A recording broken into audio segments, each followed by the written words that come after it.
All right. Hello, guys. There's a lot of moving parts today, but welcome to the stream. 皆さん、おはようございます。配信へようこそ。今日いろいろありますけど。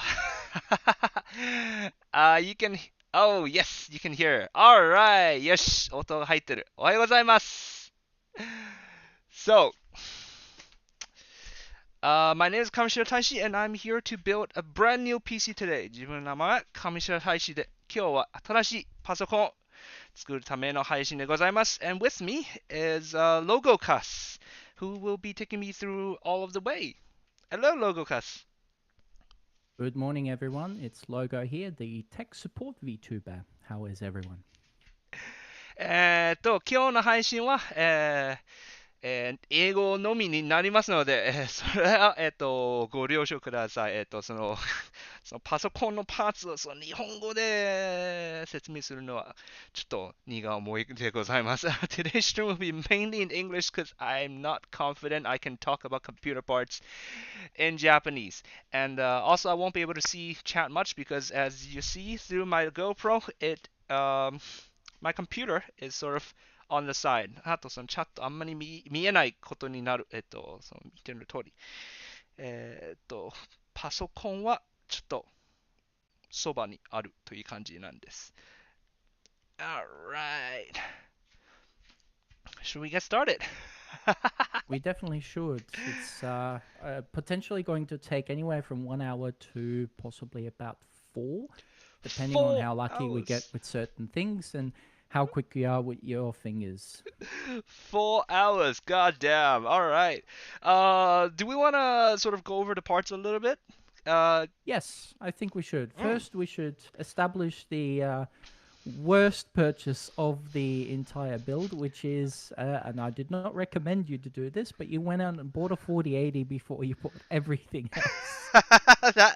This is this is the one that I was most unsure that I'll be able to get.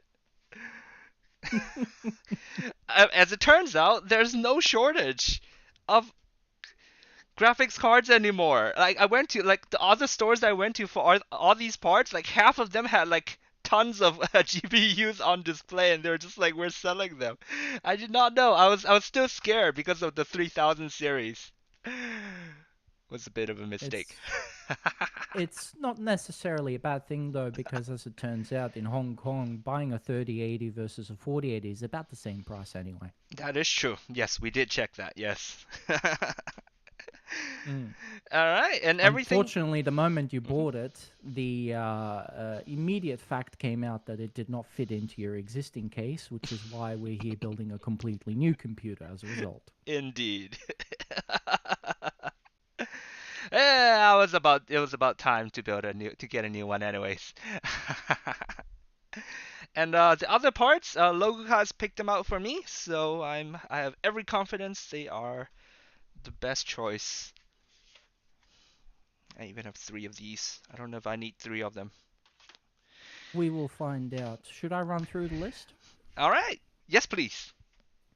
So we've picked out an X570 motherboard. This is a Gigabyte Aorus Pro Wi-Fi unit. We did have something else in mind with more USBs, but local availability ended us going with this particular alternative, which should suffice, and it has enough expansion slots that we will be able to add some add-in cards depending on what's needed. Yes. Apart from that, we've gone with some additional Noctua fans, some NHD12s, if I recall correctly. I could be wrong there. Which one is it? This one? Those are your... you actually don't have them on the table, but what you do have on the table is the Chromax kits, which have the necessary vibration pads and other accessories to make your fans look a little bit less brown and beige. Hold on. What did you say I don't have the table? Because this is everything. Wait. The boxes that says Chromax on it, is there an actual fan in there, or is it this just one, right? the accessories? This one, right? I'm waiting for the stream to catch up a little bit because your GoPro is currently paused. GoPro's dead? I think it's just Discord not letting me see it. Okay. Well, I mean, the one on the bottom right corner. Is this not the fan? The one in the stream is still going. So I'll just go by that currently. So what you Uh-huh. have in front of you there is the Noctua NHD15. This is your CPU cooler. Yes. Yes, we did check that it would fit in the case, although depending on RAM clearance, you may have to settle for one fan in it, but that's okay. Okay. So this is what you were talking about, right? Let me see what you're going to pull up in front of me now. No, just now you were like you don't have it on your table, but this should be everything. I'm very scared now.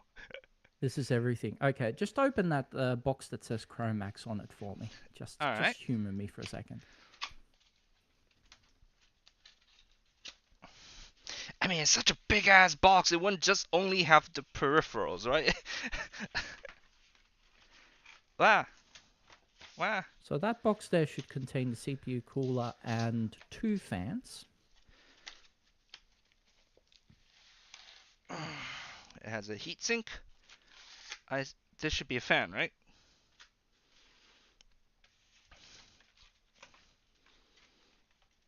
It has one fan. It has 1 fan. The second fan might be in that other cardboard box. Okay, so we're good, right? We should be good. Okay. And then what's in the box says left of your 4080? Left of my 4080, that one, those are 3 boxes. That is the case fans. Okay. It seems that Noctua just packages their black fans a bit differently these days. They're trying to be cool, huh? Before. They are trying to be cool. All right, so that takes care of our airflow, which we should probably mention that for the case we've picked out for this particular build is a Corsair 5000D Airflow, which is a mid-tower case that can fit, I believe it's 11 fans. We won't be putting all of those in, but if we needed to, we could. All right, there we go. There it is. Okay. Next up, we will quickly go through the rest of the parts. We have some Vengeance LPX RAM from Corsair as well. This will be mainly function over form because Taishi has made sure with this build that we're not going for bling. Most of this will not be visible during daily use. Yep. So just some simple low-profile RAM to make sure that we fit under that massive cooler that we'll be putting on the CPU. It was either Speaking this of the or CPU, the Trident Royals, right? Yes, that's right. We could have. Funny story. So Taishi asked, "Oh, so what sort of RAM am I getting?" And I asked, "Well, do you like the colorful stuff?" And he said, "No, I don't need any sort of RGB." So I basically went, "Okay, so you want Trident Z RGBs, yeah?" And Taishi did not even know that there were gold-plated RAM sticks available on the market. I looked it up afterwards. It's so like too much. It's too much. There were like gold ones and there were silver ones, right? That's right. God damn. All right. Okay. Next up, Ryzen CPU. We've gone with the crowd favorite, the 5800 X3D.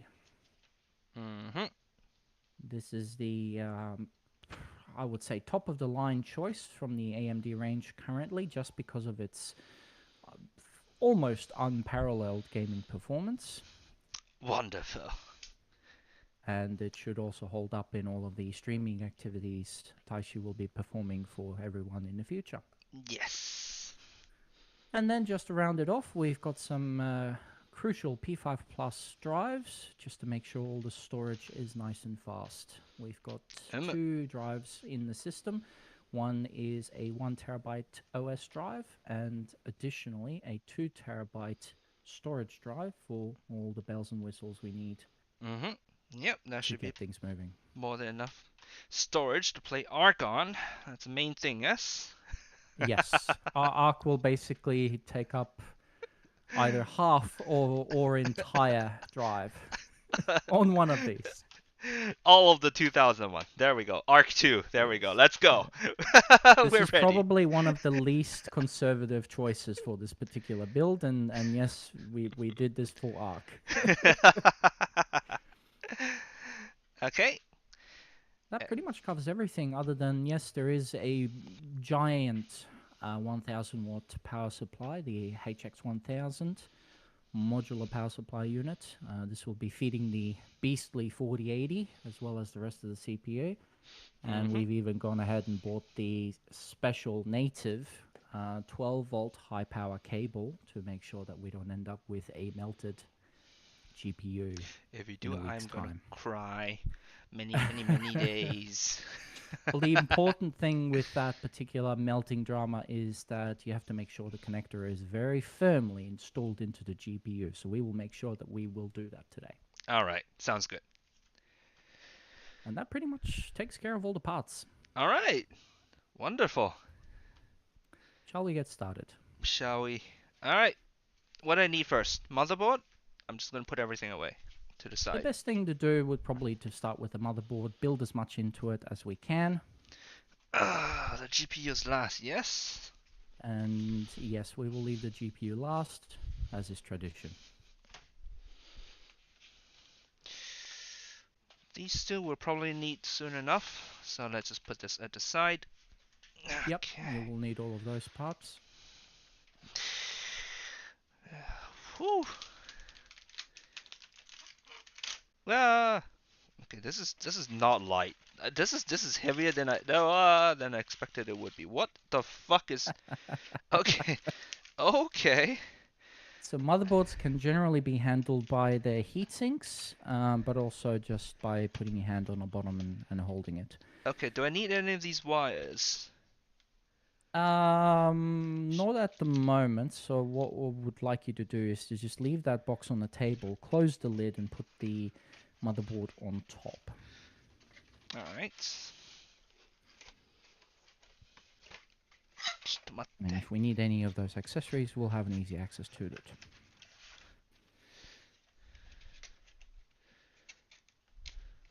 Was it not closing? Okay, there we go. Okay. I like this. So I should take it out of the bag? Yes, this is the anti-static bag. This is to ensure that the components don't come into contact with any static. Now, I don't believe we have a Livestrong berry select today, so That's periodically, what I was thinking. Oh no. I would recommend that you touch a Grass. solid metal object Oh. every so often. Solid metal object. Your overhead camera mount will probably do. Is that solid metal? GoPro. We essentially just want to make sure that we don't have any static energy building up in your body, so Okay. that you don't end up zapping anything. It's fairly rare for something like that to happen, and generally, if you had your case unboxed, you would just touch that, because that's a perfectly fine surface to make sure you get rid of any excess static. But any metal object will do, and I'm just we'll going be around fine touching everything. otherwise. Touch wood too, might as well. Oh, Touch wood too, yes. this is that's metal. a good idea. This should be metal. Knock on metal is a suggestion from chat. Alright, there we go.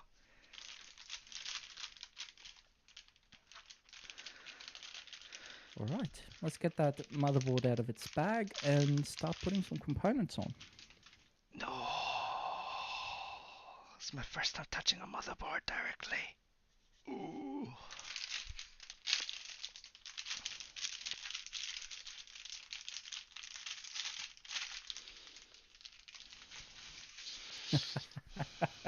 If your floor is carpet, rub your feet to get more static. Fuck you. That's a Fuck great you. suggestion from chat, Fuck thank you, you. chat. Do I remove this? It says remove. Yes, you are free to remove any sort of peels and whatnot. Feel free to take them off. Make sure you do it slowly for chat. Oh, yes. Your GoPro angle is a little bit high. You may want Is to it? adjust that downwards so people can see All a right. little bit better what you're doing. Thank you for telling me. Okay. Is that, did I made it down a bit too Yeah, much? That's that good. should be good. Awesome. Fantastic. Okay, so first thing to install should be the CPU. Okay, CPU.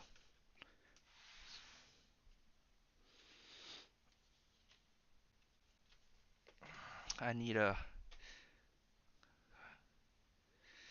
We are very limited with switchblade. space, so I need a we will switchblade. occasionally have to shuffle things around here and there to make sure that the audience can see what we're doing. Indeed. Unfortunately, I don't have a pocket knife, so I have to make do with a cutter and actual screwdrivers. I did bring screwdrivers, just in case. Also brought Very smaller good. screwdrivers. And See, also we're already better brought than the Vert tweezers. PC build so far.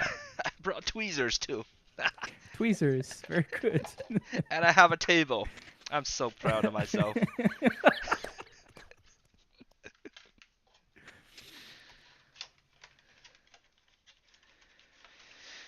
Okay, so here we are. The butte.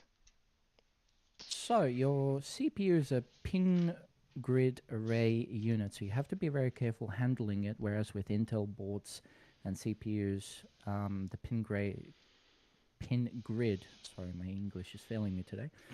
Normally on the Intel CPUs, for many years they've had the pin grid on the motherboard, which is where the motherboard's where you have to be the most careful, but in this case it is your CPU.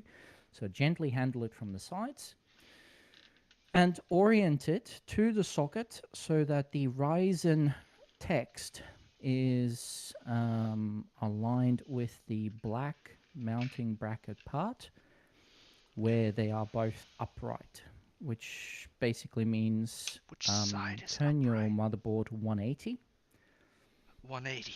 Okay, like this. so that the black part is at the top, yes. Okay. And then install the Ryzen CPU gently on top of that position. And it should just slot straight in. If it feels like it's wobbly or not going in right, we may have to turn it either 90 degrees clockwise or counterclockwise. Okay, I think it went in. I think it went in. Yep, give it a little wiggle to make sure it's in. It's not wobbly at all. Good. There is also usually a corner little arrow. If those match up as well, you should be good to close that latch. Ah, yes, over here. I see the little gold foil, and then there's a small, tiny thing. Very nice. Okay, so close the latch. You can now close the latch, and that should be it for the CPU. Oh, that was easy. Hey! It's the scariest part because it's the most expensive part you install, apart from the GPU, Apart but from it goes GPU, pretty yes. easy. What's going to be scarier is next, which is RAM. Okay, hold on. Let me put this away first.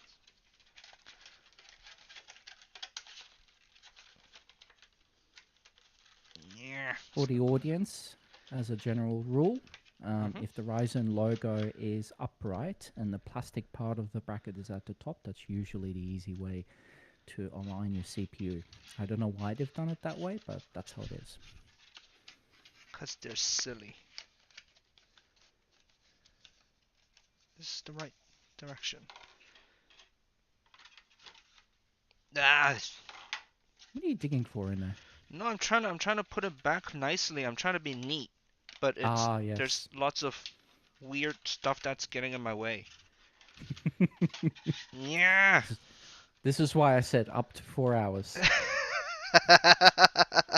It's my fault, I see. Yeah. God. It's not fitting. God. Fuck.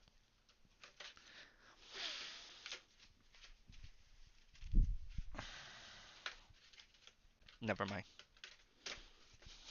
While you're unboxing the next part, Okay. do you remember your first PC? Have you ever had one before, like all these more production units that you've been using so far? My first, I mean, like this is the first one I'm building by myself. Mm-hmm. You mean like the first one I've owned? Yes. Uh, I mean, the one that I'm graduating from is my first PC that I've owned. Before that, I've only used laptops for the longest while. I see. Yeah. Yeah, I think it was in uni, when I entered uni, my parents got me a laptop and then I upgraded to another laptop later on. And then when I got a proper job and I got enough money, then I was like, I'll get myself a PC.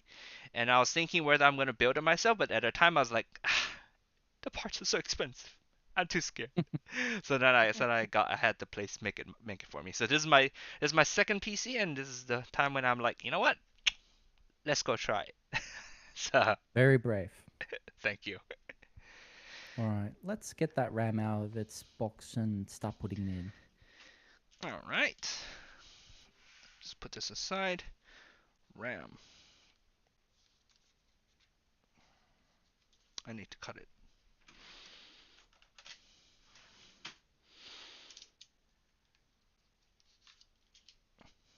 Let's keep that there. So far, would you say this is going easier or harder than the Gunpla you've been building? Easier, because I mean, Gunpla. Sometimes there are times when I don't know what the hell is going on. Like the other day, I did this stream with Funky where like I was trying to put two pieces together and they weren't clicking, and it turns out they were not supposed to click, and I was like, what the you should have told me it doesn't Oh click. dear. By default, it Okay. clicks. Anyways, here we go. Okay, so RAM is installed in a very simple way. It just feels and looks very scary to do. On your motherboard, you'll have 4 slots. Mm. And the reason why there's 4 is because on most consumer grade CPUs and motherboards, we have a feature called dual channel memory. Mm-hmm. And in order to enable that, RAM sticks needs to be installed in alternating positions. So you have 4 RAM sticks slots available. You'll be using number 2 and number 4.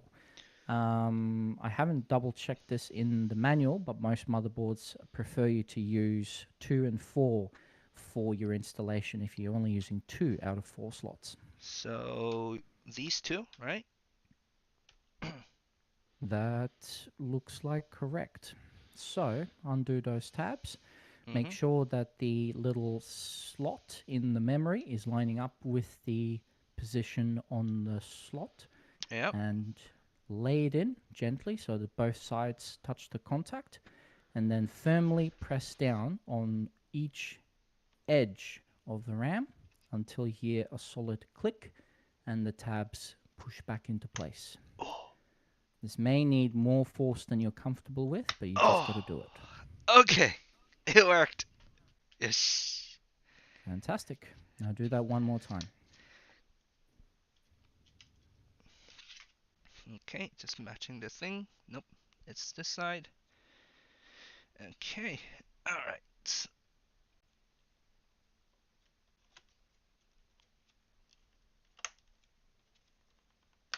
Okay. We got it. Fantastic. Yes. That wasn't so hard. You're doing well. Thank you. Next thing on the list is you're going to need your screwdriver, and you're going to undo the first M.2 slot, which is directly below the CPU and just above your first PCIe Express slot.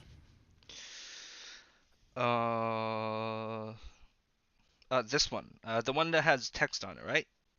That is correct. So you'll Okay. need to remove this provided heatsink so that you have access to your M.2 slot. And we're going to install your 1 terabyte storage module in there because Awesome. once we go for the CPU cooler, it'll be really hard to do. So we're just going to get that out of the way now.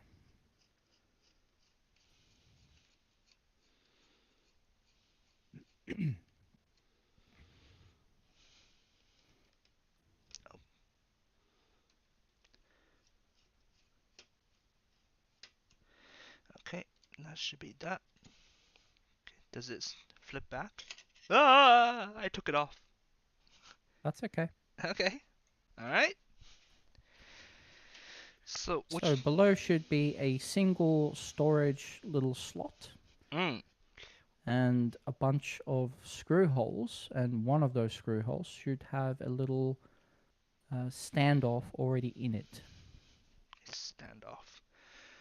Uh, what do you mean by standoff? You mean these, right? So basically a little screw that the NVMe storage drive is going to sit on. I No. can't tell from the camera views because it should be on the top. Can't tell from the camera views, so it may be that it doesn't come with one, which means there might be one either in the accessory box underneath, or you should have a screw that comes with the storage drive anyway. All right. Let's open the storage drive. Should I open the 1000 or the 2000? You will want to Doesn't put matter. the 1000 into this one. All right.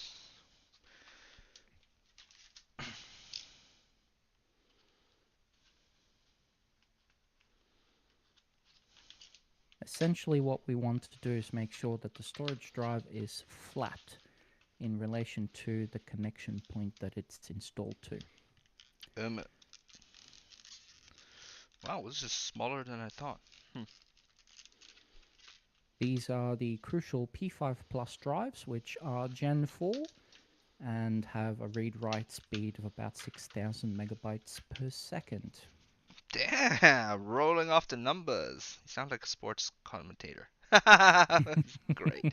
It did come with a screw. Okay, so now with that storage drive, the length of it will align with one of those holes on the motherboard. Is there a little nut installed into any of those 3 holes? Hold on. First of all, I don't know how to put this in. Which side the does it go in? the connector part with all the pins is going to go into a slot that is just under that little metal lid. Let me This just one, have I a think quick it look is. at the motherboard. Okay, I think it is this one. So Okay. it can only go in one way, so just look at where the key is, similar to how the RAM had a little slot in it. There should be a very similar setup for So this is this. this dot. This is the one where I should put the screw, right? Yes, but there should be a little standoff above it already screwed into the motherboard. Standoff. Ooh, peeling it off. What standoff? Okay, so it doesn't have anything there for it.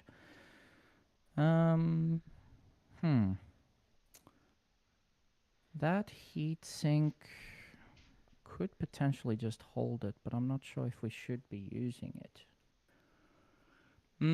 Look into the motherboard box for me and see if there are any screws. Of course. Okay.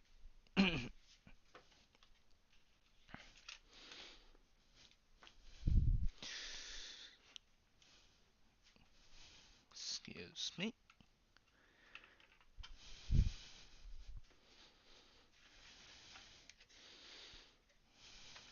Going to send you a little picture on Discord so you can see what kind of screw you're looking for. It should be similar to that. I mean, this kind of looks like a screw, but I don't know if this is what you're looking for. 2 of these. 2 might be exactly what we're looking for, but I can't tell from that view because it's too small. Let me check this cord. Hold on.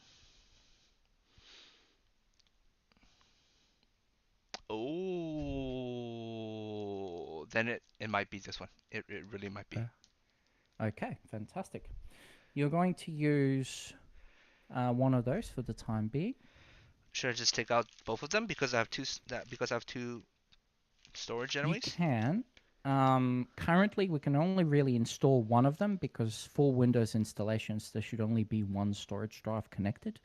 So you will have to install Windows and then afterwards install your second drive, which is a bit of a hassle because we have to also install the GPU, and the GPU will cover that slot. But you can take the heatsink off and install those screws. All right. Let's just do one first then. Might as well. That's it. That'll be your practice run because your second one you can do by yourself. Okay. Let me open this up.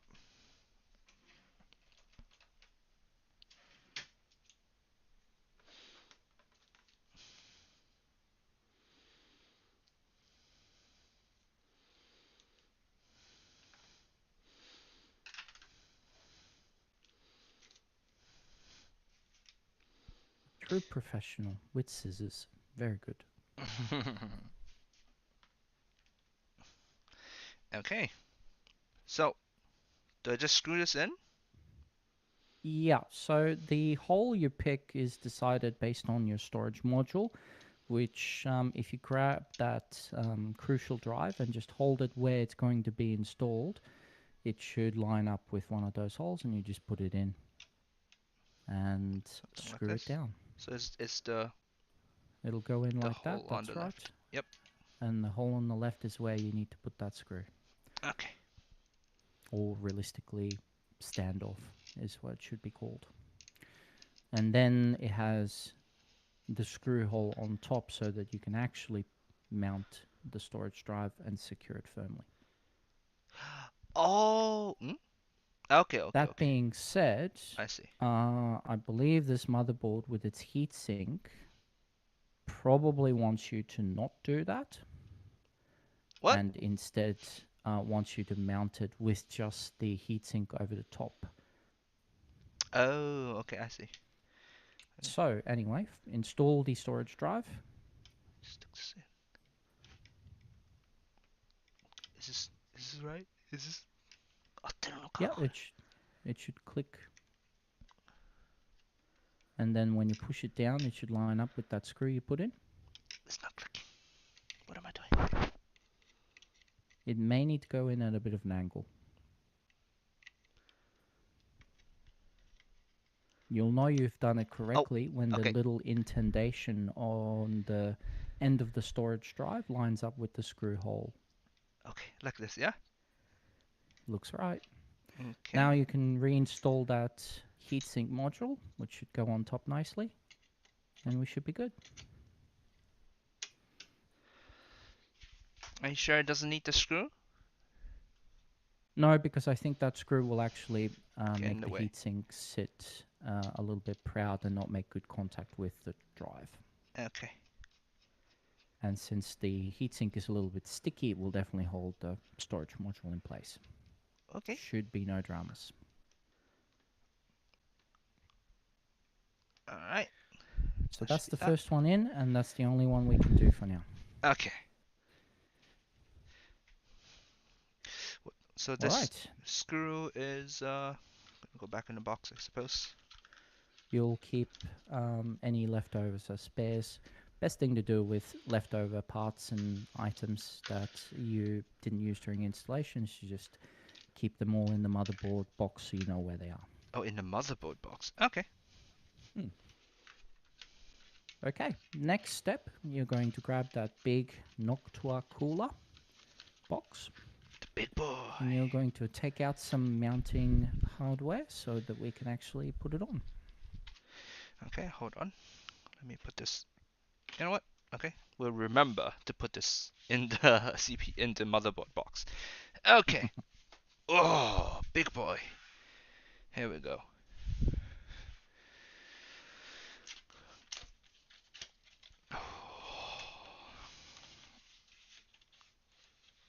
Accessories. Is this where the mounting thing is? Yes, what you're looking for is the AM4 mounting plates. It should look like a bit of a bow with black paint on it and some screw holes. This, I believe. Those do not look right. The ones that are correct should line up with the screw holes that are on and around your CPU socket, and they should be fairly small.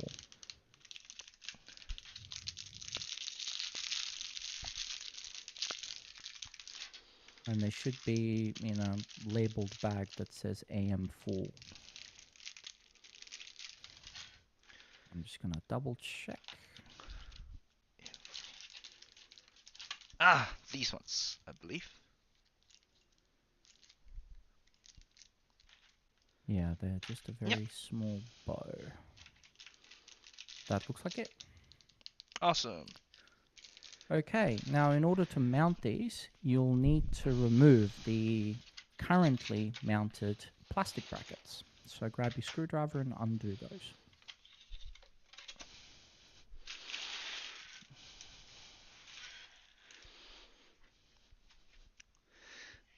Awesome.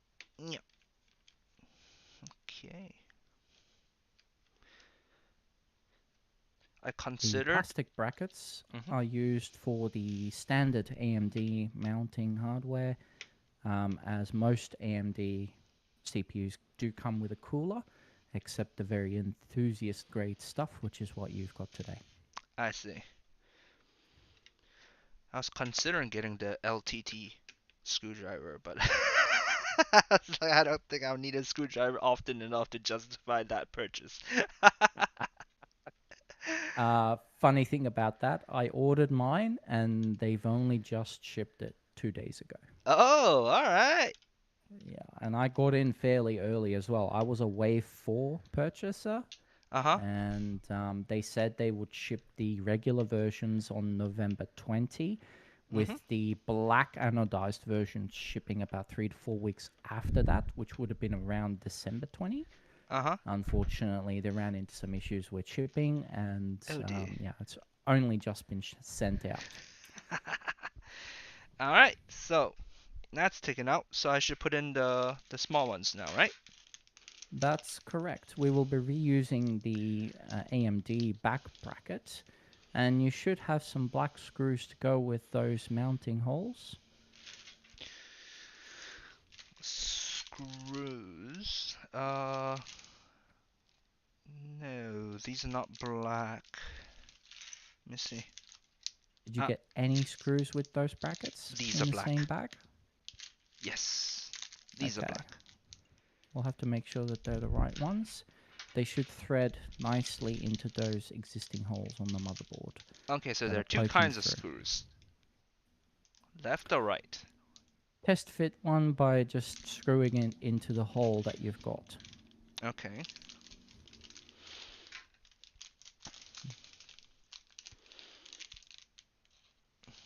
Are they supposed to go all the way through or no?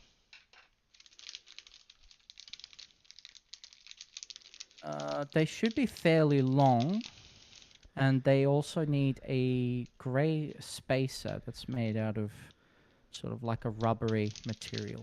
Ah, then I do believe we do have the right thing. This should be it, I think, right? It's been a while since I've put one of these Noctua coolers on, so I had to just double check a quick guide. Those should be correct. So what do I do with these?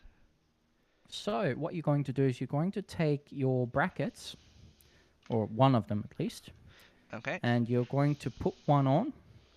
The brackets should be aligned in such a way that the bow is pointing towards the cooler, and you should have a screw poking upwards rather than down. Mm-hmm. See if you've done that right. That looks correct. Wait, wait, wait, hold on. I'm very confused about how to orientate. Oh, this side up. Oh, it says this side up. Okay, wonderful. There you go. So like this.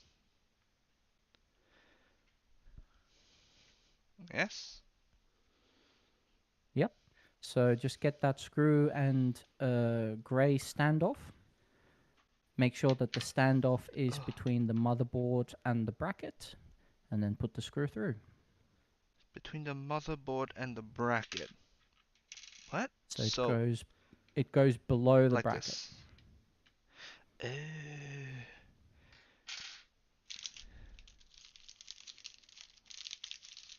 That is correct.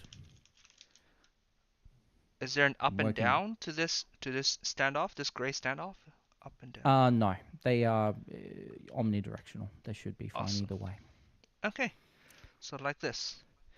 Mm-hmm. The screw comes from the bottom up, right? So I have to go to the back, right? No, it goes in from the face. Okay, so I screw it down. That's right.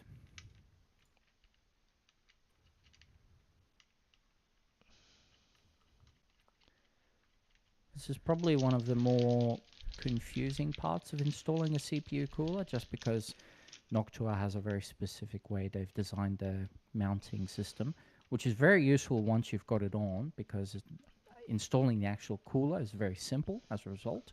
Oh, It just takes a little bit of effort to get the initial brackets in. I see. So this bracket has a thing that sticks up at the top. That's correct, right? Correct. We will be using that to actually mount and hold the heatsink part to the brackets. All right, sounds good. Make sure those are tightened down nice and strong. Not too tight, obviously, but within reason.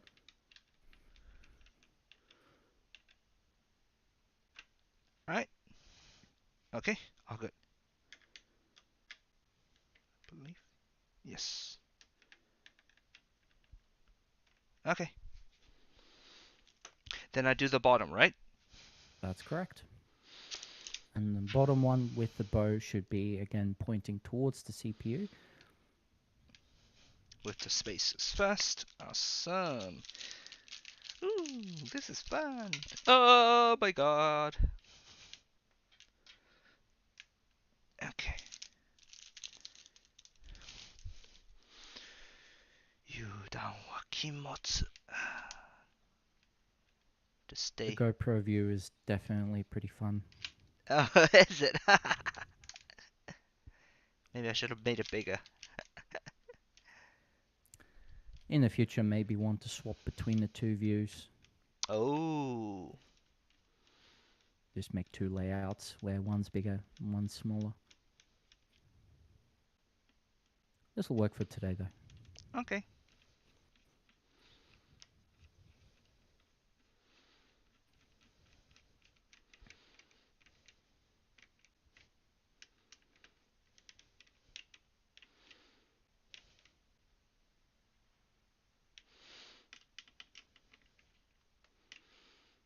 All right, with that done, Okay. remove the rest of the accessories from the cooler box.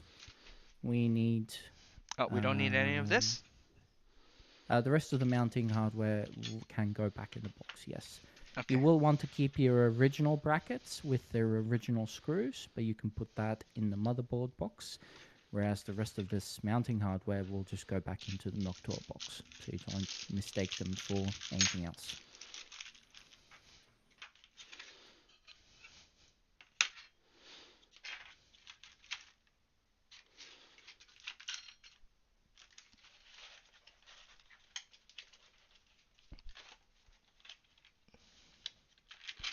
Okay, done. Fantastic. Next, we can either prepare the heatsink, or we can install some thermal paste. Should I check if there's thermal paste on this thing? I mean, Yes, you should, there was just in a case. tube in here that I saw just now. But okay, let's check this. Let's check it out, yo. Let me put this away for now. Chat is asking about AIO coolers. We could have gone with that, but I'm scared. Taishi made it clear that water is not something he's comfortable keeping in his computer, Yeah. and I can respect that decision. If it spills, That being said, I a wouldn't have. D15 these days is perfectly fine to use as an air cooler. It's going to do roughly the same job. I wouldn't have the faintest idea what to do if water spilled, and I'll just freak out and shit. Okay. Wow. What's up this box? Okay. Whoa, that's a big boy. How do I even take it out? Holy crap. Oh. Wait. There's an extra part to the box that I opened. Oh my god, what the fuck is with this box? Okay, fine, we got it. Relax. Oh, oh. So they've covered the actual plate, which suggests to me that there is thermal paste on that. I can't tell.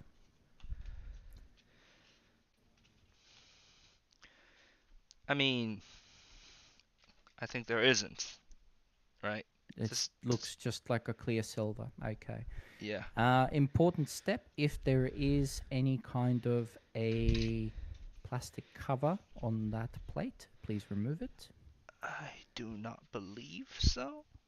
Sometimes with these coolers, they leave a little plastic cover on them so that you don't accidentally scrape it, but some people don't realize that and they leave it on and then they wonder why their computer's running so hot.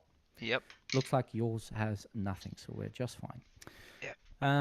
Now there is a fan installed into the CPU cooler already, but we will have to just remove that. So look for the two mounting hinges on the sides and undo them. Okay.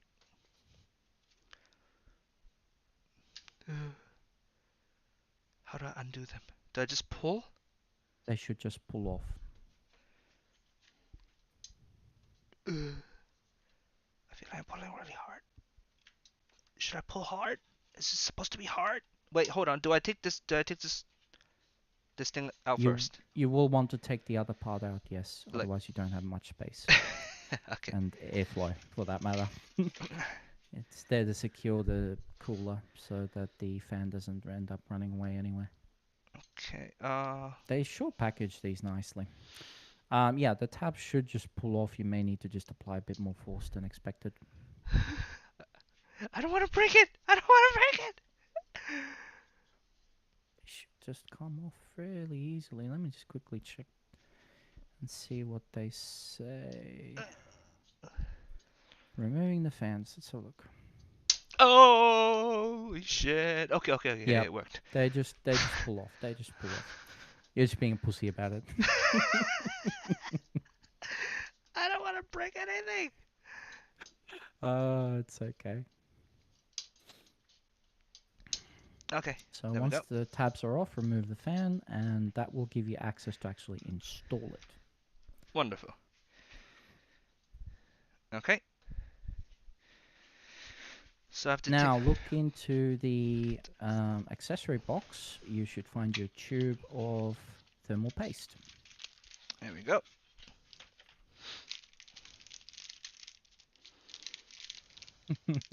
Cat says we'll just have to super chat for new parts if they break. That's okay. We are making sure we don't do that today. Let's not. Here it is. Why are there so many wires in here? There should be one wire which is a adapter to put two fans into one. You will be needing that. Oh, I will? Okay. Mm-hmm. They're labeled. Let me see. Low noise adapter, and Y cable NAYCI. That Y cable is what you need. Low noise we're not going to use because we have a 4-pin header on the motherboard, so we will be able to control the fan speed ourselves. I see. Alright, here we go. This is it. We'll install this cable Y later once the motherboard is actually in the case, which Okay. we're not far off from that. Okay, so this is time for thermal paste, right? Indeed. The scary part. It's not that scary. I mean, All you have to do is remove How the cap I believe I and just did. then gently apply thermal paste into the middle of the CPU until you have about a pea-sized glob. Pea-sized You can then glob. wipe off any kind of excess. You can wipe on the CPU as well, and then reinstall the cap so that you can use the rest of the thermal paste later on. Is that too much? With thermal paste, thankfully, nothing is ever too much. But the camera view is a little bit too fast. I can't say for sure. Okay, let me bring it up. Let's get a closer look.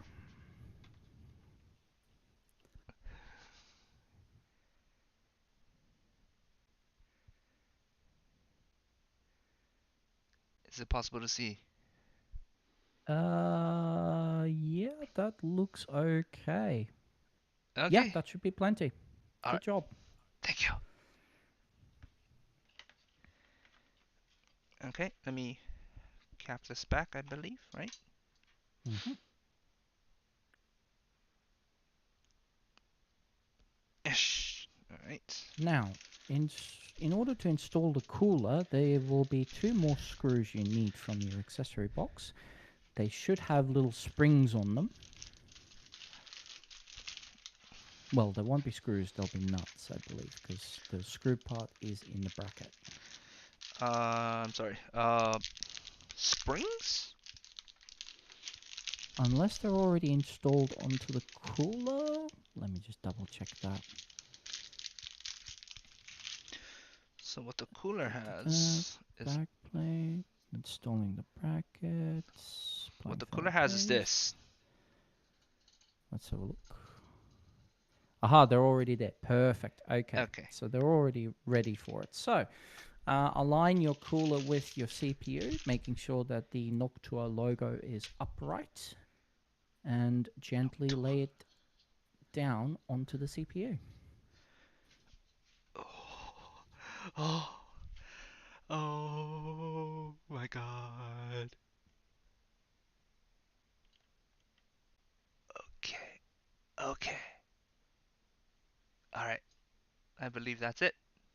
Okay. Now, what you need to do is grab your screwdriver, the longest one you have access to, with the, I believe you need a Phillips head for that one, and put those screw nuts onto those little mounting posts and make sure that they thread in. So I just screw this in now, right? Yes. Do it slowly and alternate between the 2 screws so that you apply even pressure onto the CPU. You can do this, say, 2 full turns at a time. Okay. And make sure that they bite. Last time I had to count the number of turns I did, I was doing an RAT test. 1, 2, 3. Because this has springs, you don't have to stress too much about how tightly you're doing them. Just keep going until you feel significant force. 2, 1. Chat asks, is this a mini ITX? No, this is actually a full ATX build in a mid-tower case. Or mid-ATX, I should say. 2. I mean, yeah, you can see the size of the motherboard, so. Yeah, mini ITX would actually end where that first PCI Express slot is. Okay, once you're confident that the cooler is installed solidly. Hold on. No, not quite yet. I was just standing up to show them the If you wiggle it and it can still move, you should probably keep going a little bit longer. I'm just being very careful right now. Chat says, once you hear the expensive crunching, it's tight enough. No! Who said that? Who said that? Screw you. That was Sausage Boots. Ah, sausage. I will remember you. He's one of the tech OG sons.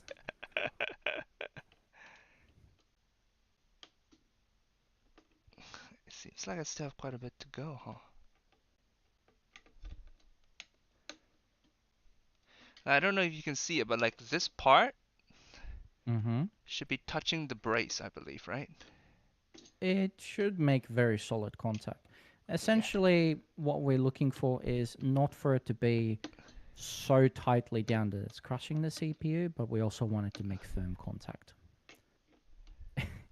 It's okay, Tashi. If anything goes wrong, just blame it on the ping. I'm not Sui-chan, okay? It doesn't work. It only works if you're a cute girl.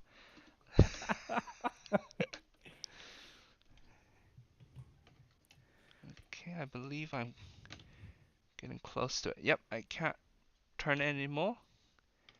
And this one? Yep, that I should be can't turn it fine. anymore. Just to make sure that it is very firmly held down, I want you to just pick it up by the heatsink and make sure that the motherboard is staying on it. Mm-hmm. I think it is. Beautiful. Looks solid. Okay. You can now install the fans. Okay.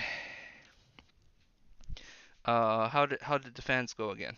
The fans have the brackets pre-applied, so they should go with clips this? towards the heatsink. Clips toward the heatsink. Okay. All right. Yeah. The middle one you can put as low or as centered as you can, with the cable towards the top. The cable towards facing the top or actually at the top? Should I rotate? Basically, should I rotate this? Which rotation will give you the longest cable run? I mean, I can do it like this. Then the It cable looks would like the be cable here. can go fairly far, so that's what I would do. So like this then, right? Okay. Yeah. All As right. long as the clips can still obviously attach to the heatsink. They're scratching. I hear scratching. Now the clip should... Which way are we turning here? Okay, so the clip is just like this, right? Yeah, that should be correct. Does it matter how high and how low it No, is? with the middle one, just try and put it as center as you can. This should spin the right way, because that is how it was installed initially. And the clips can only be mounted one way, which should be towards the back. The back of the motherboard, that is, which is where your I/O plugs are. Ladies and gentlemen in the audience, Taishi's back of his head. Yep.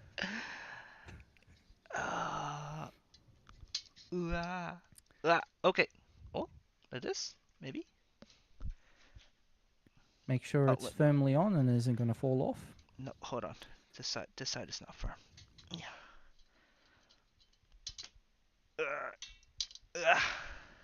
Okay, I believe that should be correct then. Yeah, it's going to show now you. You can install your second one, which will most likely sit a bit higher. This and like this, right? This is correct, right? Yeah, that looks correct. Okay.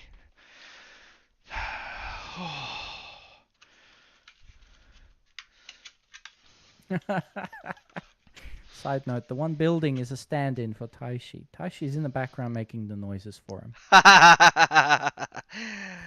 Yes, we are using a body double today. Actually, it's me. I'm the one building.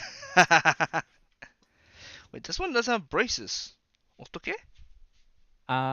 They will either be attached to the heatsink or in the accessory box. Ah, yes. Yes. Install them the same way as the other ones are, which should be pretty straightforward. Here we go. Wait, so which side is They are omnidirectional, so it shouldn't matter. But they should go in the same orientation as the other one is, which is, again, just look for the longest cable run and make that towards the top. Okay, so we have a bit of a problem. The heatsink makes it I can't put it down any further. That is not the side that installs to. You want to have that on the other side. On top of the RAM. The RAM. Yeah. Oh, okay. And this does mean that it's going to sit higher. Now, the hope is that that RAM is low profile enough that that fan does not go too high, so that you can still close the front of your case. If it does, we'll just have to remove that fan and get something smaller for you later. That's about how it is. Yeah, that actually looks okay. It's only about, what would you say, 5 mil higher? Yeah, 5 millimeters. Yeah, about. That should clear. that should clear just fine. Awesome. Now, which side is it that I should be doing this? So, just install them exactly how everything is right now. Okay. The orientation of the fan is already correct. This will be a pull configuration, or rather push-pull, because the front one will push into the first one, and the second one is pulling it through and through the second heatsink. And should be very effective at keeping that 5800X3D nice and under control temperature-wise. Perfect. Just what we want. Yeah. We're about 1 hour into this, Taishi. Are you feeling confident? We are. Yes. I mean, we're making good progress, I think. I suppose. Okay, this is not.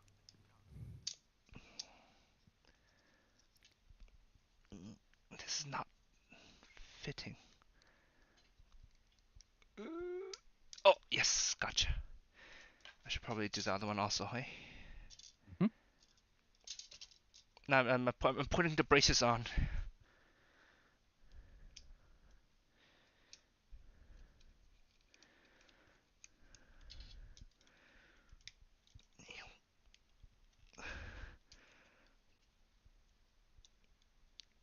Okay. And then I do this.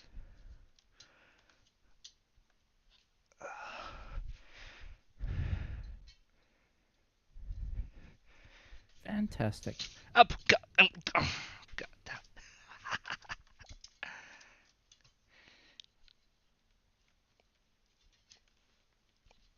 If necessary, slide it up a teeny bit so it doesn't actually touch the ram. Okay. Yeah, that might be a good idea. Assuming we have the space. If not, we will just push it right up against them. It doesn't really matter too much because the ram does have a heat spreader on it. But less contact is better. Okay. As they say, 3 C's, right? Well, you should elaborate on that. What does 3C stand for? I don't remember. It was like close contact, close quarters, close proximity, or some random I forgot. Ask the Japanese governor. I think what you're thinking of there is CQC, or close quarters combat. That's not what I was thinking. I was thinking of the COVID thing. That's Metal Gear. That's different. Okay.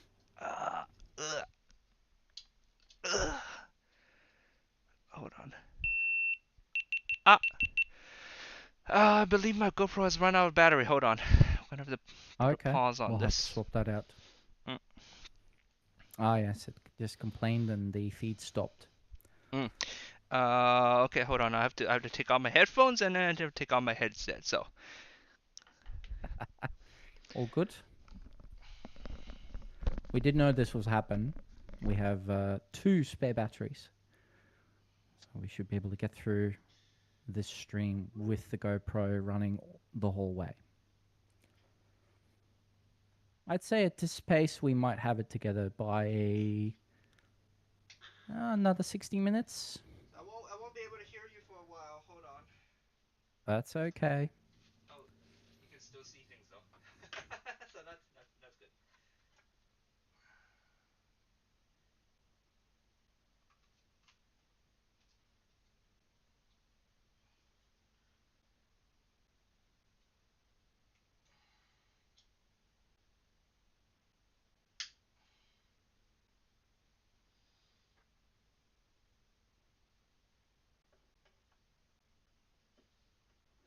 Okay, let's just remember that the white one is used, okay?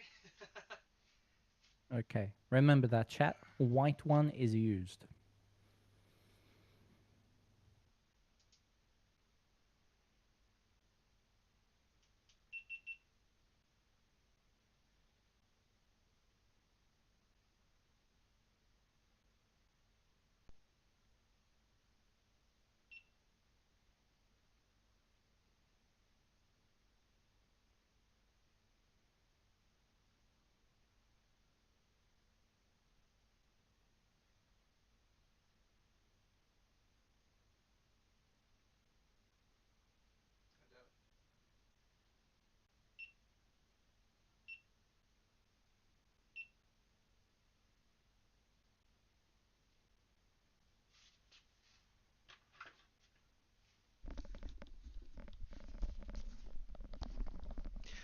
Oh, we have a bit of a problem. Apparently, it didn't turn off because it ran out of battery. It turned off because it got too hot. Ah, okay. What to do? Well, the battery would have run out eventually, regardless, because That's it true. is about an hour's run time. That's true. You could leave it to cool down for a little bit. Mm. Okay, let's leave that for a little bit. We're gonna be without the GoPro for a little bit. Let's say 10 minutes. Yeah, we don't need it for the moment anyway. We're not doing anything super Mm. important. All right, back to trying to put the stupid brace on. Yes.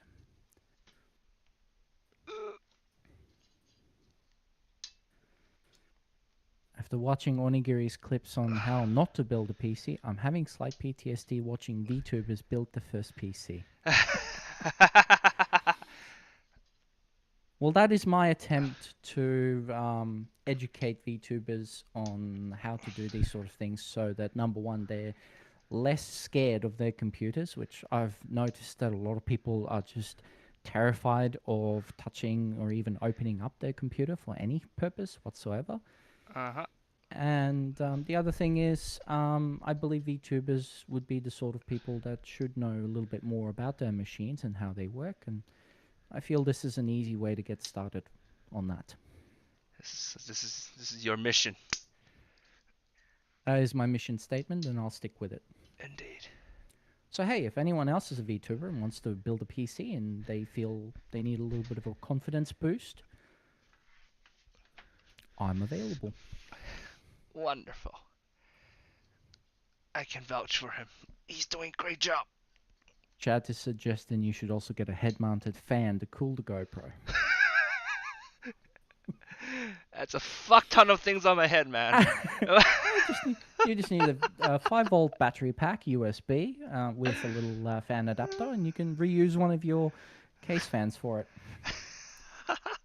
I saw I was looking up YouTube videos for how to like stream from with a GoPro on your head, and there was this guy who had like spare battery on his head with a wireless HDMI broadcaster thing. Oh, yeah. It gets more fun when you have to use an iPhone with your facial capture. Oh god. Yep. That's even more fun because then you also have to cool the iPhone but also keep it charged. Which charging it creates heat in the phone. Yes. So it's already working against you right off the bat. All right, I believe I have it. I think like this. Yeah, that looks installed. It's a bit hard to see because the brightness of this particular camera is a bit low, and this is a black cooler, so it's making things a bit hard to see. But Okay. it looks like you've got it on, so well done. That part of the installation is currently finished. Wonderful. Thank you. Okay. Now, what we will have to do next is take all of that junk off the table and put the motherboard and its box aside for a bit, and we're going to have to unbox that case and start to put a few things into it. All right, hold on. Let me clean up a little bit then.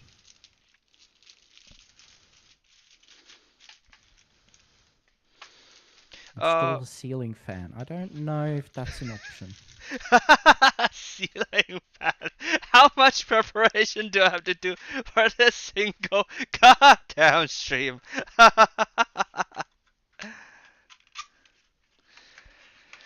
Okay, what the hell was with this box? There was so many freaking parts to it. A lot of it is just cardboard you're probably going to just recycle or throw away. As long as the important leftover parts are kept in one box for each component, you're good to go. Any sort of plastic leftovers you can throw away.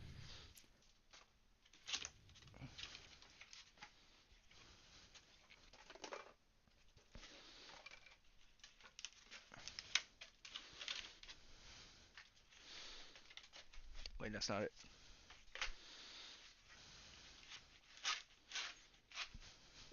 Looks about right. and the top one goes on top. There you go. Beautiful. Repackaged, Alright. ready to be used in the future. Although most likely you will never touch any of that ever again. Yeah, likely. As long as you keep the thermal paste tube separate, probably in the motherboard box as well, Oh! you will not need any of the rest of that ever. Now you tell me. And oh well, it's fine. You can do that later.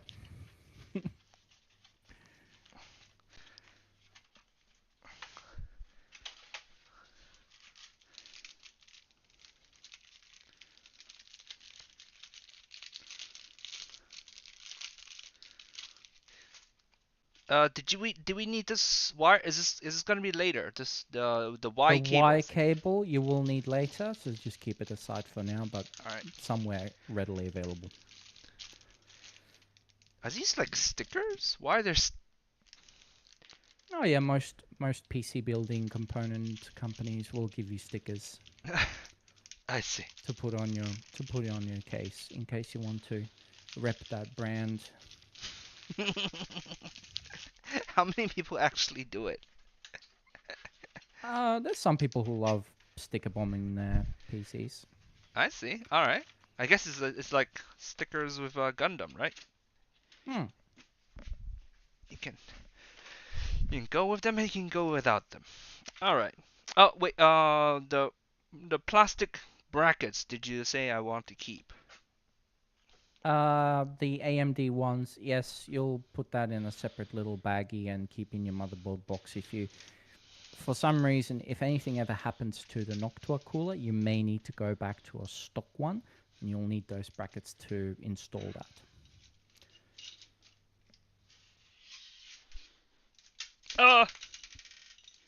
It's like brand vinyls on cars. It makes your PC faster.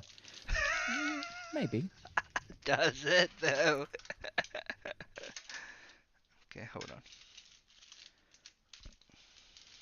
But see, the real question is, if you put a Sawchaw sticker on your computer, does that make it 15% more delinquent? I mean, yes, but fair enough. If you put it that way, fair enough. In other words, we need Socho to release sticker merch to That's it. stick onto PCs. Does the Gacha roll come with any stickers? I don't actually know. I don't think it does. Alright, we're just gonna do this for now. Okay. Let me check the GoPro. I think it's a lot better now. Might be cool enough now, yeah. Alright. Every piece of Sawchaw merch makes the PC faster. That's debatable. I think the bike seat is probably not going to help. Well, see, you put the seat on the bike, then you put the bike on the PC, and that makes the PC fast. That kind of works, yeah, okay.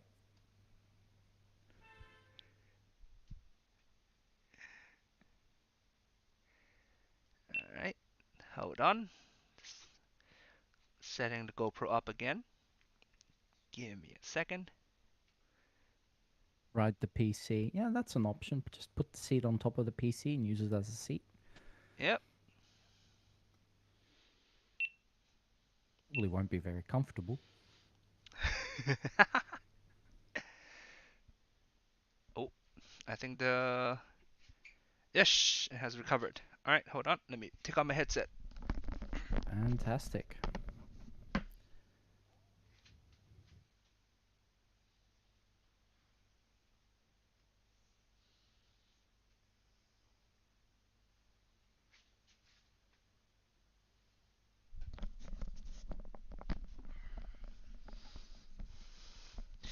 Okay, I believe we're back, I think. Wait, are we? The GoPro's not particularly happy right now for some reason. There we go. The video cleared up. We should be okay now. Okay. It just seems a little bit struggling with network at the moment. Yeah, the network is low. Ah, all right. Anyways, we should be good. Should be fine. All right, now what do we do? So, clear the rest of the desk and get your case out.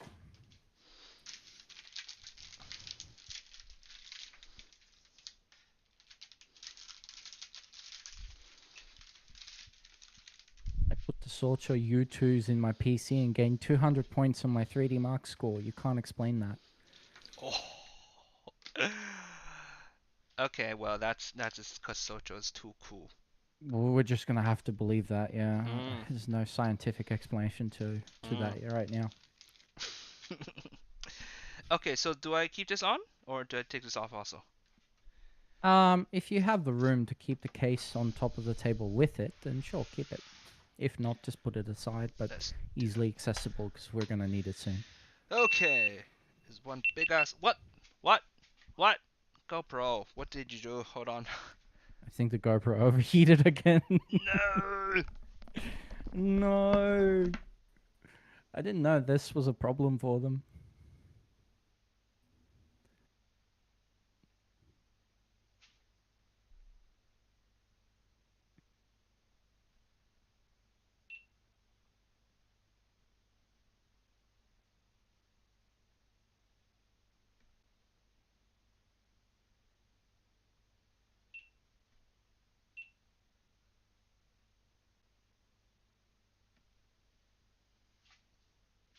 But a GoPro.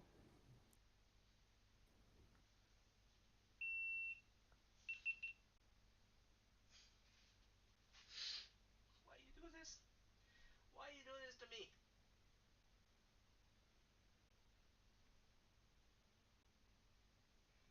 What happened? You're not that This hot.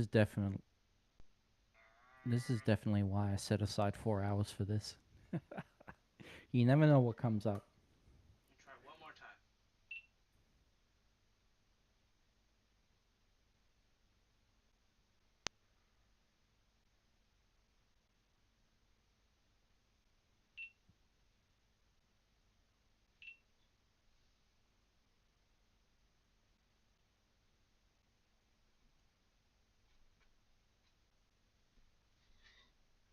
It seems to be running, but it's not displaying any footage.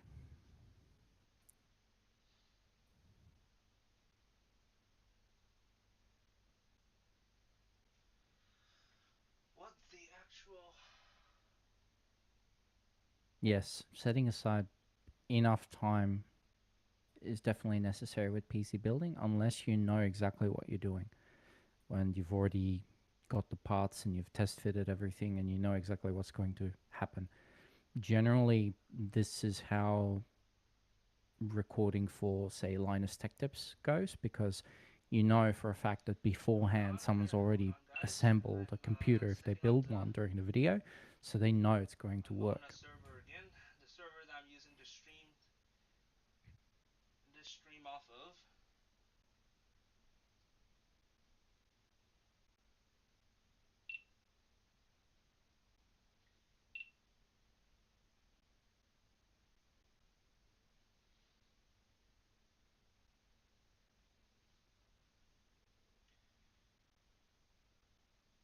Okay, it's lasted 10 seconds.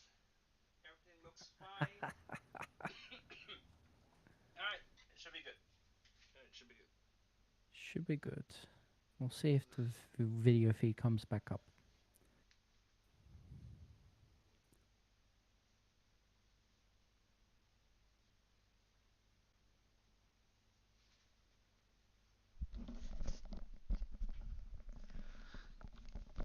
Alright, sorry about that. I am back. I can hear you now.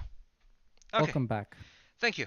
I will say that the GoPro in the corner on the stream at least doesn't seem to have restarted on its own. No.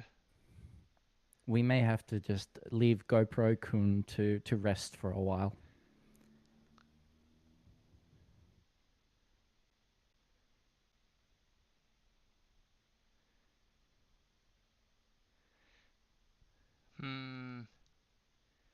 GoPro Kun is not cooperating. Oh, it's working, I think. Oh, there we go. It's restarted. Fantastic. We're back live. Wonderful. And it's synced up. Ish.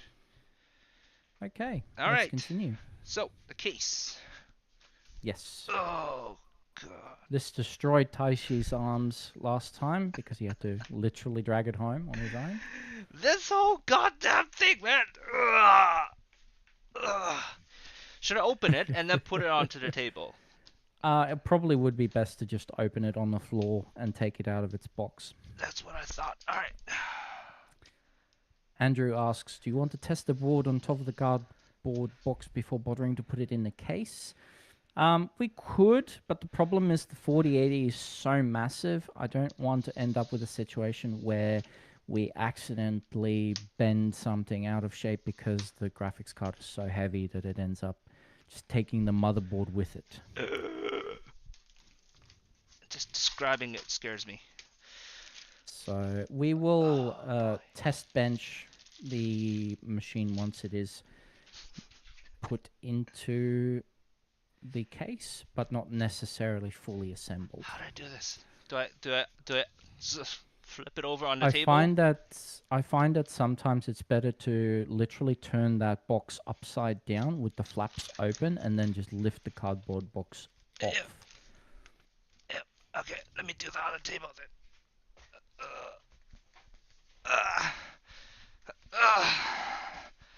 Oh God. Oh God.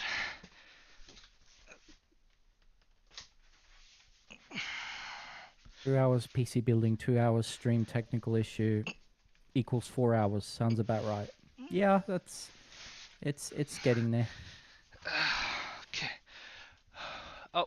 We're not far off from. Sorry about ending. the camera. I bumped the camera. I'll fix it later. Oh no, it's okay.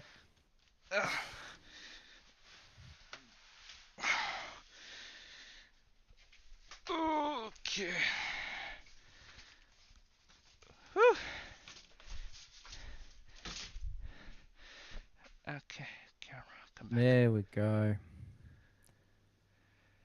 Ish. Okay, so. Oh, big boy. Oh, very big. Okay, so first, let's take this. Okay. You know what? No. Let's flip it. And take this off. Yes? Careful not to knock the motherboard off the table. No! No! That would be an expensive problem. That would be a huge expensive problem.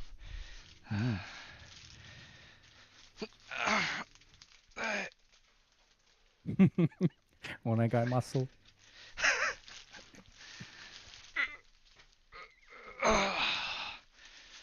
Alright. Does this mean all people who build PCs have very big muscles? Because you need it to handle a goddamn case like this. Alright. Depends, but I assume some of them, yes, absolutely. Why is there weird stuff inside? Anyways. There will be accessories that are usually put inside the case. Okay, so I flip this case over, right? Yeah, like this. Oh, it's a big case. Nice.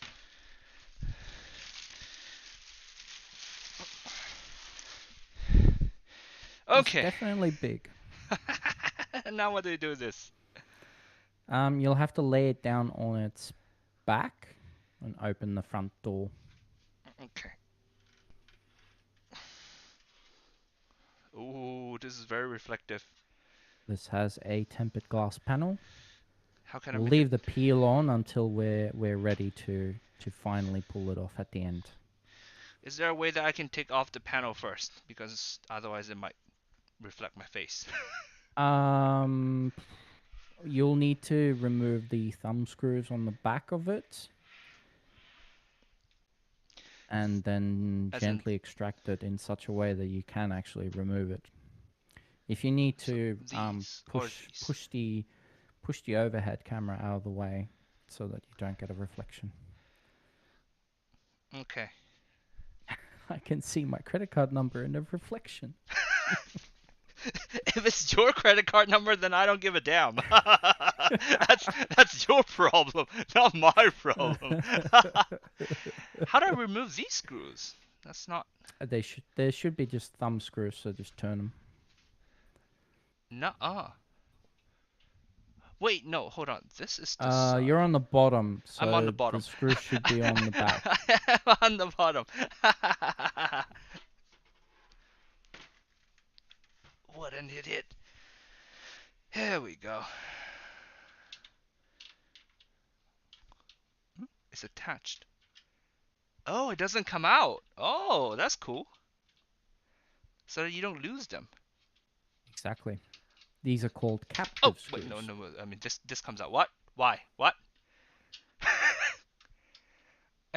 This one doesn't come out. Oh, it comes out. They might be like a semi-captive, so you can remove them if you want to, but you can also just leave them on. Alright, I'm just going to put them here. Now. We won't be putting that case back on for quite a while, so we won't have to worry about it. Okay. Now, question is... As for how to remove it, I have no idea, so that's an adventure for you. I've never actually owned one of these. Oh, the whole... Oh! The whole piece of glass normally comes out, but Like I don't know what the actual... Yep. Oh, there you go. There you go. Put that down there for now. Beautiful. Alright. Ah. Yes, chat, we do in fact have a pocket knife with a Phillips head screwdriver. Yep. You Here's came our prepared. pocket knife. Here's our pocket knife. Yep. Alright, do I lay this down? Yes. Okay. Ooh. Oh, it has a fan. Yes. Oh, it has two fans. Oh, cool. Oh, good. We can reorient those depending on how you want to install your additional fans. Alright, now what? The first order of business is you're going to reach into your motherboard box and you're going to retrieve the I/O shield, which I believe you have. This motherboard, from the pictures that I have, does not appear to be an integrated one. Does it need an out? I mean, it sort of already has everything, though. Show me the back of the motherboard where all the...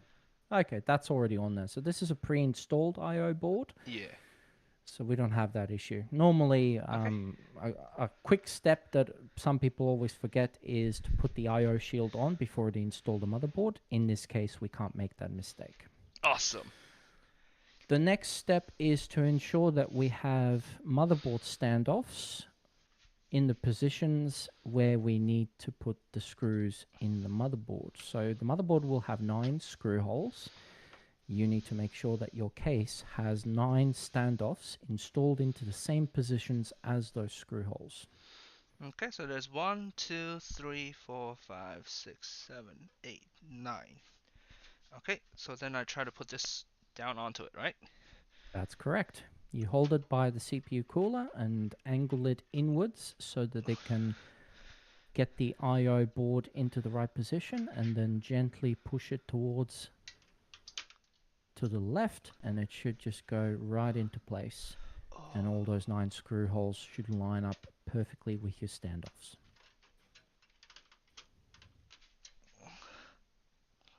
This may be a bit scary to do, but as long as you don't scrape anywhere, you will be fine. What you'll want to see is the I/O shield is perfectly lined up. There's a frickin' wire in the way. Okay, the fan. Oh, this wire is the fan's wire. Yeah, move that out of the way if you can. And watch yourself leaning too close to the table, because I think people are going to be able to see you otherwise. Okay, I mean, the back of my head is okay. Whatever. Is this... This is fine, right? Okay. Okay. This should Yeah, be. that looks like it's in. So, do you see the screw holes through the motherboard holes? I do. 1, 2, 3, 4. Is there one in here? Ah, there is. I have no idea Fantastic. how I'm gonna get to this one, man. Uh, yeah. Some of them may be a little bit hard. We'll have to see how we go. All right. So I screw them in. Yes. So, in your motherboard box, you will have a bunch of motherboard screws. Now, I don't know what particular. Hmm? I don't think I see Don't know any. what. What? There should be a Phillips head with a fairly flat face, almost like there's a washer on them. I don't. Hold on. Hold on. Hold on. GoPro made a sound. GoPro made a sound.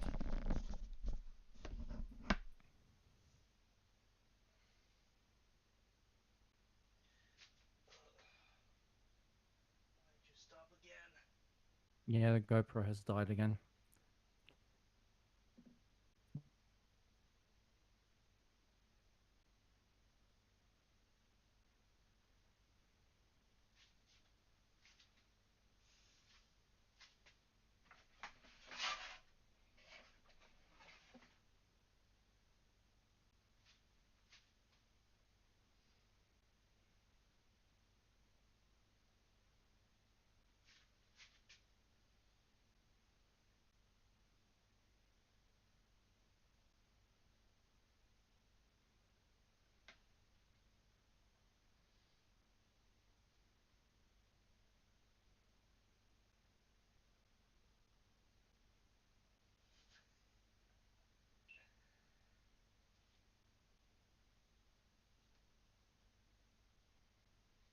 So much freaking tech trouble. All because of the goddamn GoPro. Ah. Okay, let's give it 10 seconds. See if it dies.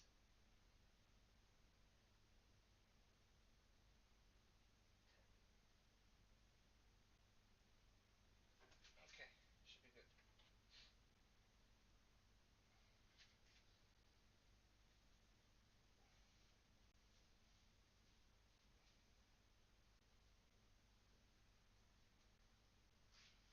GoPro's up again. Nice. Sorry about that. Okay. All right, we're You back. should be all good.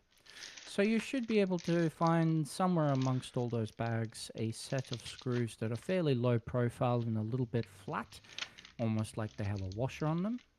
I don't. That's a problem. And I don't see any screws. There's none. if they're not in the motherboard box, they will be in Oh the no. case box because the case should come with those screws as well. Oh, okay. Hold on.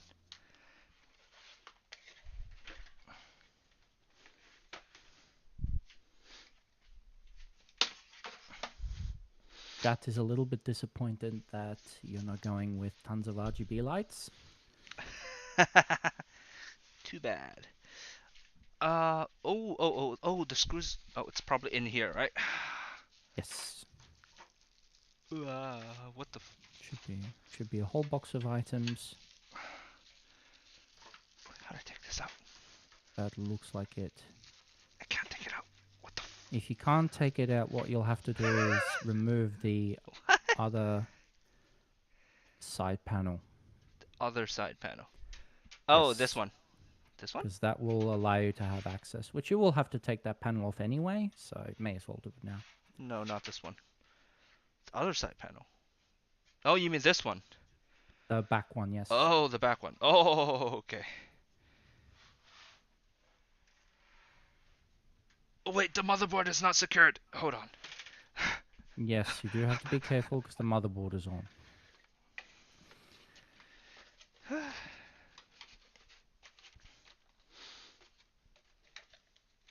If you want to take the motherboard out for now. I will. That's why I'm setting this up.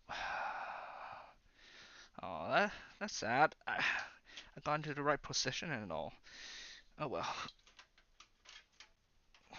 That's okay. You just get more practice putting it back in. We can do it again. Yes. Oh, holy shit. Oh my god. Hmm? Is this supposed to come out? Ah, that is your top grill, which will allow you to have access to your Okay, what's that's the fine. word? That's fine. Um, Radiator, right? Or your fans? radiator access, yes, and also to access your dust filter, which I believe you should have one at the top there.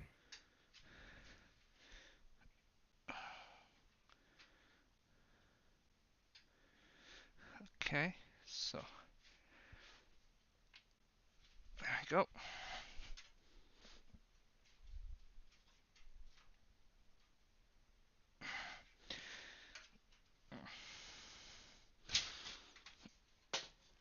Okay.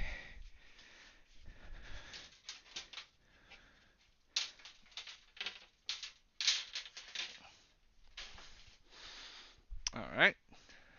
So now I'm trying to take the shit out, but okay, it still won't. Do I remove this tape? I assume I do. Yes, you can take the tape off. The Oh. tape is just to make sure that nothing pops out Oh. during transit, but you won't have this issue. Oh, it turned back. Hey. This is a nice little door to allow you to hide away your pool cable management, as many people often do. What is this? I'm not sure what you're looking at. I don't know either. Okay, yeah, that should be... what is that? That is either your power supply shroud, which I think you already have one, or it's to cover something else There's a fuck ton of. inside the bay. There's a lot of wires. There's already a lot of wires here. Huh. Yes, this case does come with some fans as well as a fan controller. Right. So there is a number of things already pre-installed. We will use some of them, but not others. This is the box I want, right? And yes, this is a Corsair 5000D, the airflow version with the perforated front panel. It's not coming out. We'll touch you do cable management for this stream. Depending on how much time we have left. Maybe, maybe not. I'm not sure. Maybe. How do I We're get this out? nearing the 2-hour mark, so... is that the hard drive cage? Should be able to just push the two tabs inwards towards each other and then just pull. Oh. There we go. What? Why is it attached? What? It's attached to it. Why? Yes. Why you do this to me? Presume, again, for shipping purposes. Should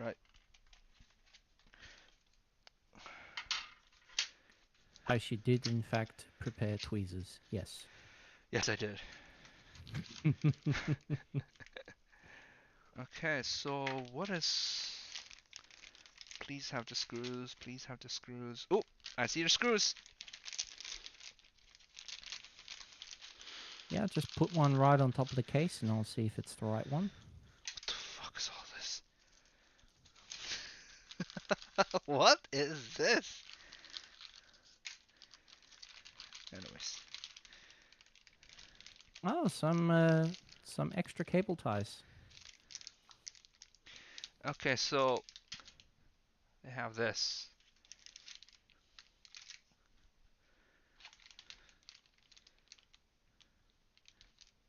We're looking for ones that have a flat edge. Flat edge.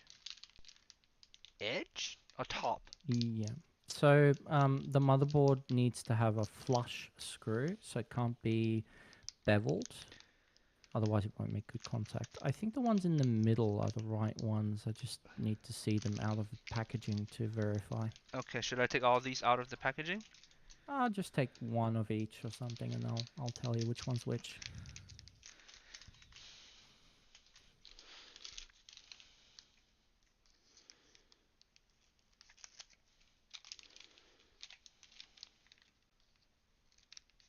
while you're doing that, I'm just going to run a quick survey on chat. Hey, chat. On a scale of 0 to 5 to 10, where 10 is the Verge PC and 5 is Geary's PC, how are we doing so far?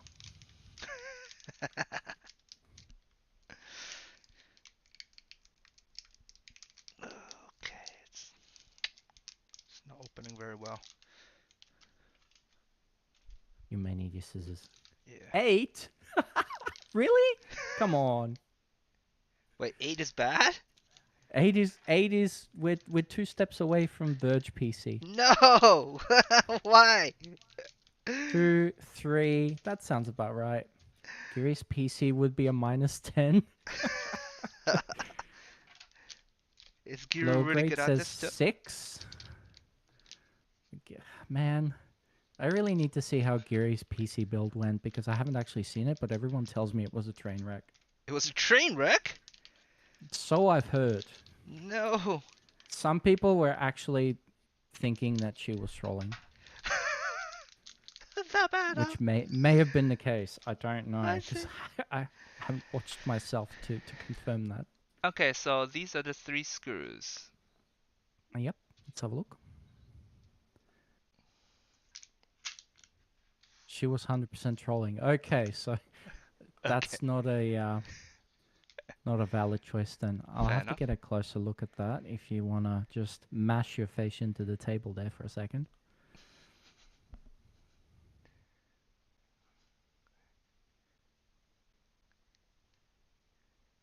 Can you see it? No, it's the angle's not right. I can't see it. Put the screws on top of the case instead. I'll have a look on the overhead.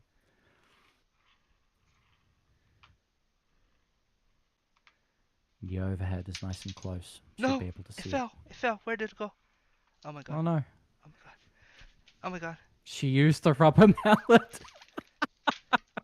Okay. No! I don't think that was a real PC build then. Should never need a rubber mallet to do that. I shouldn't have done that. That's funny.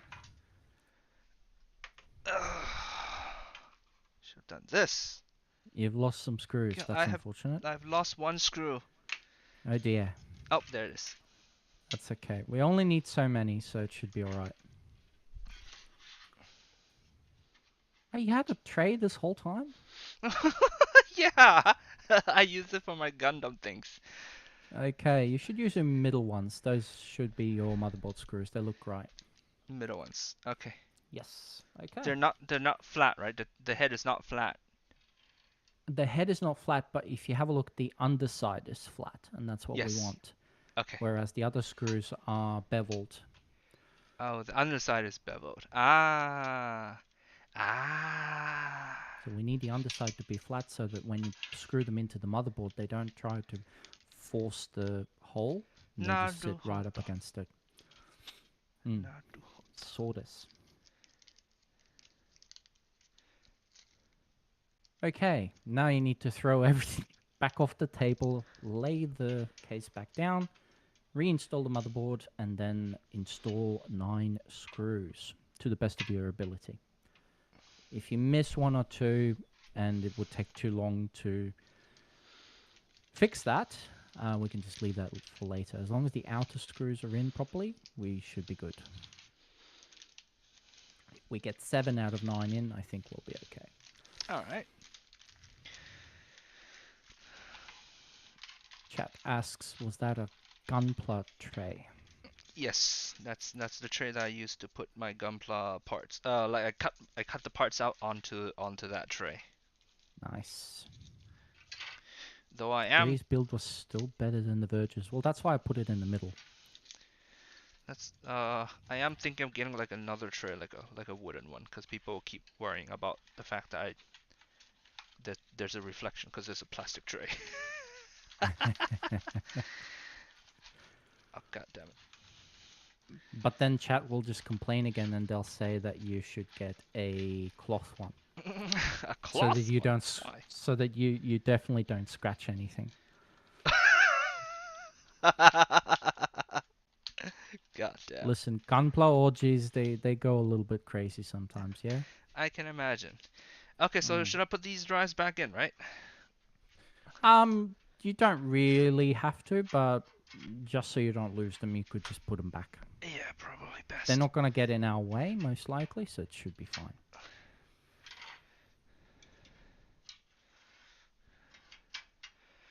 Okay. Do I put the stuff back in? Yeah. And whatever that extra tray bit is, that one we definitely won't worry about. Yeah. Okay. I'm just gonna. Oh, you meant the paperwork? No, the paperwork definitely isn't staying in the case. So put that there. All right. You can go there too. I am sometimes guessing when you ask because I don't know what you're actually holding. There is a bit of a delay. Yes. There Okay. is. We're doing good so far, though. I'm very proud. Yes. Thank you. All right. Now, let's get him back in. Yep. So just do the same thing as last time, very carefully. Wait. Line up the Wrong IO side. shield first. Wrong side. Wrong side. Wrong side. Make sure you don't scratch the bottom because we don't want that. Make sure all the cables are out of the way.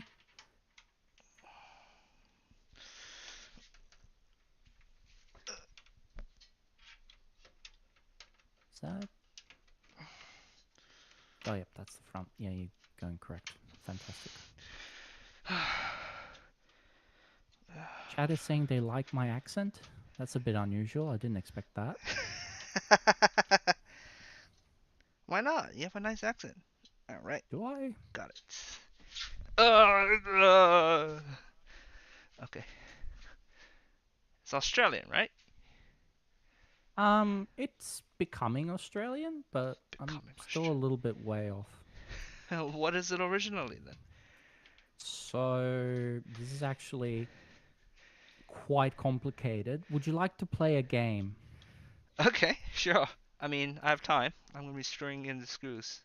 While you're doing these screws, I'd like you to guess what my original nationality is. The only hint I will give you is that it is not American, and it is not Australian, which is where I currently live. I mean, then it's British then.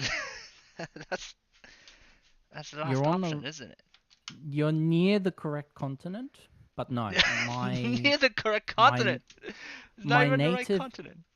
my native language is not English. That's your third hint. Oh. Near the right continent. That means Asia then. If it's close to Europe, then it would be Asia.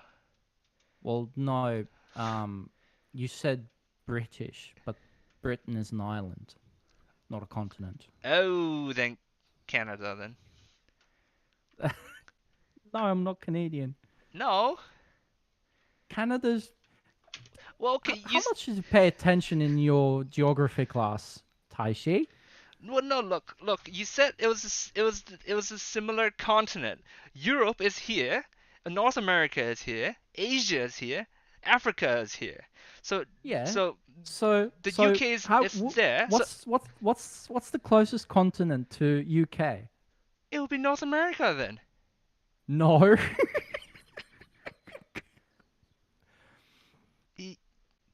Yes. That's on the right side is Asia. On the left side is North America. Yeah, but the closest continent to the UK is Europe. Well, I mean, but the UK is a part of Europe. It's a part of Europe, but it's an island, not a continent. When the okay, the way you phrased it made it sound like it wasn't It wasn't Europe. You said the continent closest to the UK. Fair enough. I may have misled you a little bit. Okay, so just to be clear then, it is a country in the continent of Europe. Okay. All right. I'm not very familiar with my European accents. German? Most people aren't. German? German is too far south. Too far south. So Copenhagen, Denmark. You're on the right. You're on the right track, but you need to go. You need to go on a different axis now. Belgium. You can tell me when you're sick of guessing. By the way. No, it's fine. It's something fun to do while I just Belgium. Okay. screw things in. Now I'm starting. Now my geography is failing me. Where's Belgium? So it's not have a look on the Belgium. Then map. it's the Netherlands. Pretty Nope. much. You're going the wrong way. Oh, the wrong way. Okay, so I have to go that side from Germany. I mean, right there is Poland. I don't think you're Polish though. You need to go further. Uh, Definitely not Polish. Yeah, you would be able to tell right away. Polish yeah, accents are very clean. yeah. What's on the other side of Poland? On the other side of Poland is already USSR. That's where they attacked from. See, but that's the thing. It's former USSR. Yeah. So what countries used to be part of the USSR but are no longer? In that area, oh my God. Ooh, that's a murky area. I don't know. Uh, Estonia, Georgia, Latvia, The first one was right. Estonia. That is correct. All right, that's cool. I don't know anything about Estonia. Tell me more about why is it What would called you like to know? Estonia? Why is it called Estonia? Well, Estonia is older than most people know because Estonia was its own country long time ago before the world wars and everything else. Mm-hmm. We have our own language, Oh, Estonian, of course. really? We used to have our own money, but then we joined the EU and we ruined that. So now we run off euros, or at Okay. least as far as I know, because I haven't lived there for like 10 years. I see. Chat says, speak some Estonian. That's what they all. That's what people always They- say when They always ask for it. It's always like that, isn't it? I don't have any phrases ready for that, but I will tell you the longest word in Estonian that I personally know and can pronounce, which is "Kuuli lennude tunneliluk." What does that mean? Kuni. I heard. Kuuli lennude Kuni. tunneliluk. Hold on. Kuni leno de Tunneliluk. kuneriruk. And the translation for that word is, how do I put this in English? Do you understand the basic concepts of gun construction? Gun construction? I'm afraid I do not. So guns have a barrel that goes from where the bullet is inserted to the exit of the gun, which is the barrel. Muzzle. Yes. The muzzle, right? Okay. So there are weapons which have a hatch in front of the muzzle. Okay. And the word specifically says that it is the hatch belonging to the bullet barrel corridor. I see. Wait. It's a very strange word, and we don't use it normally. It's a very specific term used in gun construction. I mean, I imagine it's a pretty new term then, because I mean, guns are pretty new in history. Like, relatively so. We never manufactured any of our own weapons, but obviously being in the USSR for a period, we had a lot of Russian equipment. And post-Soviet, we obviously used a lot of that equipment going forward for, national defense and whatnot. right. So I presume that sort of wording became the norm afterwards, which would have been after 92, which is when we formally receded from the USSR and became our own republic again. I see. Hold on, this Yeah, one's the more not you know. going in. This one's not going in. Why is It's it not going in? Just make sure that it is going in straight and that there is a hole. If there is no hole, you may have to wiggle the motherboard a little bit and just make sure that it's lined up. There is one hole which is not actually a hole but a stud, but that is usually very obvious.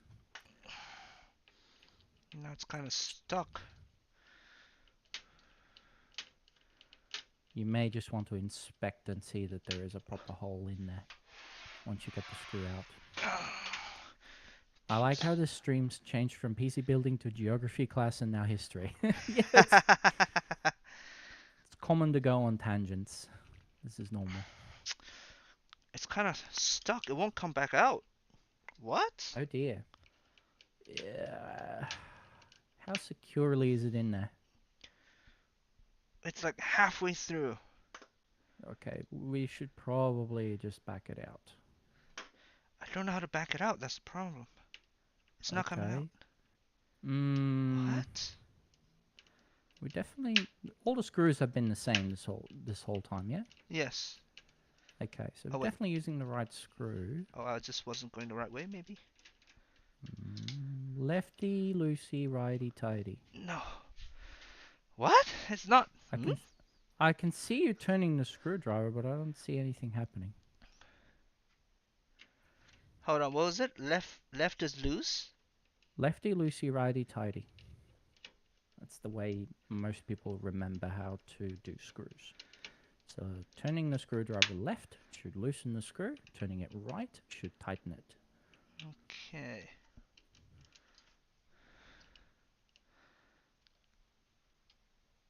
Different screw thread. It could be that there's a different screw. What did I do? On it. That seems unlikely because this is the accessory box that came with it, and there weren't that many screws with it, so I presume they were all the same. I could be wrong. I'm unfortunately not there to know exactly. Should I just leave it and try screwing other parts? Yeah, see if you can get the other ones in for now, and we might just deal with that one later. Chat says new Casey Kazor. We're not at that point yet. Let's chill. I have to lug it home again. God damn. Oh, it's a bit. Some of these will be a bit hard to put in, so you also have to make sure your motherboard definitely is lined up with all the screws before you tighten them all down. Otherwise, you may not have the move enough space to wiggle around just to make sure everything goes in. Okay, I think this one went in properly. Okay, good. Well, as long as we get most of them in the way they should be, then you should be fine. That leaves this one. This is. Put some hot glue on the back of the motherboard should do the trick. Grounding might be a little lacking though. Well, hot glue is electrically non-conductive, so that should be fine. I don't have a hot glue gun. Don't necessarily want to use hot glue during PC installation. That's not normal. Okay, let me put in this one more. How many screws have you got in? Oh, actually, there are two more. I've got in 1, 2, 3, 4. This is the weird one. 5. Yeah. So I can do 2 more up here on top. Yeah. Yeah. The middle one, I really don't think I'm going to be able to get because the CPU cooler's in the way. Yeah.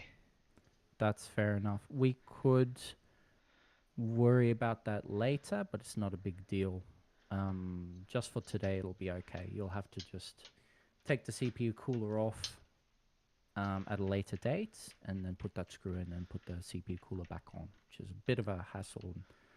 Yep. You'll have to leave that for later because we are 2 hours in now. Goddamn. A little hot glue, no big deal. Aki. Oh my. How about a little hot glue on your face? That's it. Close that mouth up.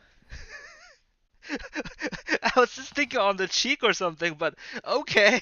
We're actually gonna close his mouth. Oh my god.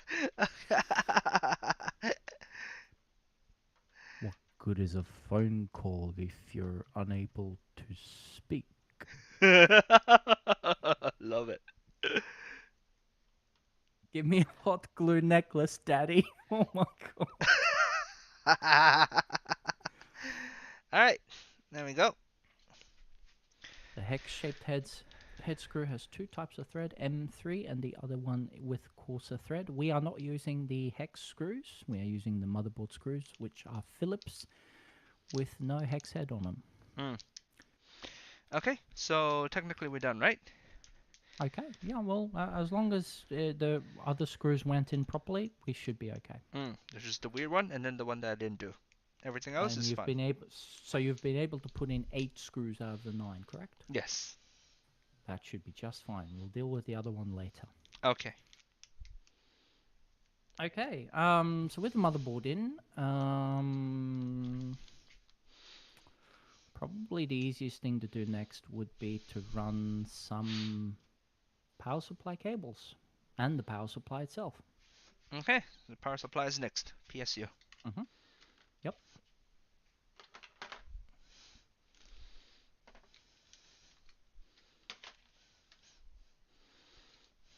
Given the limited space you have here today, and I'm impressed that you're able to have everything nearby enough to still grab it.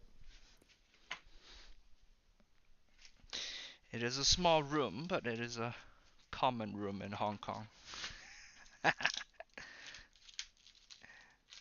Ish.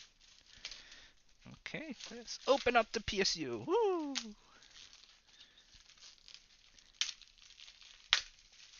Everything is so big today.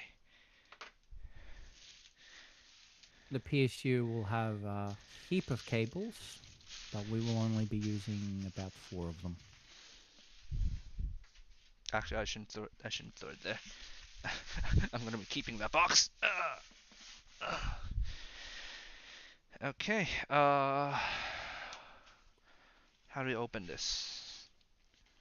There you go. Well, not like the Verge guy did it, which is ripping the box open. You should have a lid somewhere. That hurt me physically a little bit. You've seen how careful I am with cleaning up and all my boxes so far.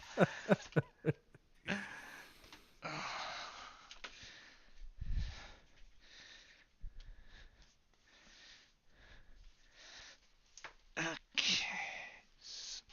Okay, I am gonna have to cut this open. All right.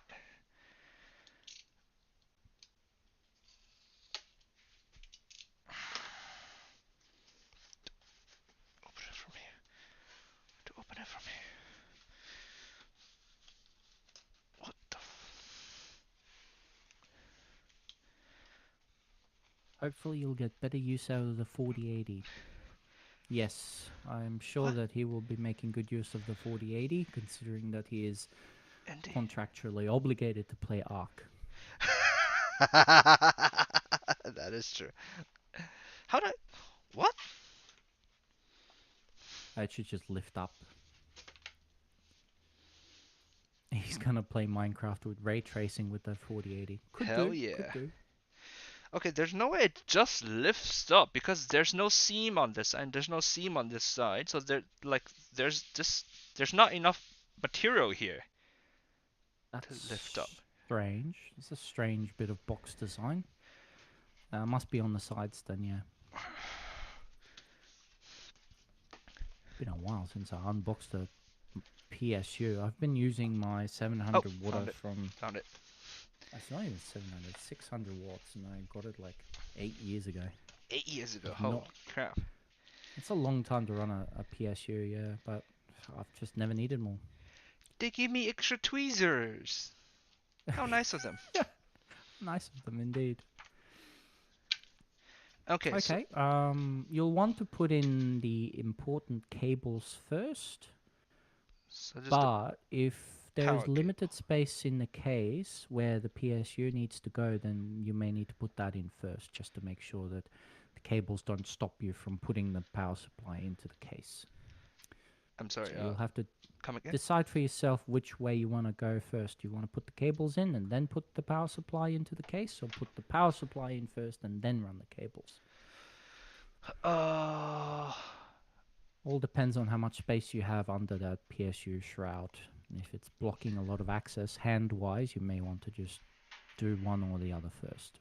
Under the shroud, huh? Let me see. It looks like there is no shroud, actually. Oh, okay, so... Oh, wait, hang on.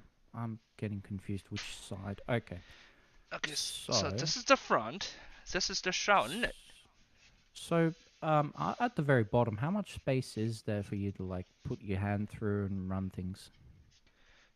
From the back. From the back. It's like this. Not a hell of a lot. Actually, this... Can Oh, I it should be... remove this? That particular hinged door should come off in some way. I just don't know how.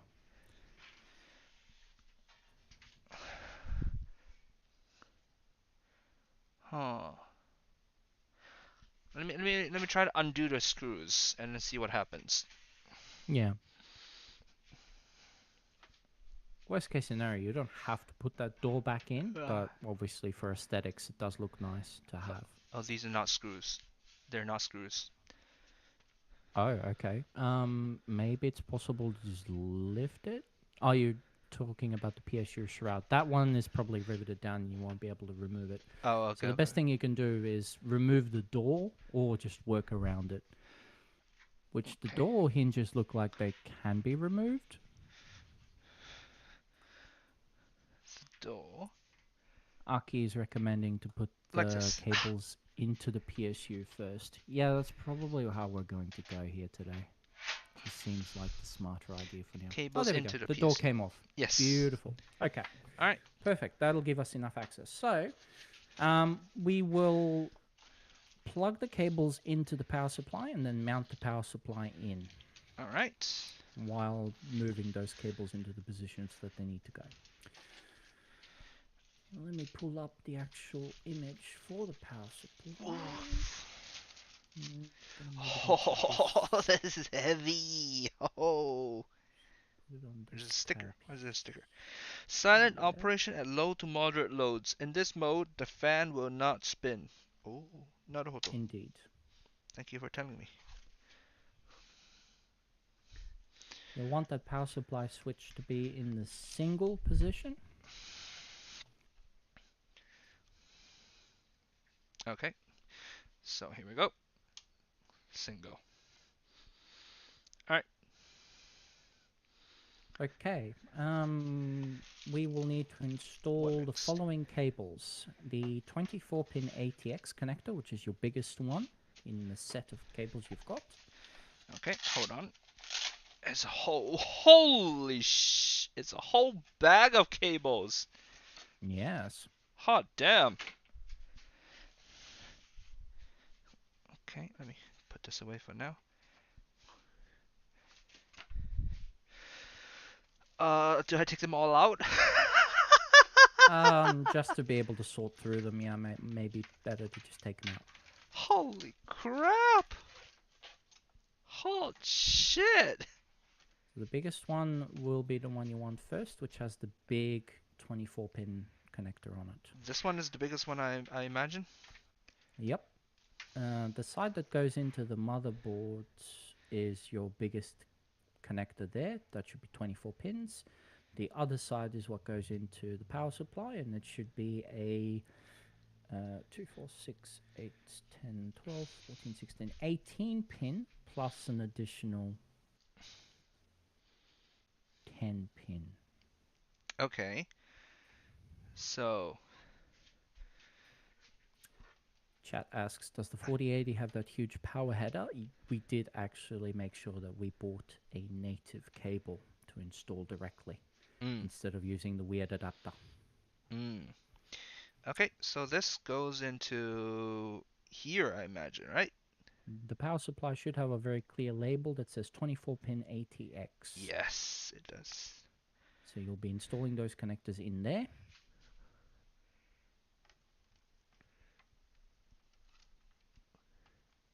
Is there supposed to be a click? There's no click. There should be a very clear click, and the tab for it is towards the lettering. And if the tab is not looking secure, then you'll have to keep pushing.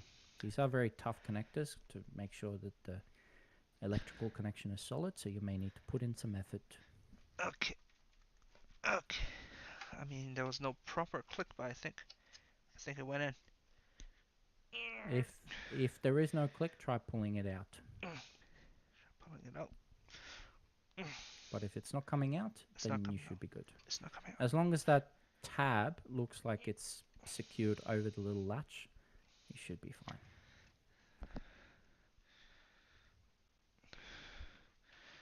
Hold on. Yeah, some power supplies, they just push in very firmly and they are secure, but other times it's Oh, I pushed it in as hard as I can. it should be fine. Should be fine. Okay. Next. Next, you'll want to install a CPU cable, which should be 8 pins. Ah, CPU. It should be 8 pins on both sides. Yep. You'll actually want 2 of those. 2 of them. Okay. Your motherboard has... let me just double check. Your motherboard has an 8-pin plus 4-pin connection. 8. So CPU connectors on the motherboard side should be loose. They can be connected as a single 8-pin or 2 4-pin connectors. Hold on. First of all, which side is the one I'm supposed to... Okay, never mind. Okay. The latch, I can tell from the latch. Okay, so which one do I stick it into here? Ah, 4 plus 4 CPU. That's right.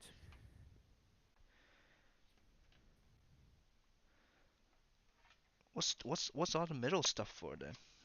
Anyways. It's just additional ports for the same thing. Okay, so that's one of them. There's another one, you say? If there isn't a second one, that's not a big deal, but it would be good to have an additional.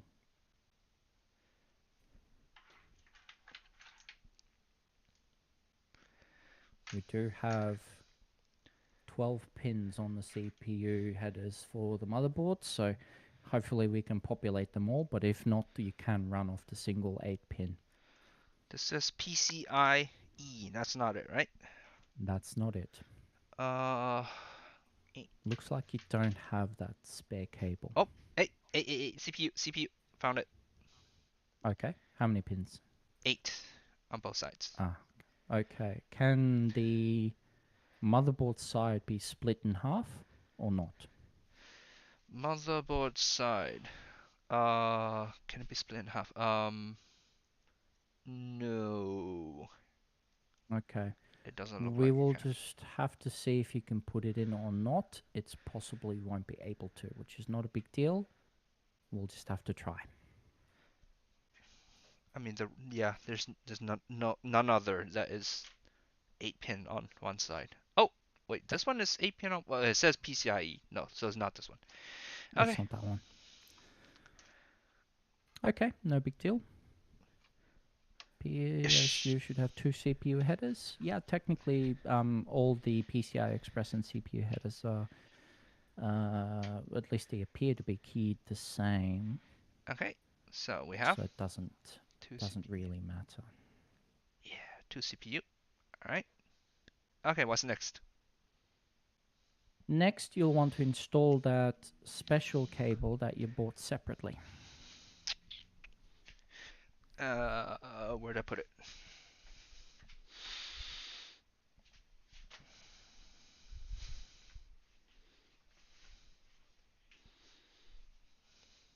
Where did I put it?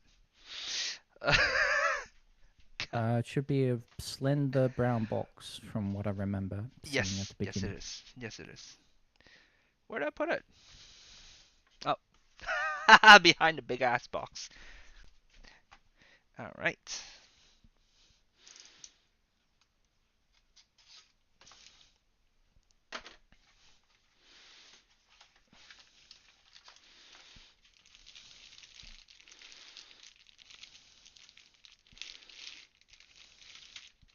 Hi.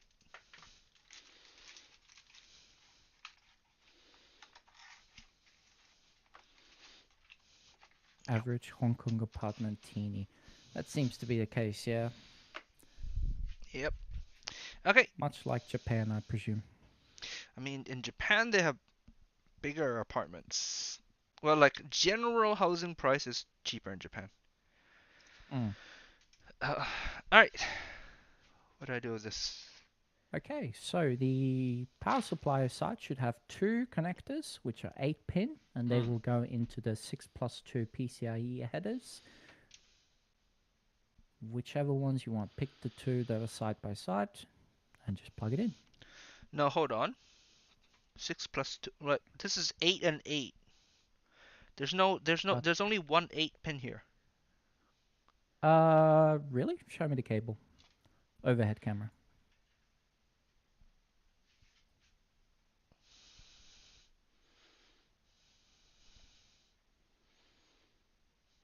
Yep. So you've got the 12-pin, which is the one that goes into the GPU, and then you've got the 2 8-pin connectors, and they will go into the power supply. So it's not the top row, it's the middle row? Yeah, whichever one is free. I would probably use the middle row, because they'll probably have different set of capacitors on those. Okay. So it's middle row. Okay. All of those ports are technically interchangeable, but we'll just try and cable manage it a little bit so we know which side is which. I see. And that way you know your graphics card is plugged into the middle if you ever need to replace this cable. I see.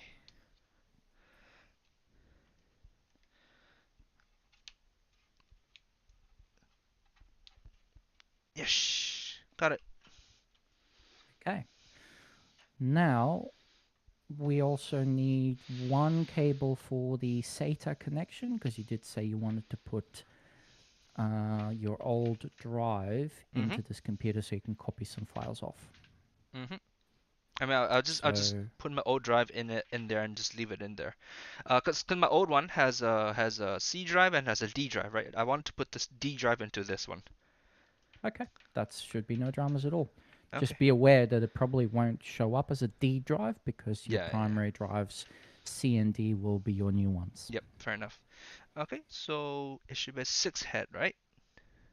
Yeah, so the SATA connector is just a very flat and long-looking L connector, and it should just have a single 6-pin to plug into the power supply.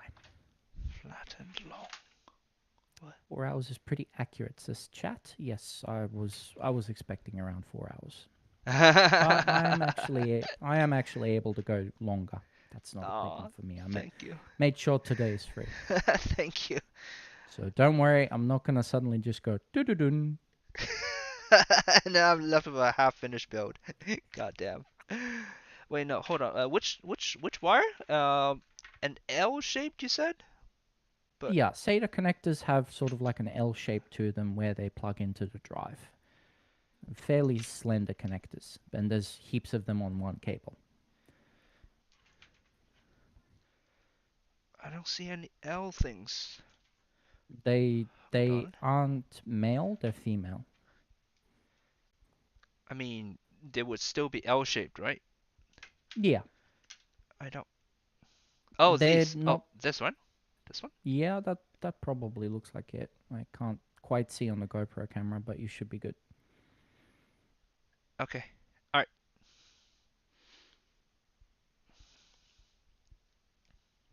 Aki's being unsay-so in chat. Please behave yourself. This is a say-so PC building stream. No thirst allowed. But you are allowed to drool when the 4080 is in view. That's okay. Okay, so which one do I stick it into? The left side or the right side? So it should be a 6-pin connector, which there is only 6 of those on the left side of the power supply. Yeah. So just pick any of those and you should be good. Okay. All right. Went in. Got it. Beautiful. Okay. So that should be all the cables we need to plug into this power supply. Oh. So now you have to install this power supply with the fan towards the floor. and run those cables to the positions that they need to go. Okay. The CPU cable is going to go straight up to the top of the case from where it comes out. Hold on. Hold on. Let me put all these wires away first then. Fair enough, yep. Okay, the power cable I'll leave out. Yeah, you do need that one. I do we imagine we I do would. need to actually turn the system on. I don't know, man. Wireless power. That's the future. Yeah, hasn't quite been invented yet for PCs. For these loads, right? I mean, there's wireless Samsung charging now. Razer made a modular PC that has all the power and stuff connected into the central column. That's probably the closest thing to quote-unquote wireless power, because technically you don't connect anything yourself. I see. All right, let me see. How do I do this? So, fan facing the bottom. Yes. And just shift it through in until you get to the correct location, and the screws line up with the holes in the back of the case. So I'm gonna have to feed all these wires into this hole first, and then I put the PCU in? No. So the PCU will not go through the back of it because Yeah. it's too small of a hole. It has to go in through the back side, and probably at a bit of an angle. Does it even? It should. It's designed to do that, so it should. Hold on. I'll be very surprised if it doesn't. I mean, no. Look at the size of this. It doesn't go in. The drive thing is in the way. Okay, we will just have to take the drive things away then. Okay. No, they're not. Hang on. The power supply sits the way that you've got it on the table, so that's how it goes in. Yeah. Can I shove So it is there in? I don't think I can shove it in. It's not enough light, so I can't tell. Uh. But if there may be a tray in the way, so you may have. Oh, actually, this could be one of those cases where the GPU. No, sorry, the power supply tray is removable, so you may be able to take that tray out. Are there thumb screws on the bottom at all for the power supply in any respect? I'm just going to have a look at the official material for this real quick. No thumb screws at all. Aha, okay. So there is a thumb screw for the hard drive cages that are just in front of where the power supply would sit. I'm going to have you remove those thumb screws and remove those hard drives and the whole cage that goes with it. Okay. Oh, they're very tight. Oh. Yeah, they will take a bit of effort. How do I get them out? I don't think I can get enough purchase. If it helps, put your hand through the power supply hole from the back. No, What is the manual? It's not a matter of. It's a matter of. I can't hold them tight enough to. Maybe you need some pliers then. That's a bit unfortunate. Pliers. You should be able to use a Phillips screwdriver. I would say yes, but you can't get a screwdriver in there because the screws are pointing up towards the top of the case, in which case the power supply shroud is getting in the way. Yeah, and I don't have any screwdriver that's short enough. Got any pliers? Otherwise, use pliers. Some cardboard to try and get a bit more purchase. Cardboard. Let me go out and get some pliers. Hold on. Yeah, that might be the easiest way to do it. It's a bit of a silly way to design this particular case.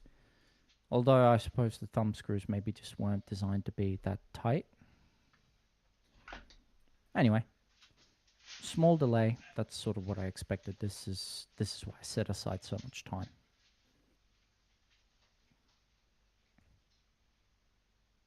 Thanks, Corsair. Yeah. Occasionally there are situations where things just don't line up perfectly when it comes to PC building. It's not something that you should be particularly afraid of, you just need to be aware of it. It is something that's going to happen, especially when the components you've never used before, in which case I'm actually not familiar with this case at all. I just had a look at the product images and, you know, everything's there that needs to be there, but the smaller details are a little bit special. Oh, look at that. He's got a fancy case for his tools and everything. A hammer for PC building, yes. Okay, I'm back. Pliers are these, right? I think. I'm not sure. I'll tell you in a minute when you grab them. Yes, that is correct. Okay.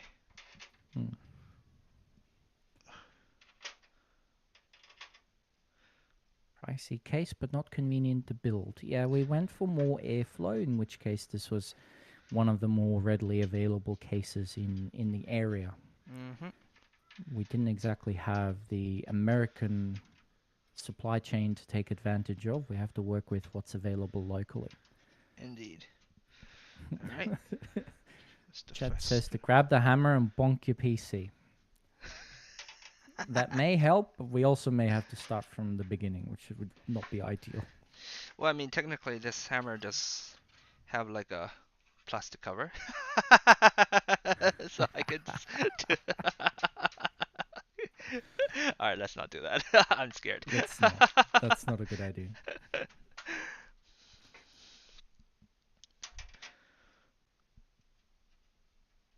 The hammer is for emergency use. Break in. This isn't Onigiri's stream. No hammer. Break in case of emergency.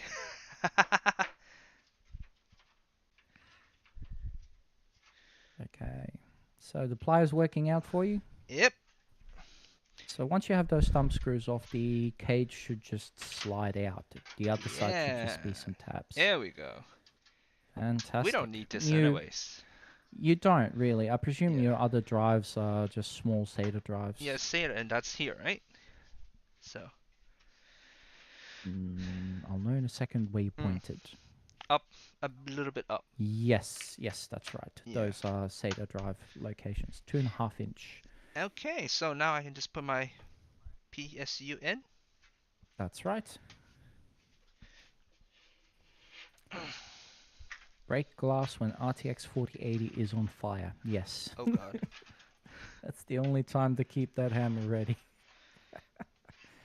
Okay, let's put the cables in first, I think, then. Yes, you'll want to feed those cables to positions where you can actually run them into the rest of the computer.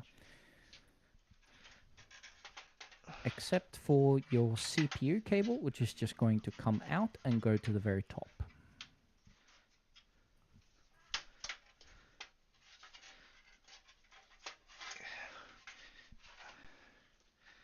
I just feed everything in.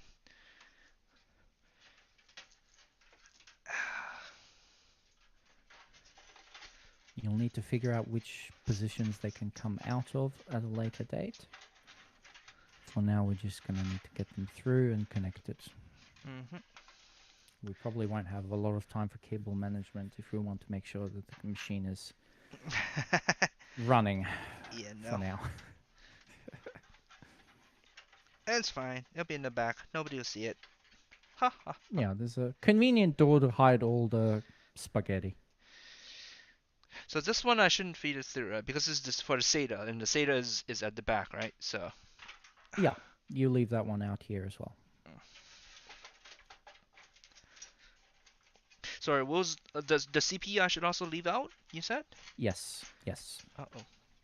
Okay. Oh. Okay. Okay then.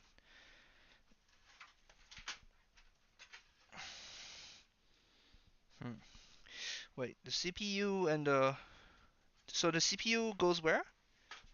So the CPU is going to go to the very top of the case and then go through a small grommet hole so that you can connect it to the CPU header, which is at the very top of the motherboard.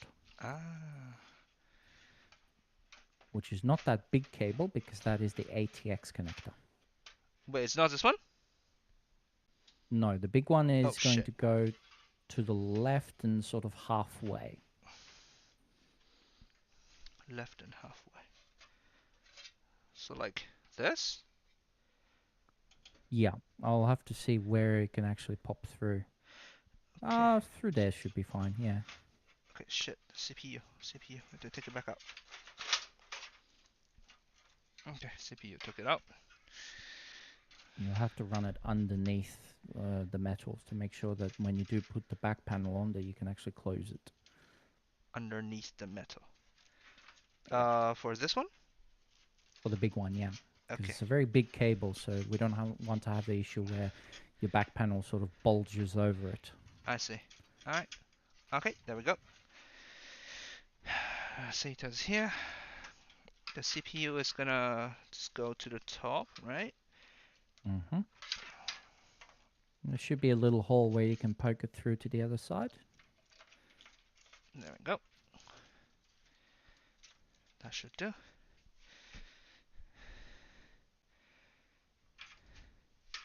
That should be fine. We'll see if there's a better place to put it through a little bit later. Okay. The PSU, do we have to fix the position or something? So there are 4 hex screws that will have come with the case accessories, and you will use those 4 hex screws to mount the PSU to the back of the power supply housing.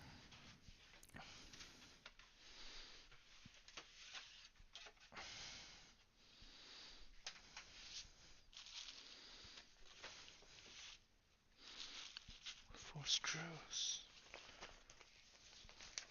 These will be the In here? hex style screws, which still have a Phillips head on them, but are a bit more stouter. They won't be in the they won't be in the power supply box, I don't think. They'll be in the case accessory box instead. Oh, okay. So, Because I saw hex screws in that little transparent bag that you took the other screws out of. alright. Not this one. This is where having more space would be handy, because you can have everything Yeah, I know. within Right? arm's reach. And right now you're just sort of forced to stack stuff on top of each other. This one.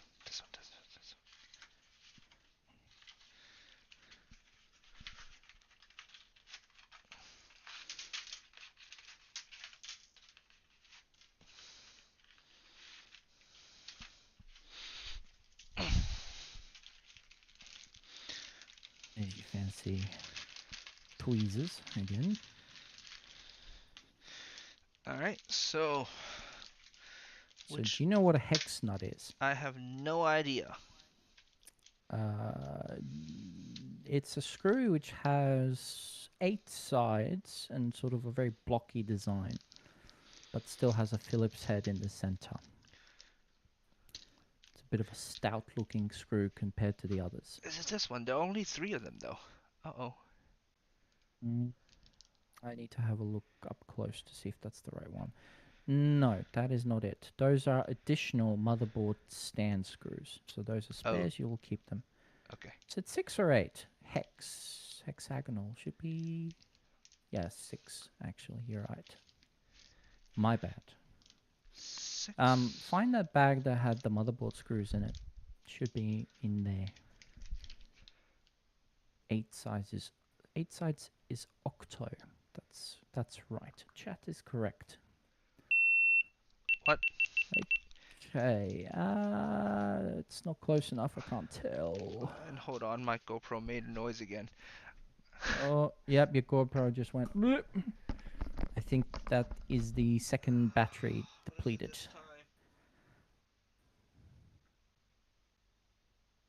Good sir. You failed polygonal subject in class. Listen.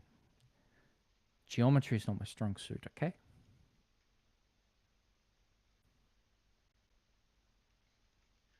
I solve practical problems.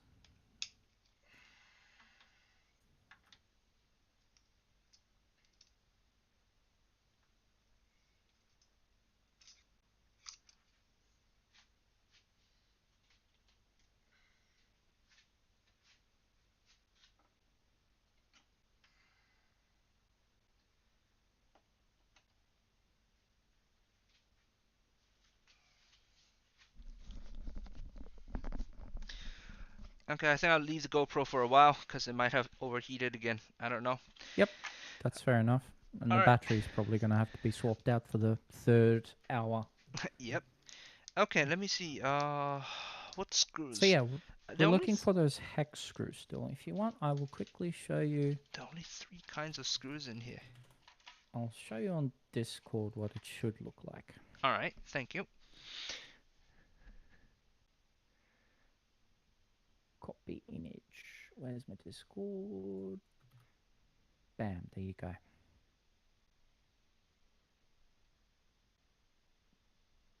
So they should look a bit like that.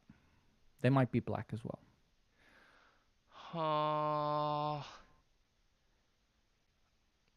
And there should be at least 4 of them.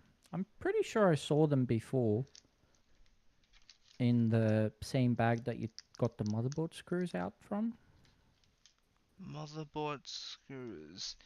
They were in that bag, which was separated into like multiple sections. Was it not this one? Corsair. Oh, hold on. Oh, found it. Yep, okay. Have a look. Okay, there we go. These ones.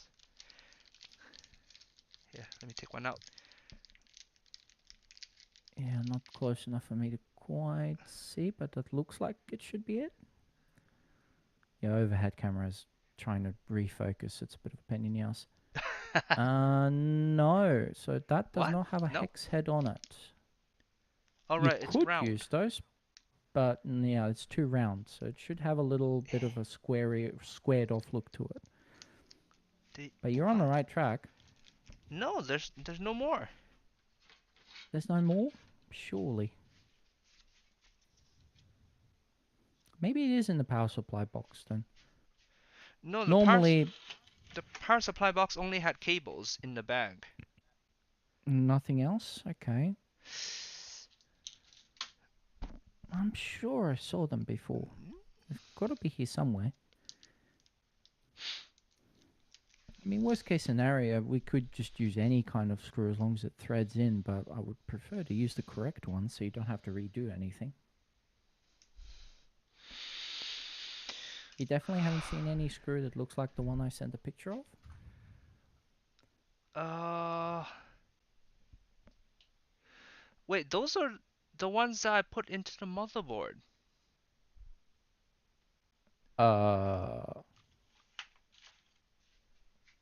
The ones that went into the motherboard should have been the rounded ones. The rounded ones? So they would have been the ones. Wait a moment. Hold on. Have you messed this up now a little bit? Have we messed this up? It's not a big deal if you have, but let me just. What's a good example? That will do. So the motherboard ones should have looked similar to this. Get the PCU is being a bit weird. Have a look at Discord. I mean, in theory, they all work. So they are kind of interchangeable, but I would... Because they're all M3. It's just a different shape of the head. Okay, no. These are round. Okay, the ones in the motherboard are round. Yes. But then in that case, I don't see any that are hexagonal.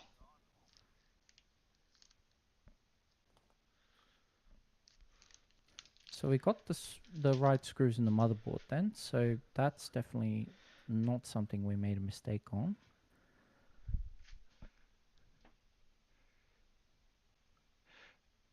Yep, the motherboard ones are fine. Yes. These so we did that correct. Good. So there should be some hexagonal screws somewhere. I just don't know which bag. And there should be at least 4 of them. This is a weird thing to get stuck on. I didn't expect this. That's okay, we will soldier on. Technically, we are still on schedule. We're not particularly far off from actually powering up at this point. Okay. I really don't think I see them anywhere. So if they're all the same, then Use I'll the just same motherboard screws to put into the holes for the power supply, yes. yeah. We'll Alright. just go with that for now. These are easy screws to replace because they're always on the outside of the case. So once you do find the right ones, you can just swap them out. Okay. So let's just go with the backup strat. This is a bit like Games Done Quick, where you have to use marathon rules.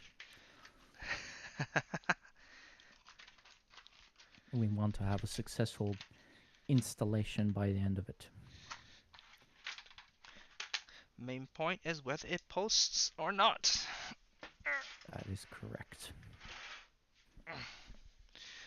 Oh well. It fell off.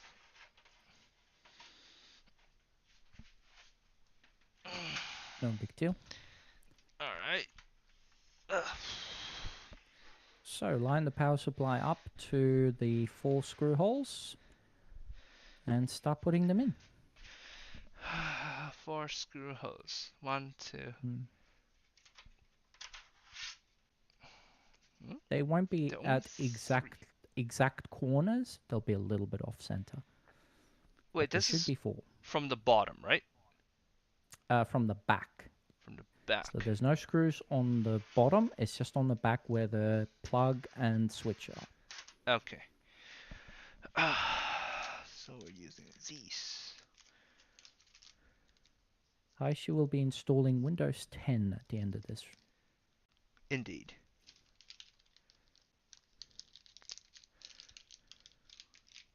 Skyraven in chat says PSU screws should be with the zip ties at the top left. They might be. I don't see where the zip ties are. Top left. Top left.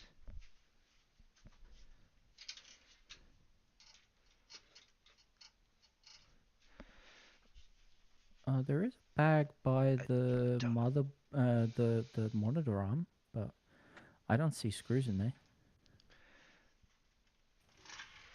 Hold on. Let me see. The top left of the camera, to be specific. Top left. Oh, there is a bag with some zip ties. Just No. no, that's not it. That's not a bag. That's something else. Yeah. Okay. Never mind then. No, all good. Let's keep going. Forging on like a soldier. Like I said before, this is an easy solution once you do find the right screws, which you will probably stumble upon them as you're putting everything away, and then you go, oh, these are the ones. And then just quickly swap that over. As long as these screws thread in properly and don't cause an issue, then we're fine. It's always Murphy. I always blame Murphy for this. Fucking Murphy. It's like if you're looking for something, you don't find it. When you're not looking for it, then you find it. Happens to me all the time with tools. Let me see. Where does it go in? Okay, alright, found it.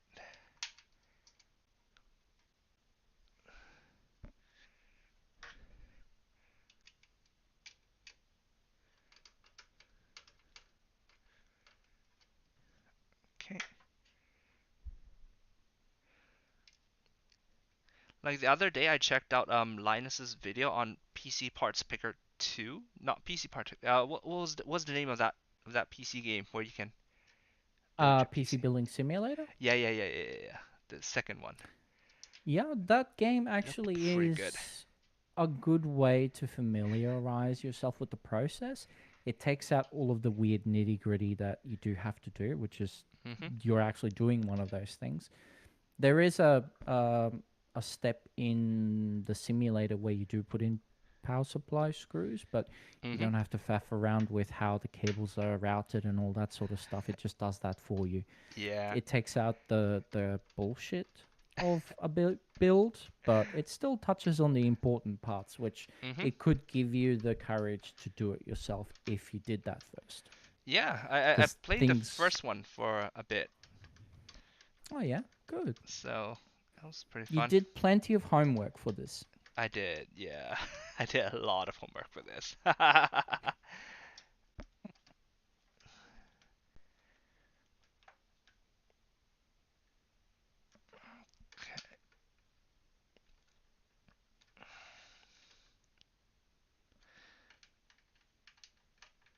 We're getting close to that big money shot, which is putting in the the graphics card. Hmm. Once we have these wires run where they need to go, we should be good to go. Okay, the PSU is done, I believe. Okay. Now we got to run those cables, which the easiest one to do right away is that CPU one, which you've already run through. So carefully check. You may want to run them further towards the back. You've got 3 holes that you can run those CPU cables through. You want to go as close to the back of it as possible. And you'll see that at the top left of the motherboard, you'll have 2 connectors. One is 8 pins and another is 4 pins. Oh, okay, it's at the top left. Top left, correct. Okay. So you'll want to run those CPU cables Here. through the closest hole to that position. Right. Plug the 8 pin in. So that's one of the 2 cables. And then for the second cable, we'll just have to see if you can connect it or if it's just going to be too loose and be an issue. 8 Because pin. normally these connectors are supposed to be a 4+4 and you can pull them apart so that there's 2 pieces. But in your case, you just have the solid 8 pins on both sides. So you may only be able to securely connect one of those. Okay. Another thing you can do while you're doing this is you may also want to run those 2 cooler fan plugs through one of those holes as well to the other side. Wait, is the clip part on top or at the bottom? Let me quickly check the diagram. They should be at the top. Okay. The plug will only go in one way because it's keyed. Okay. Is this it?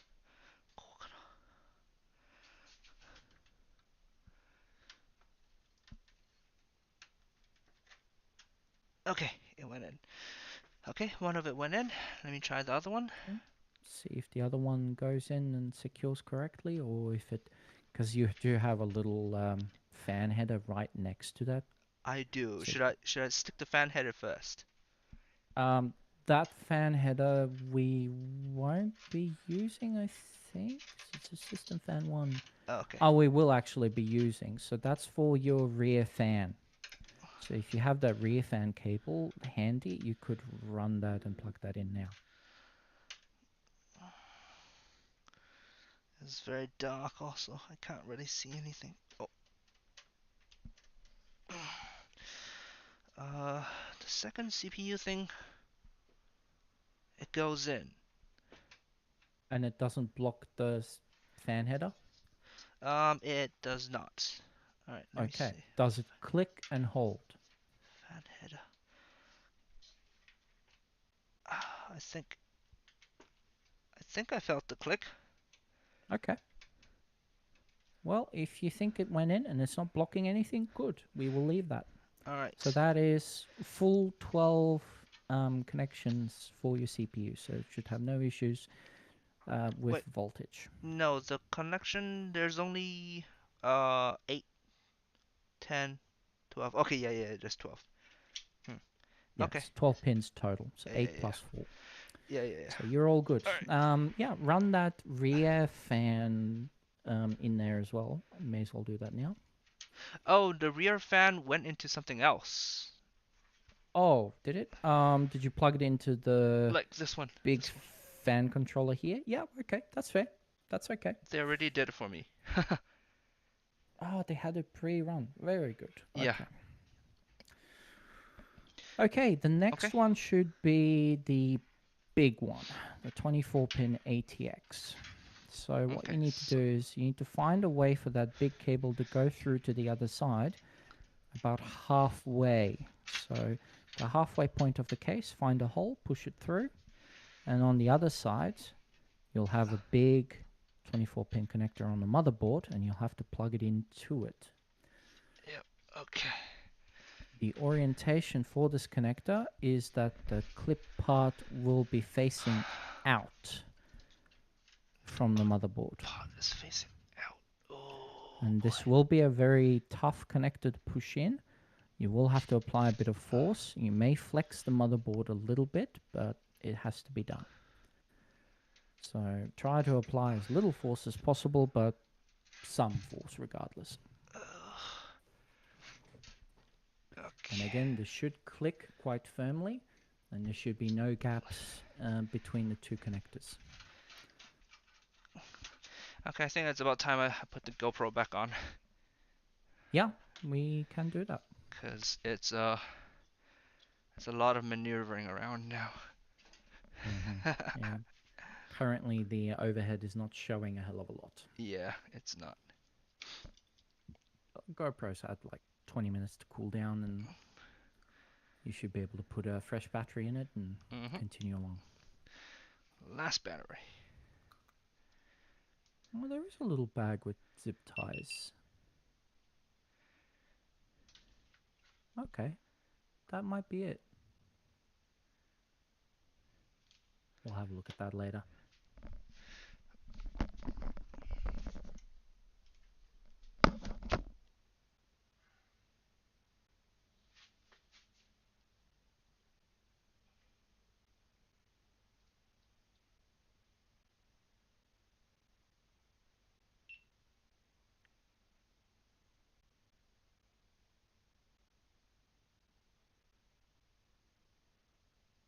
For everyone joining in live, this is the third hour of the PC build.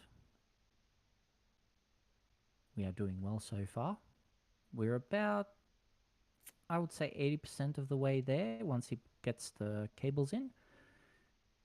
The only steps left to do is to put in the GPU, connect it to power, and that's pretty much it. We can then test run the system and make sure it works.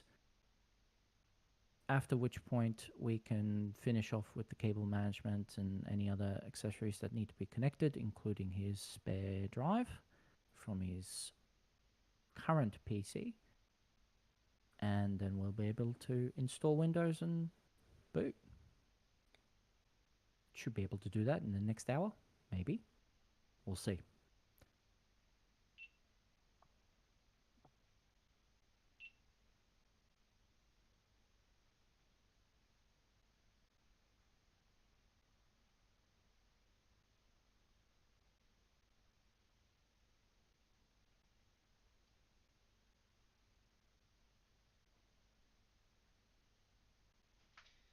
And Arc.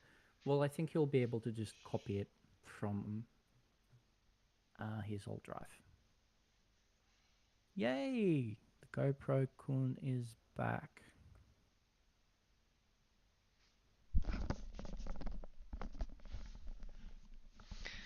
Alright, we're back. Alright. Yosh! Yaruka! Welcome back. Thank you very All right. much. Alright. This should be the final stretch. So, this one I will bend this like this. Yeah, you will have to bend this connector to turn it around and make it go in. This is fairly normal, so you will just have to do that. And then it should push in there, and it will take force, so I would probably try and hold the back of the motherboard while you're pushing it in, or try to sort of clamp it I see. with 2 thumbs if you need to. You want to make sure that the motherboard connector and the actual cable connector doesn't have any gap between the two once the connector is fully inserted. And there should be a little click as well for the tab. God damn it. It's not. is very tough, and when you push it down, it does flex the motherboard a little, so it might be a bit scary.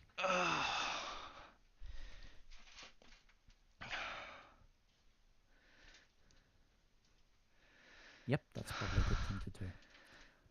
We won't be able to see much because the cooler is in the way, but that Yep. should help push it in a little bit easier. It's very dark also. Yeah, everything is black, which does not make things easy. Camera's like, I don't have enough bitrate for this. Yeah, that's a bit better. We can see it a little more.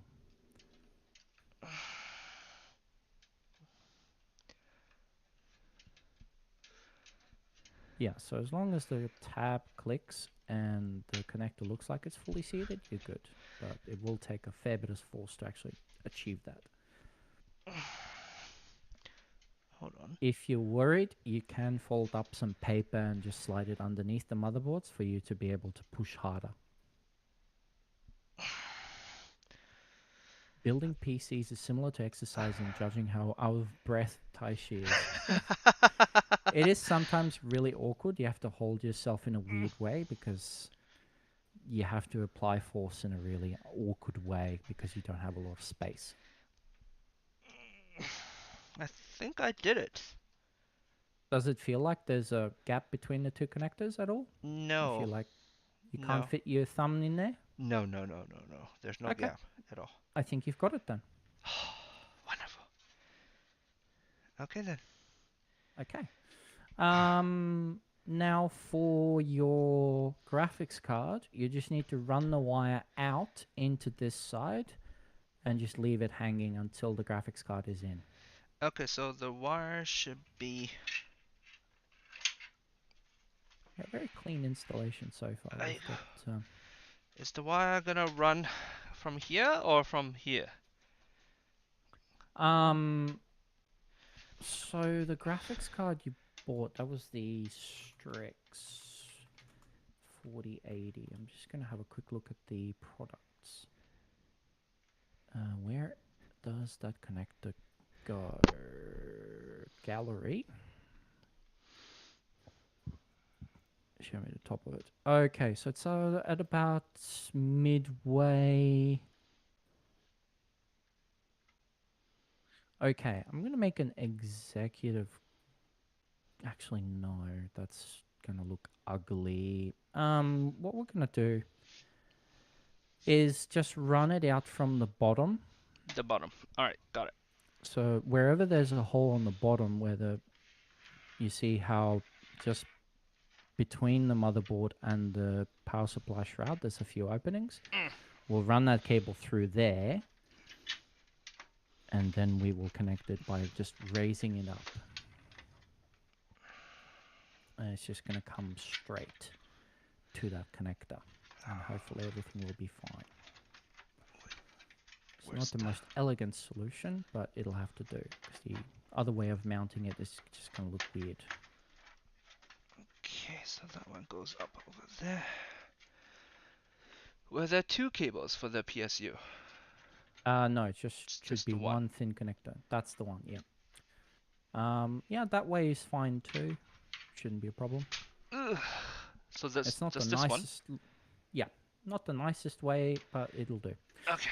Okay, so that one's ready for the power supply to go in. The last thing we need to do is you need that little Y cable for the CPU. So the CPU. Which wire cable? It should be like a little splitter cable that you put aside. Ugh. It should be on your left, if memory serves me right. This is a fan. This is also a fan. There's only two fans. It's not in the computer. It's the spare cable that we put aside. So your CPU cooler has two fan cables. Yes. You need to run those to the back through the hole where your other cables are going through. Then connect that Y splitter to both of them, which would be easier to do on the other side. That's one.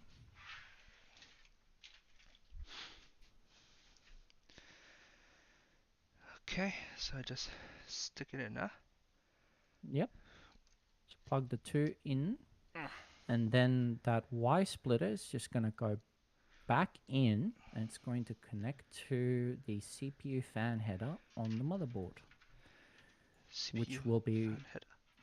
it will be the gray connector just above your RAM. Wait, so this has to go back to the mother. Yeah, so the splitter cable goes back in and connects to the motherboard. Oh, so that you don't see it in the front. Yeah, we just cable managed it away so it's not just hanging on the inside. Oh, okay. Yeah. Okay, so this Just should to be good. make, Or should yep. it come out from the rightmost grommet instead? Whichever takes up the slack of the cable. It's not super important. Okay, whatever. It may be more clear to you which way it should go once you actually plug it in. So turn the cable, turn the system around, and have a look for a gray connector that says system fan on it. It's a CPU fan. CPU yep. CPT. CPT is not right? No, that's the black one. You want the gray one. The one on the right. Should yes. just say CPU fan. It does indeed. Plug it in there. Hold on. All right. It is plugged in. Fantastic. Yeah, I can see from the GoPro footage that was actually not too bad to do. Awesome. So, last thing before the big one would be to install your 3 front fans. Yes. So, in order to do that, you'll have to remove the front panel. Remove the front panel.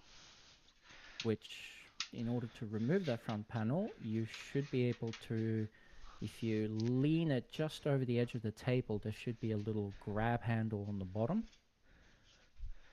Oh, actually, no. Yeah, that's easier. Fantastic. Okay. The camera's finally caught up. Still got so the thing, you though. should be able to see the screws for that one fan that's in there. Hey. All right. All right. Yes. So what you'll want to do is remove that fan there that's installed. Okay. So that'll be 4 screws. You've got to undo and remove the wire that's attached to that fancy case fan controller.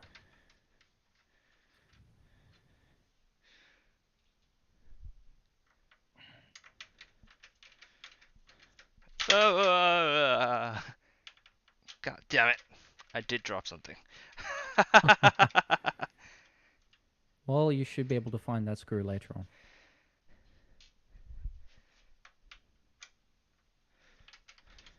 Oh, god damn it.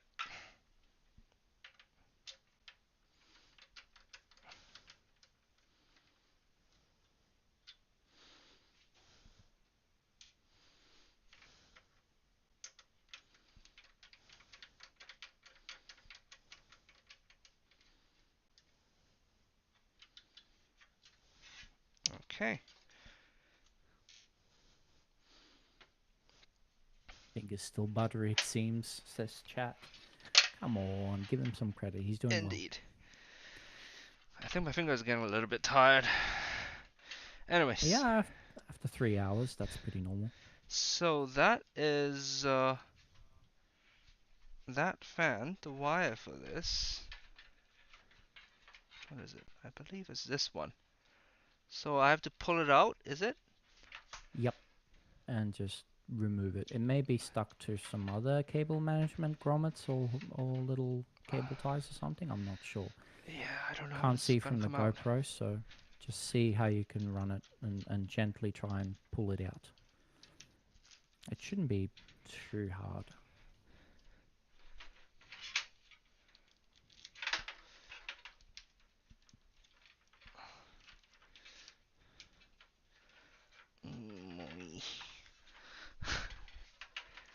Okay, the header is sort of in the way.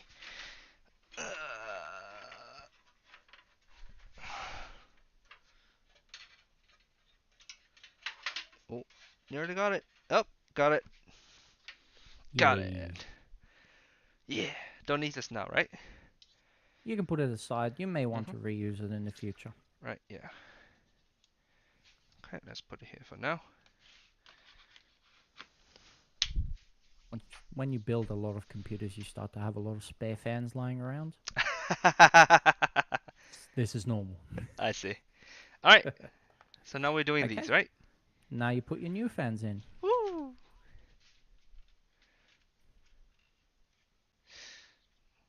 Okay, and then afterwards we'll be sticking the pins into the bottom three, right? I imagine.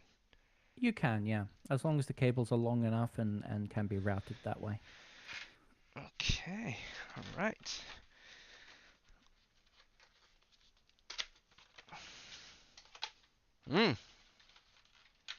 Beautiful.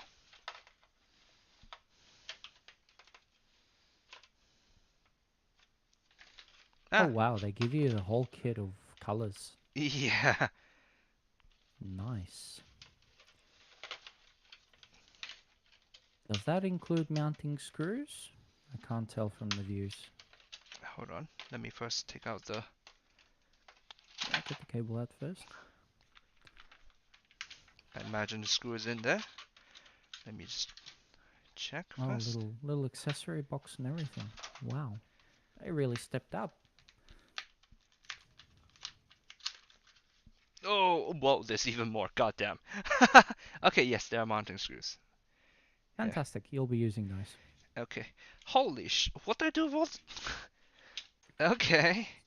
So they give you enough to put on all, like both sides of should I go So black or... I don't... your pick. Me personally, I have white ones. And I like the look of those. I mean, it's an all black build. It is so far, so you could just stick with it. Mostly, you will never see those pads anyway. Really? Okay. Only when you're cleaning your dust filter will you be able to see those. Oh, okay. Never mind. Black it is then. Black it is. You can keep the rest and use some other time. I'm surprised to give you all of them. That's Oh, they only give you 4 of each. Ah, okay. Oh, okay. So you will have to use a different color on the back side if you want to put any on. You don't have to. You only need them on the mounting side. So you could put a different color in somewhere like else. this, right? Yeah. So that's the side you want to put the pads on. So that when you screw it in, those vibration pads make contact with the case and reduce the vibration noise. Oh, that's genius. Yes. I see, I see. You're learning a lot today, aren't you? I am. Thank you for teaching me so much.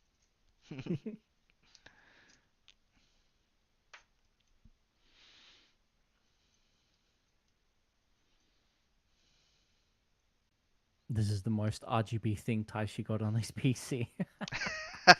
Well, the motherboard does have some lights, but he will most likely be turning those off. I will probably just leave it, because I don't know how to turn them off either. Oh, no, I can tell you how to. Thank you. Have you ever looked at a BIOS menu before? Like once. Like I do the thing where I restart the computer and I press F12 or something, right? Yes. Yeah, I've looked at it. I realized I had no idea what I was looking at. Then I gave up. Because I think We will have to go in there for one particular little thing, but other than that, we won't really be doing too much in it. But I will let you familiarize yourself a little bit with that system, so you're not so afraid of it. Oh, good. Thank you. No worries. How did this look before? Oh, god damn it. I can't make it go back in. What the what? Oh, it's like this.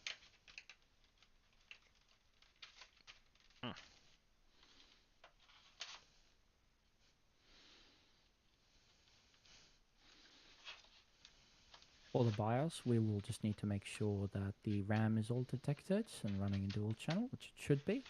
We'll also set the XMP profile so that the RAM runs at its rated speed. I and see. then we'll just make sure that the boot drives are set up correct. Apart Okay. from that, there's not much else we need to do. Sure. Now, in order to make sure you put your fan in the right direction, Mm. the back of the fan is where the direction of air is going. And the back of the fan is usually where the label is. Oh, the label is the back. So Wait. the front, Mhm. if you could lift that a little bit and show the rest of us. What? So is this the back with with the Chromax label? I can't see. So yes, that is the back of it. So that is the side that you want to leave towards the inside of the case, which means the other side is the front. So this is So the it front. looks, yeah. So you'll have to move those pads to the other Oh side. my god. Yeah. Oh my You've installed them in reverse. good I probably should god. have said that before. My bad. Chat says the camera setup is nice. That's good. Oh, We thank tried you. our best here. Yeah, there's a lot of disconnecting. The GoPro is. It's my first time streaming with a GoPro. It's not gone too bad. Mm. For next time, if you want to do it again, you may need to address the overheating though. Yes, I probably do need a cooler. Maybe GoPros have like a heatsink case that they can go into. Maybe? I'm sure someone's figured that problem out I have to before. look into it. I mean, like for example, like the Trash Taste Boys when they did the bike, they were biking all over. They were using GoPros. So Yeah, but to be fair, they did that in open air and that's were true. cycling, so there was a lot of fresh air. Ah, fair enough. All right. So that probably helped. So this is done. Yes. Yep. So now just put it where it's going to go. Make sure that the cable is probably towards the top right of the fan, so that it's the longest possible path. Top right. Okay, hold on. I will keep that in mind. Top right. There we go. Hmm. That makes this upside down though. That doesn't Because matter. okay. So then this goes in here. Mm-hmm. And use your 4 screws to put it in. All right. And then do that 2 more times. Hold on. The 4 screws, are they screwed to these, right? So you've got a couple of positions, but only one set of them will line up with your screw holes on the fan. Okay, let's do the So bottom one first then, I think. this case can handle 120 millimeter fans and 140 millimeter, which, if I remember correctly, these are the 120 millimeter size. Yes, they are.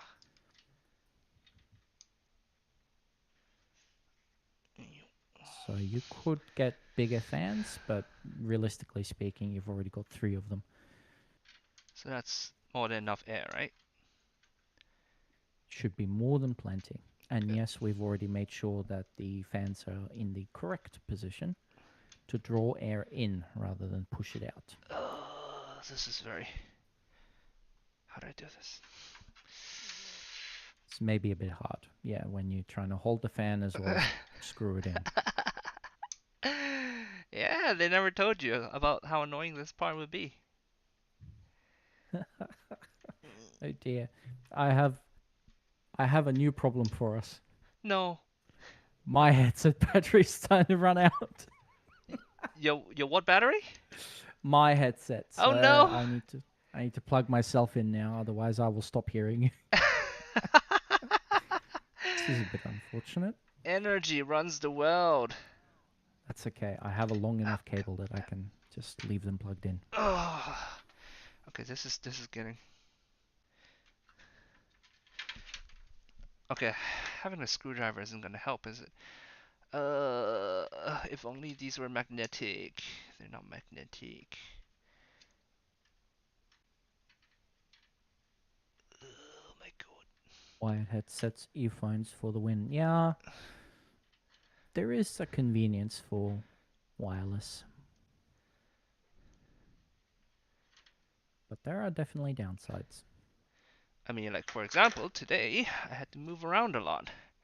Wouldn't have been very possible with a wired headset for sure. Okay, my arm is getting tired. Need to work out more. I do. Everybody tells me that. I had a family dinner last night with my grandma, and then she was like, as always, like, you need to work out. Have you been working out? And I was like, I was too busy, I'm sorry. And she's like, you need to work out. You should at least go for walks. And I'm like, yes, I know, you are entirely correct. I'm entirely in the wrong. I'm very sorry.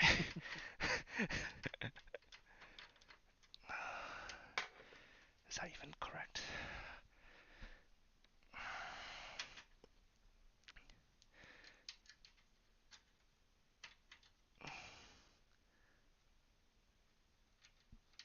Slowly but surely, we're getting this done.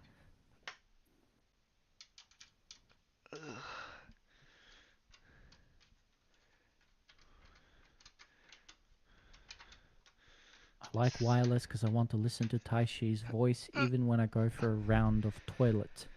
Thank you. Look, chat. There are levels of gachi koi that perhaps aren't legal. Nah, it's fine.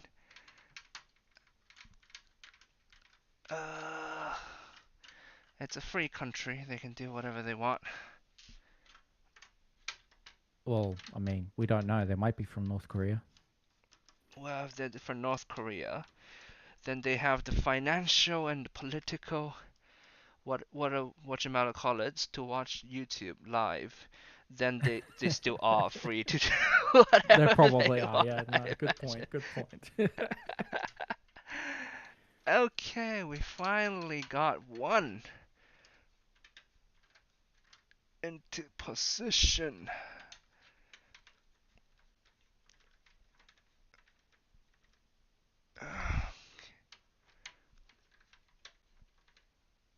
Beautiful.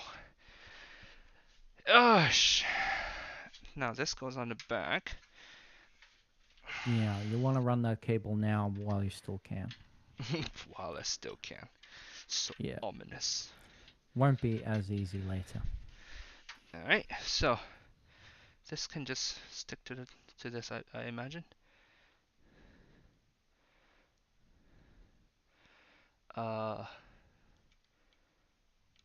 Is it this way? Any of them are fine, but there should be a little tab which will let you only plug it in one way. I mean, I plugged it in, so, and like I plugged it in the same way as this one, so. Yeah, that should be fine. I can't really tell from the GoPro footage because it's too small, but if the only other way it can go in is if you quite violently bend the pins, so I'm sure Okay, it went in the alright right then. way. I'm not too fast. Next one.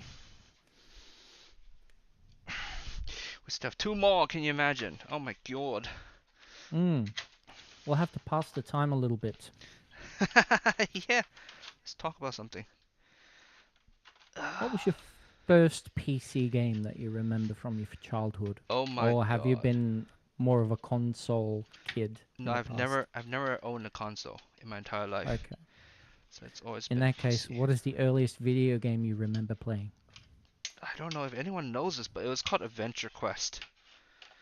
Oh, lots of people know Adventure Quest. Come on. Really? It was that popular? I mean, it was very popular in Europe, at least. Really? Well, that's what I played, and I sneaked around playing it, cause I didn't know if my family was okay with me playing computer games. Chat, press 5 if you've played Adventure Quest before. Let's see how many people. Yeah, I had an Adventure Quest account. Oh.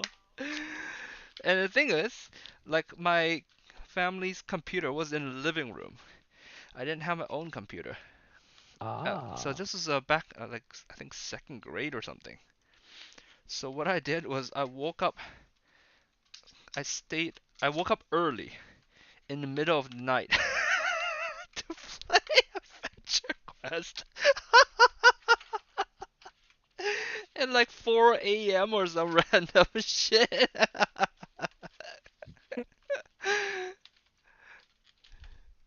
I was lucky enough to have a computer in my own room, but in Ooh. saying that, my mother always made sure to keep an eye on if I was still playing or not, Ah. to a point where I was occasionally trying to just sneak and keep playing by putting a blanket over the computer monitor Uh-huh. and under myself, and just played under it so that when she looked through the little window in the door, Uh-huh. which was one of those frosted glass ones, Mm-hmm. she would not see any light. So then she would know that I Nice. was asleep. And that worked a few times, but then one time she did actually open the door and realize what I was doing, Oh and no. I got in trouble. But it did.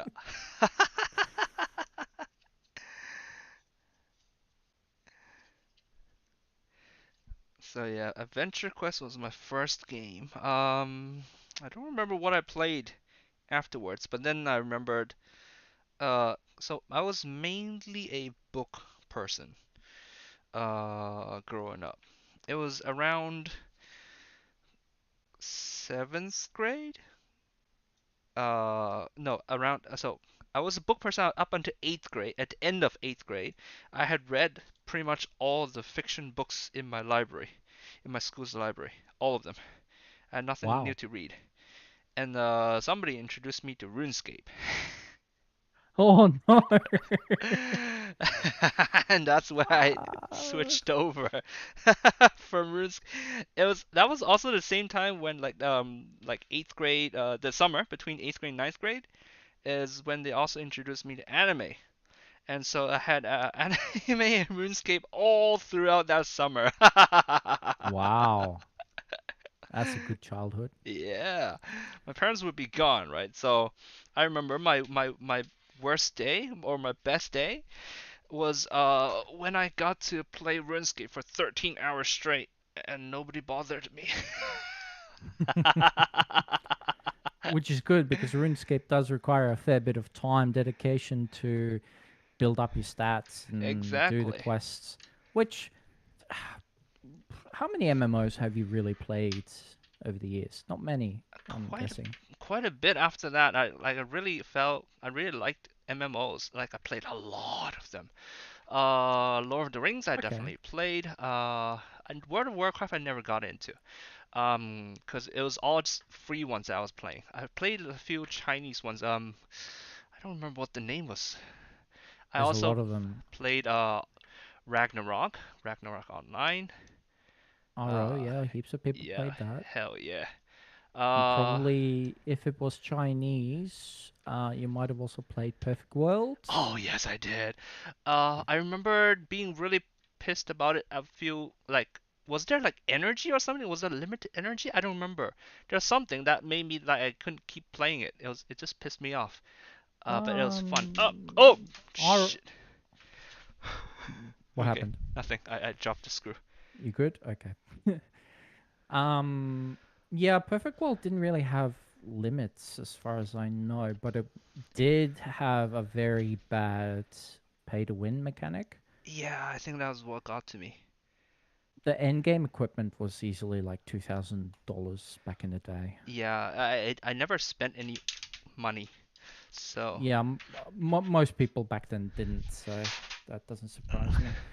Okay, so you've played a lot of MMOs. So the question I Mhm. have for you is, would you say that the best quests in any MMO are from RuneScape, Definitely, definitely.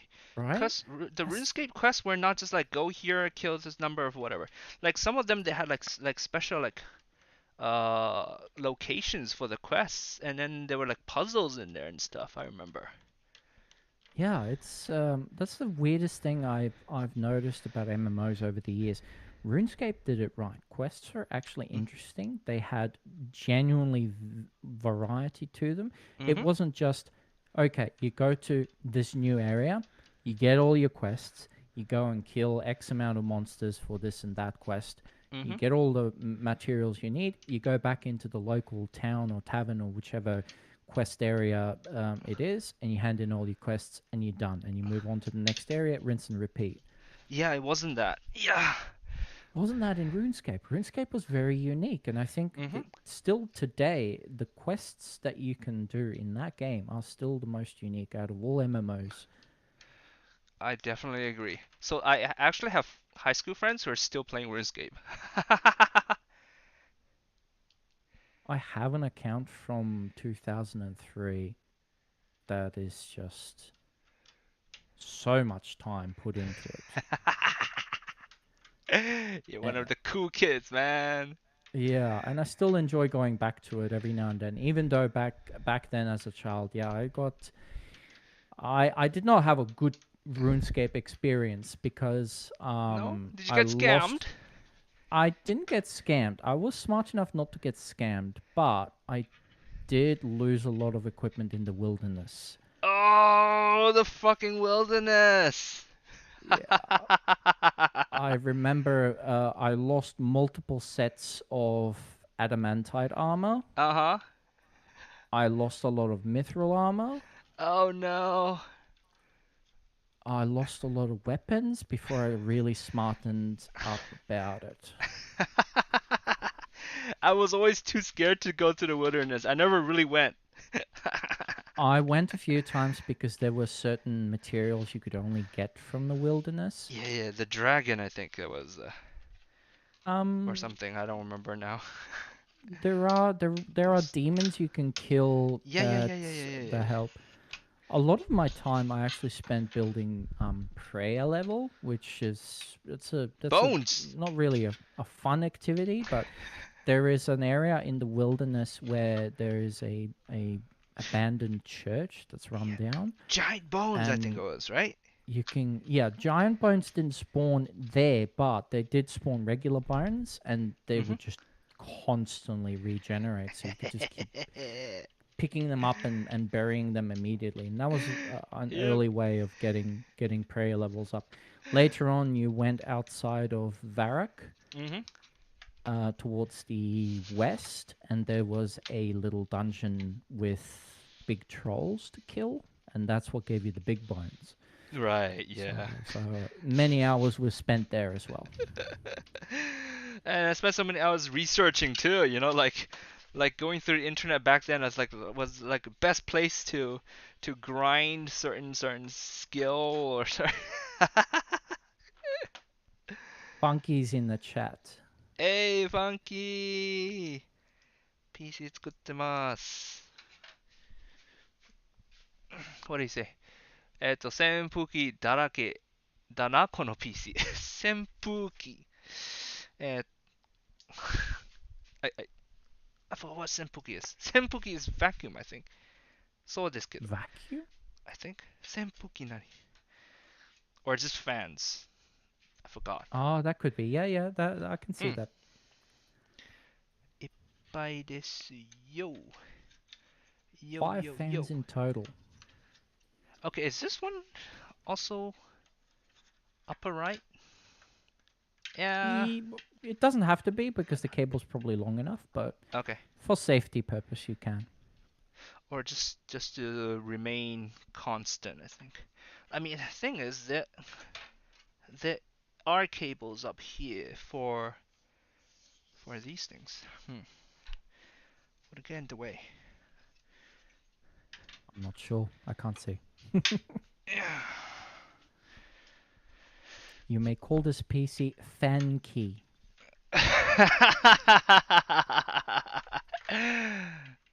Love it. That's actually a good point. A good PC build needs a good computer name. So what are you gonna call this one?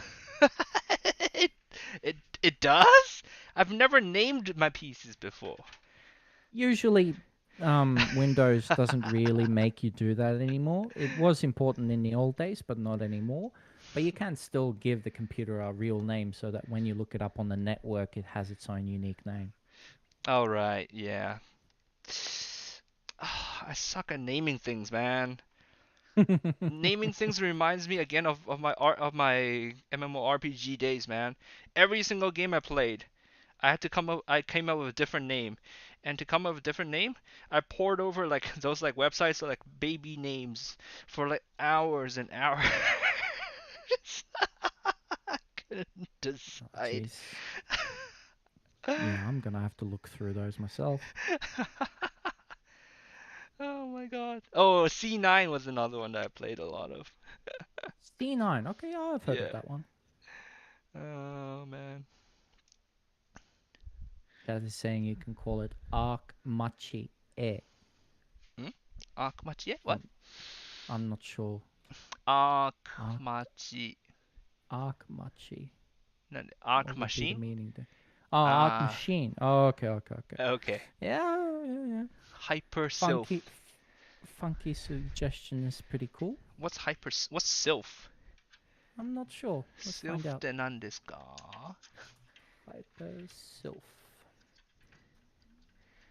It's a Japanese person on Twitter.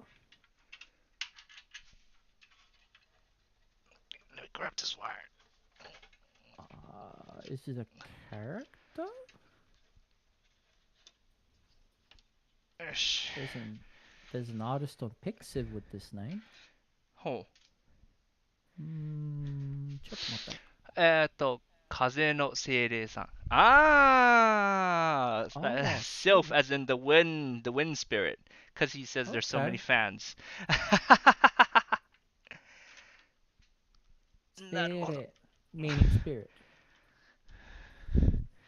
かっこよすぎない? It's a bit too cool. Well, I mean, it's not a bad idea, though. That's true.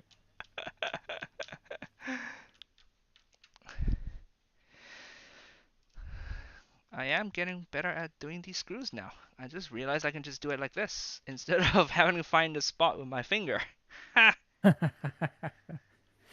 You could also name it after other like actual characters who embody the aspect of wind, such as Venti, the Anemone Archon from Genshin Impact. Or the size in Starbucks. On size in Starbucks. Well, see, that's the trick, right? So when you're out on town and you're talking to normal people, you tell them your computer's named after the drink size. That is not exactly a And when compliment you're either. talking, and when you're talking to online people, yeah, it's named after the character. That makes me sound like a white girl from California. Yeah, I named my computer Venti because that's like the size I always get when I go to Starbucks. Oh my gosh. Oh my god. Okay, fans, all done. Do we put the radiator thing back on, the mesh back on? Are we done? Yeah, if you're done with that, put the mesh back on and Yes. finish. Yeah. We don't have to mess with the front plate anymore, so you can reassemble all of that. Look at that, so professional. Very Yeah. good.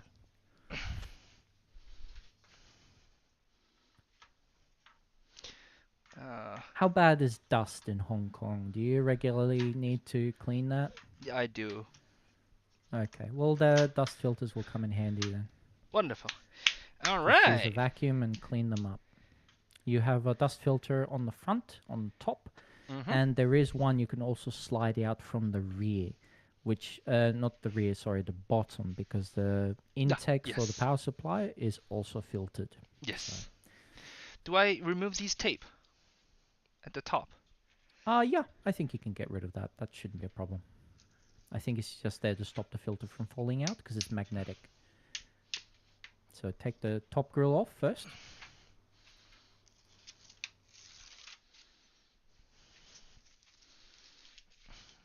And then the tape. Chat says, I named my PC Grande because Ariana, not because of Starbucks Grande size.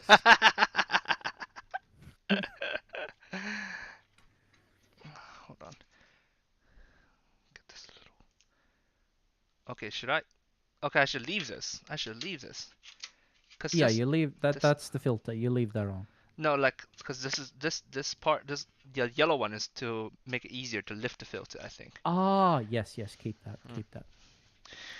Okay. That's a little tab for removal. That makes sense. Cool. Okay, put that back on. And that should be all the filters sorted for now. Okay. Next step is you need to install your front panel cables. Front panel. Okay, front panel cables. So there should be a clump of cables that's coming out the computer from the top where all those connectors are, and they've been run somewhere, but I haven't seen them yet. So there's a whole bunch of them. They've been run to the back, I think. Okay. So I should take them out? You need to pull them out so that you can plug them into the motherboard. A lot of them are going to go to the bottom. So you will need to probably cable manage them a little bit and make them come out of those holes just below the motherboard. Chat is saying this is the nightmare part. Yes, this can be a real pain in the ass to sort out. I don't know what is what. Oh my god. Doesn't matter. Just pull them through for now. We'll sort it out in a minute. All of them? So all of these. So you will need I think it's all of these. There's a bunch of cables which are like 1 or 2 pins. There should be one which is a very large plug. Well, not large, but like sizable. This is your USB 3 connector. You may have 2 of those. And you may also have a small 8-pin size USB connector as well. Oh boy. I think it's these, but okay, they're all tied up. Okay, so I should untie them. Yes, untie them. They usually tie them up for, again, transport purposes and to make sure that they're all together, because they all technically fall the same connection position.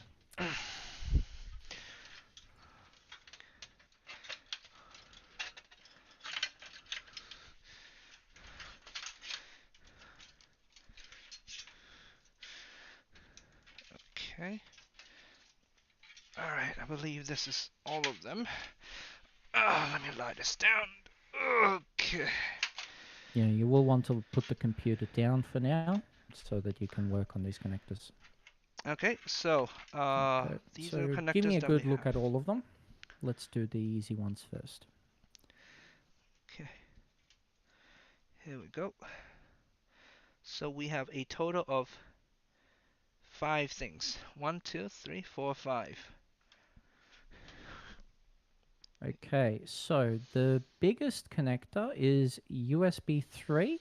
You've got 2 headers on your motherboard for that, and you'll probably have to bend the connector cable to make it go in. These are a little bit fragile, so you do have to be a bit careful, but they can only go in one way, so it's very clear how that is run. So just take your time with that one.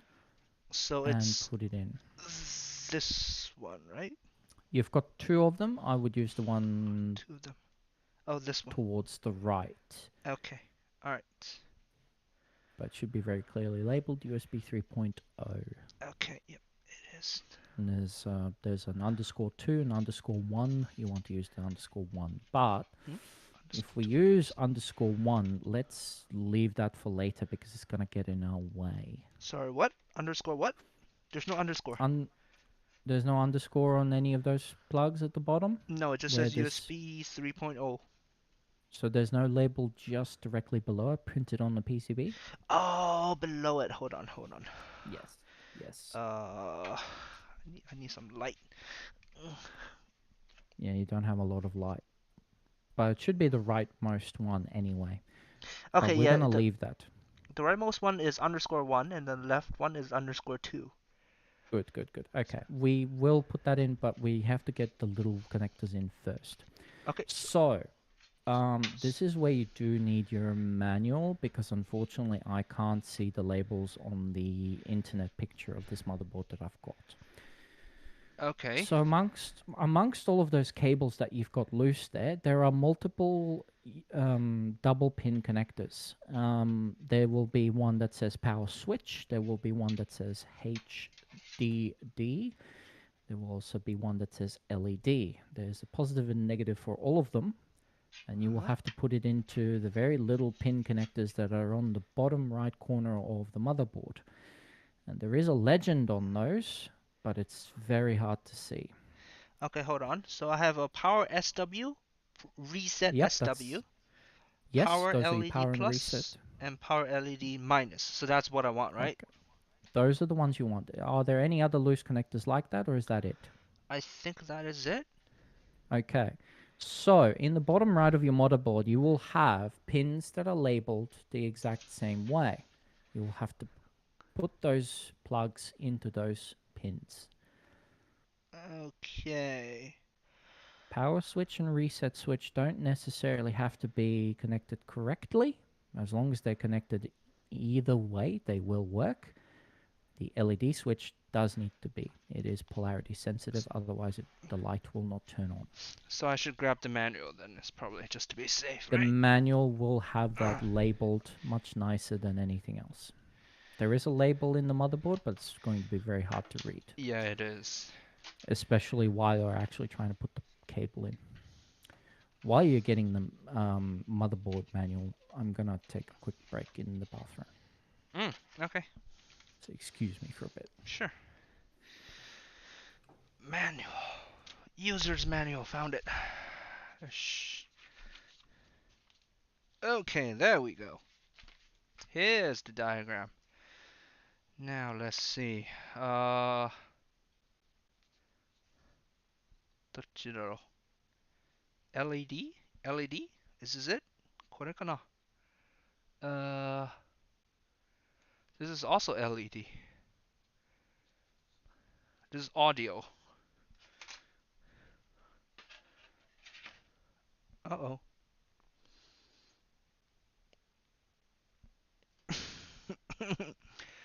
Where'd I put the audio? Huh. It's a socket. This is a USB.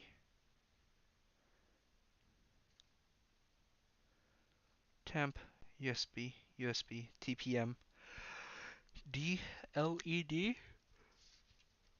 Oh, the audio one is here.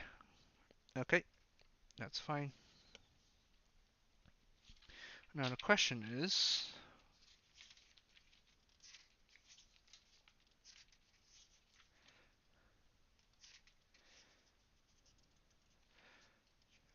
which one goes where?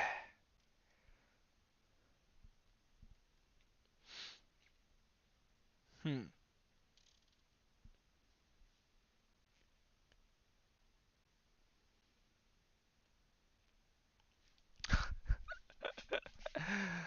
uh, if you have RGB fans, you have to hunt for RGB. No. Okay, I gotta skip that step. Yep. Alright. By the way, reset switch is pretty useless. You mostly bump onto it and reboot accidentally, and you manually reset by holding power switch. Isn't it bad for your computer to hold down the power switch for a long time? Hmm. Sorry.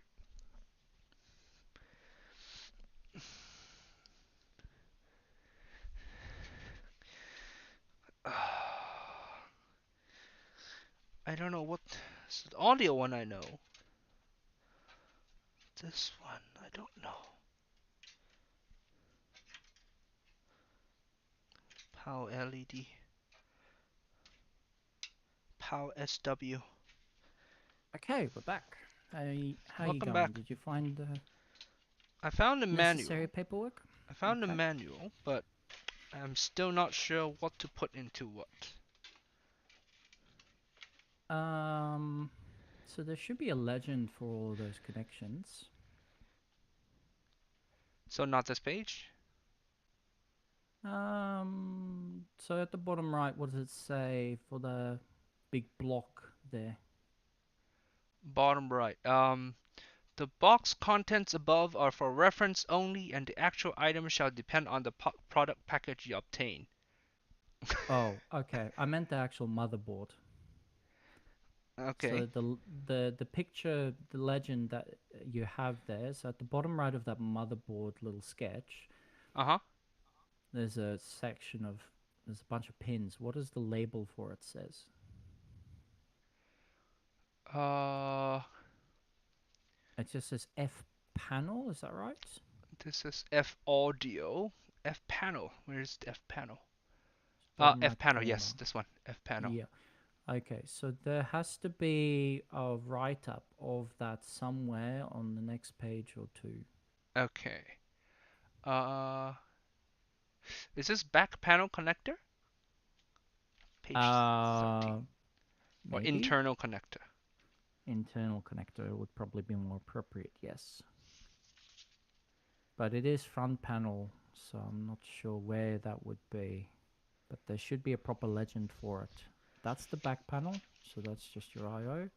Internal connectors. Okay, so we want What? 11 looks like. It's a bit hard to read because the stream quality is a bit low Mm. for text. But it looks like section 11 might be the one. Section 11. Okay. Yeah, Hold on. There's at no. least that's what the name said. No? Okay, go back to that other page. Okay, let me just flip through the pages one by one. Like Yep, this. so This not that product one. specifications. There's no diagram. There's no diagram. There is no diagram. Now this one. This is just back panel. Oh, this is the I/O part. So it's not this, right? Uh, Maybe it is in that grey list of connectors, but I'm not sure. Keep going for now. Let's see what else is there. All right. Here. HDMI port, not relevant. Here it just calls it F panel. Okay, so it doesn't have a breakdown for it. It does not. Keep going, see if we find any sort of diagram for it elsewhere in this manual. This Just keep flipping power through until you connectors see and something. main power. So is this not it? That's your ATX connection, so Okay. it should So keep. If you no. keep going, you might find it. All right.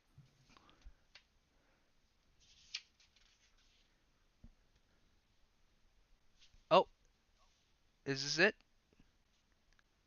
Uh, This might be it. yes, that is it. Okay, so F panel, front panel header. Yep, that's the one. Okay, so now that you can see that diagram, you should be able to line up the right wires to the right pins. Go ahead and do that. So it'll Okay. take a bit of effort because it's very hard to see, but you should have enough space to push them in. Yes. So okay, there's a power SW. Power. Okay, SW means switch.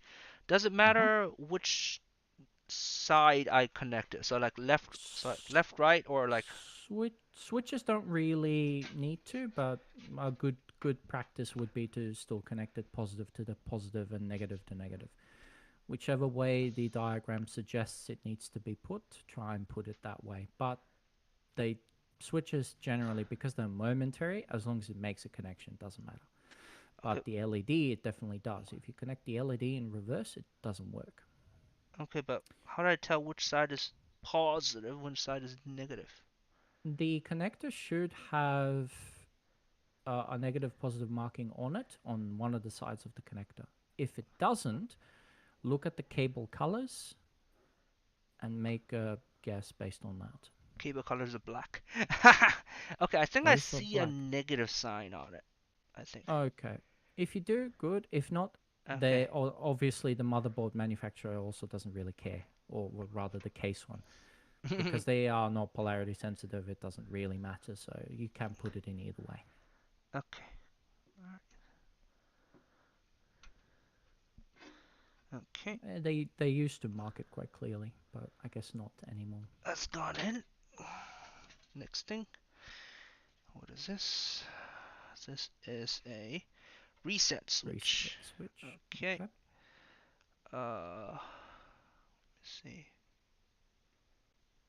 Okay, so the negative is on the left side. Okay, so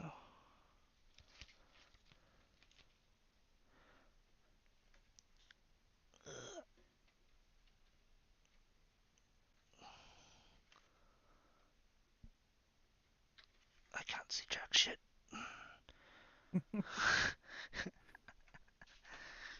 Said every PC builder ever. Oh my god.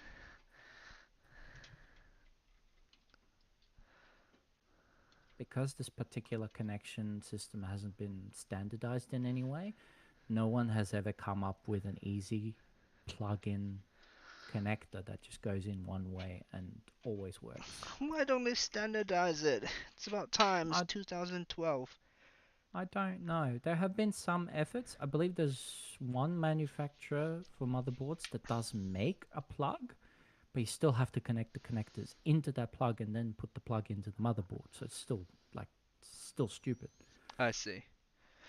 Hold But on. I have yeah. a question now. Mm-hmm. This part it says power LED. This part also says power LED. Okay, so this is where polarity matters. So you'll have to check the connector to see which one's negative, which one's positive, No, I and mean then plug which in. one do I use? Both. This one has a positive, negative. This one has positive, negative, negative. One negative is enough. No, no, no, I mean like, should I use the one up here or should I use the one down here? You'll have to put it closer to the camera for me to read that. Okay. Hang on a second. Let's have a better look.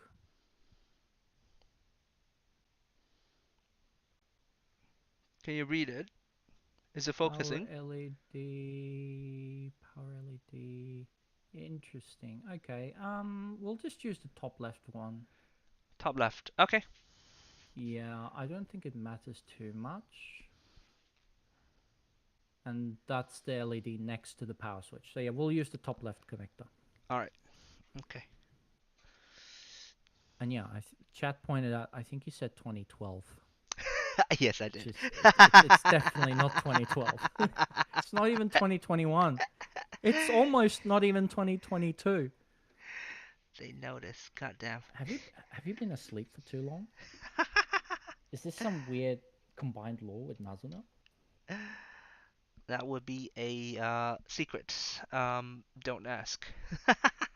Ah, so 秘密です。Himitsu desu. わかりました。Let me try to put it a bit. All right. So there's no clicks of any of this, right? Because I didn't feel No, any clicks. it's just a pin. So as long as it connects firmly and doesn't feel loose, you should be fine. Okay. I think I got them in.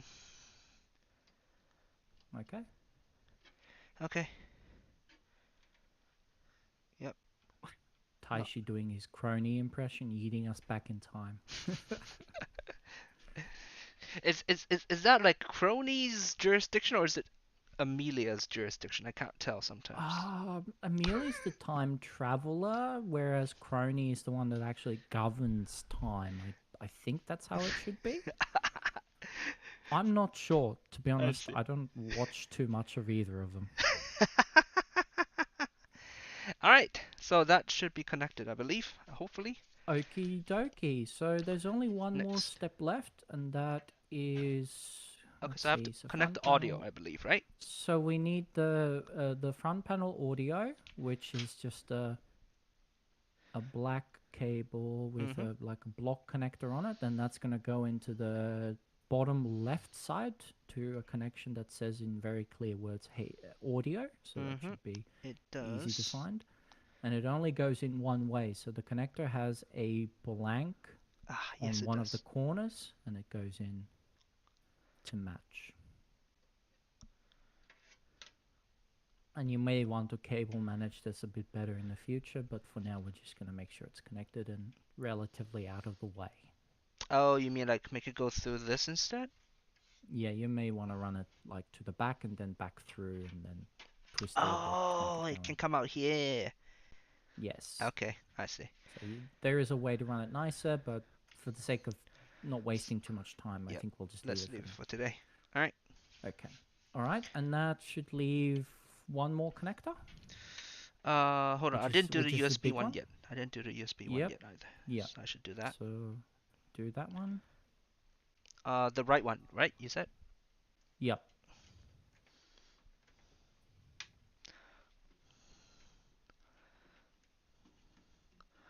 So this is a little bit fragile, but it should connect firmly. So just be careful with it and don't twist it too much. Oh dear. Try and push it in straight. Oh, GoPro. Why you do this again? GoPro battery starting to run low.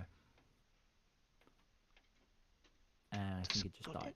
Yes, it goes in. Yes. Okay. Alright. I'll leave the GoPro for now.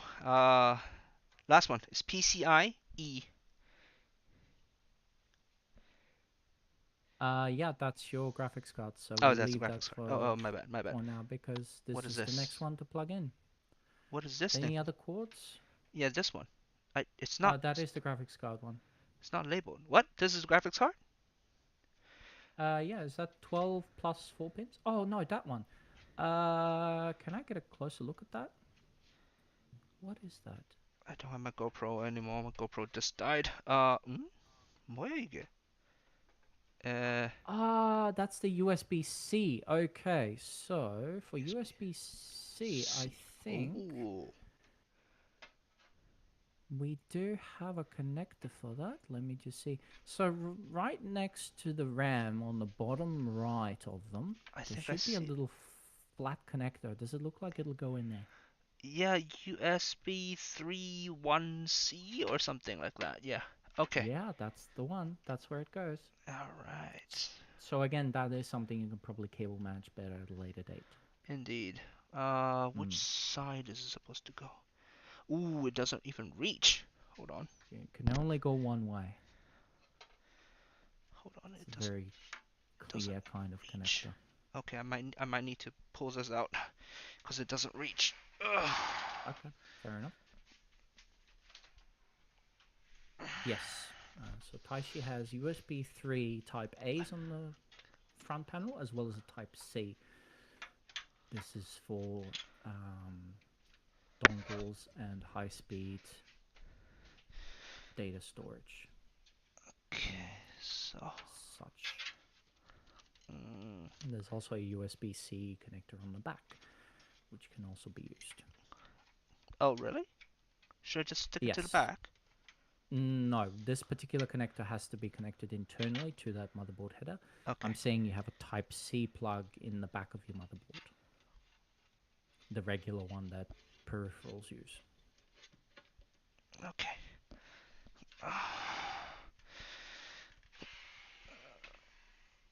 Okay. All right. Now, let's try to put this in. Which side, though? Can't tell. If you look at the connector, there should be a blank spot which lines up towards the right of the motherboard. Because on the motherboard header, there is a plastic little part that goes on the right side. I can't tell which side is supposed to be. There's no. And that's going to be hard for me to see as clear well. I slot. guess it should only go in one way, so I guess just give it a try and see what happens. Okay. On my diagram, it's not particularly clear, but it looks like it should only go in one way. Do this like a USB. Try it one way, Could it be doesn't work. reversible. Try it the other way. Yeah, pretty much. See how it goes. Don't push too hard. It's probably a little bit fragile. I'm glad we actually had a header for this. Actually, I was thinking that we wouldn't, just because we changed the motherboard and I didn't have time to double check that. Damn it! It's not. It's not really going in. I'm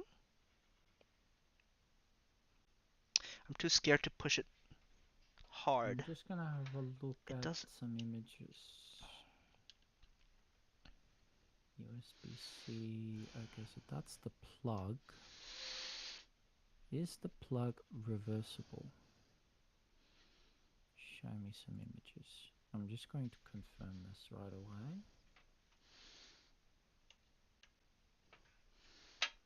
Show plug. Okay, so it does look like it's reversible. Oh, it is reversible. Okay. So I just have to put It, more strength. unless, hang on. Is it or isn't it? Or is there no clear picture of that?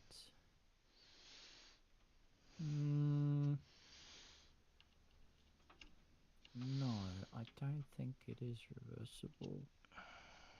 It's Which not. means the way that this goes in is... Oh, it went in. There's a click. Oh, you got it. Okay, good. Yeah, it clicked. Woo! Good job. See, you can do this by yourself. You don't need my help. Okay. Okay. Yeah, I've never had to connect one of those because my computers are all too old for that. I see. All right, what next? I think that's all the cables. So we've done motherboard, 24 pin. We've done CPU. We've done your graphics card has already been run, so that's ready to go. We've done the front panel. We've done the USB 3. We've done the USB 2. We've done the audio. Yes, the GoPro died. Unfortunately, we don't have any more spare batteries. We only had 3 hours worth of runtime for that one. So Yeah. we might just have to replace the stream overlay with, I don't know, a GIF of a puddle or something I'll to just, keep you entertained. I'll just leave it. Yeah, I think we're ready to put the graphics card in. We've Okay. got storage, CPU's done, power supply's done. Yeah, it's time for the graphics card. In that case, hold on. Then I'll disable the delay on the main camera. Yeah, that would help. Yeah. And you'll also have to disable the audio delay, which that'll help with me looking at it because I'm like an additional 3 seconds behind just by looking at the stream. Okay. Yes, the delay's gone. Woo! All right. So you said Yay. time for a GPU now, right? Yeah, so move the computer so that people can get a better view. Okay. Hold on. Maybe just turn the case 90 degrees clockwise, just for the hell of it. That should be a good view for people to see what you're doing. Let me just. Yeah, there's a this little bit too away. much stuff in the way, again, as Yes. usual. What was all this again? Oh, this is all in the. I have no idea. So some of it is going to go into the motherboard box, some of it's going to go motherboard into box. some other box. Yes. This is all motherboard box, I think. Mm-hmm. Ish.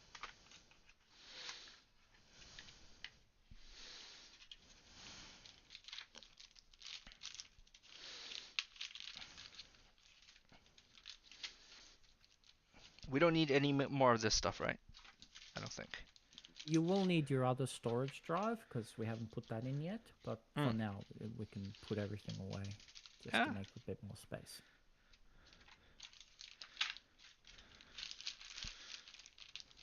We are just over 4 hours in. Has it felt like 4 hours to you? No, it has not. No, it doesn't, I does can't it? believe It's it. just sort of... You're so busy doing everything that it Yeah. doesn't really click. Yeah. And suddenly you realize, oh, it's nearly nighttime. I need to go get dinner. Oh no! I mean, it is lunchtime, but screw lunch. Whatever. It's lunchtime. No, who All right. needs lunch anyway? Oh, I'm really scratching up my table here. Never mind. Screw it. Ooh. Okay. Let me just put this over here. Okay. I'm gonna stand my computer up. You said? No, leave it, but maybe turn it 90 degrees clockwise, just so people can get a better view of you putting the graphics card in. Okay. All right. So now we take the big GPU. Not quite. First, you Not. need to Oh. remove some of those back panel covers. They are held in with thumb screws. Oh, yes, these You'll need to remove at least 3, I believe. 3. Okay, I the don't actually top three don't or actually. leave one? So there's one's closest to. It looks like only two need to be removed. So Mm. you want to take the two that are close to that PCI Express lane, the one that's very tough looking. The top one? The top one, yes. I'm worried that the GPU would So you'll want to probably hit the take fan. out number 2 and number 3. Number 2, number 3. All right. I think so. That might not be right, but we'll find out. Okay. For that, I do need the pliers because these are Yeah, very it looks like tight. they're a bit tough. Those ones you could technically get a screwdriver on, but Oh, the right, pliers screwdriver, might right. just be Screwdriver works too. easier. Yeah. Yeah. So the Okay. very first one probably can stay on. Because I don't think... I'm just going to have a look at the box. Yeah, I don't think it's gonna fit. The first one's probably not going to be taken off. It's only the second and third. But I could be wrong. I can't tell for sure. All right. Anyway, take some off, and then we'll see once you try to put the graphics card in. Done. Whether we've taken the right ones off. Can't tell from the angle for now. Mm. Okay, time for the big money shot. Let's grab that graphics card and show it off. Graphics card. This is where everyone is jealous, including me, because I'm still running an old 1080. 1080. Really? Yes. To be fair, it is the most popular card of that era. I did hear that. Yes. And mine happens to be the most known, I guess. Specifically my graphics card. Ooh. Because I featured in a YouTube video which has combined, I think, over 5 million views now. Ooh. Yeah. Was it a PC building stream? Not a PC building stream, but I did a video back in 2016 featuring this particular graphics card and what it feels like to have one.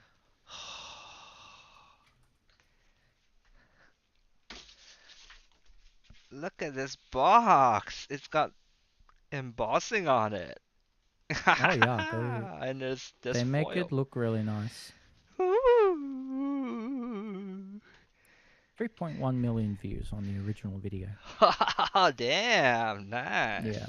So there's millions of people who know what my personal graphics card looks like.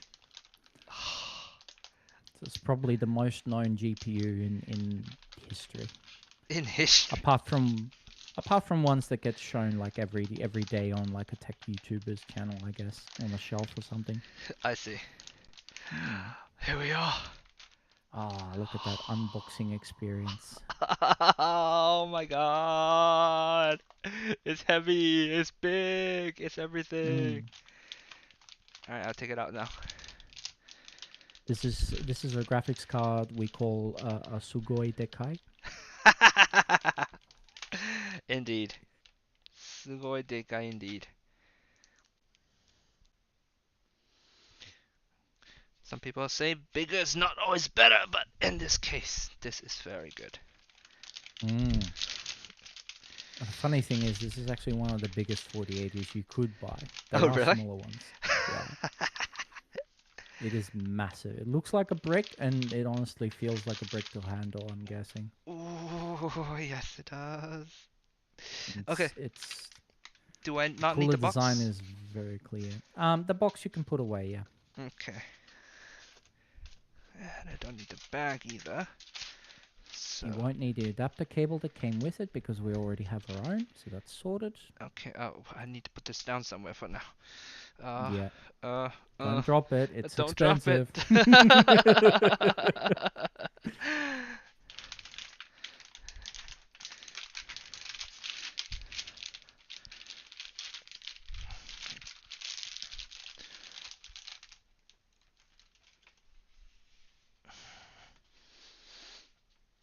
Okay.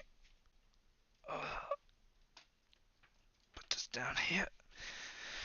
Okay. put this away. Wow. Look at that thing. There we go. Beautiful. Indeed. You may as well do the peel now because it'll be Harder harder to do later. All right. Where's the peel? Where's the peel? Where's the peel?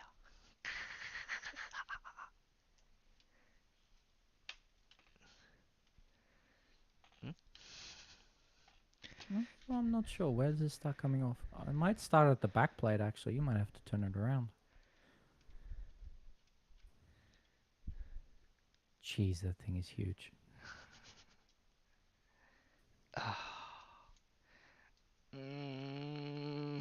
Okay. Let me put it down. Oh, there it goes.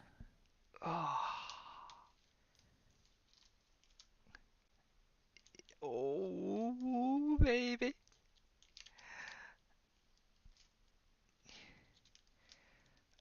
It's not the most satisfying peel. It's a bit hard to do. It's very hard to peel properly. I suck at this.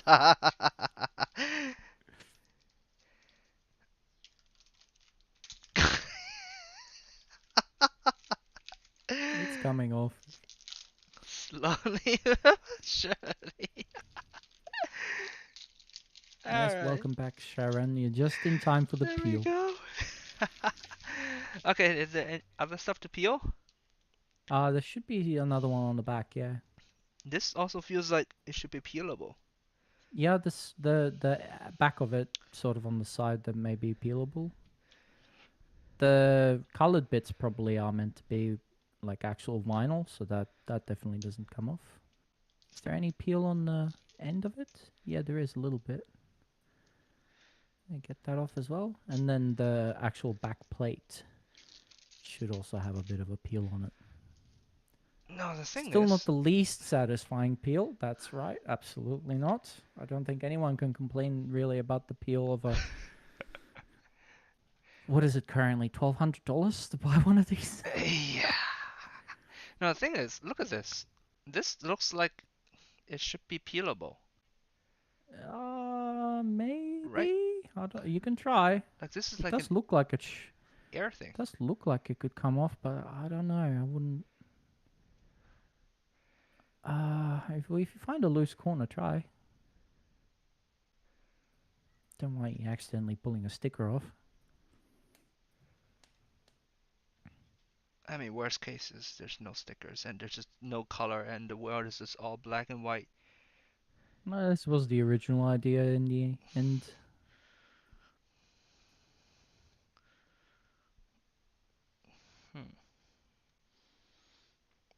Doesn't seem to exactly come off, no.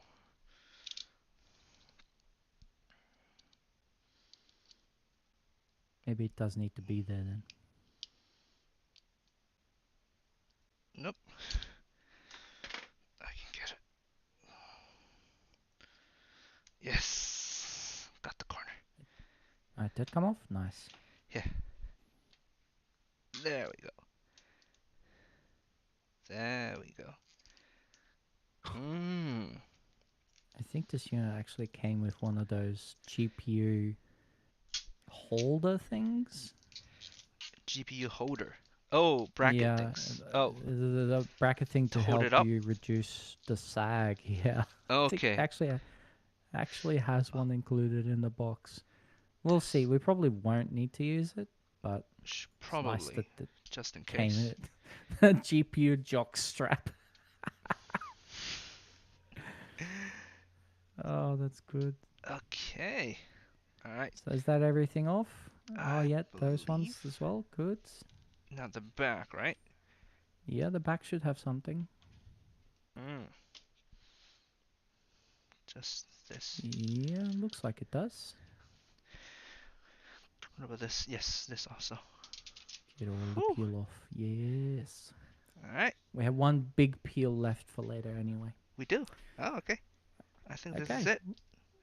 Now next thing is take off the little PCI Express slot cover. That's a piece of rubber that's on the contacts. Hold on. There's a peel to do here also. Oh, another peel. Okay. Should I pull these out? Yeah.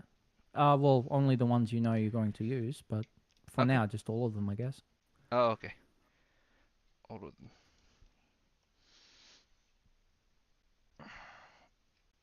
Mm.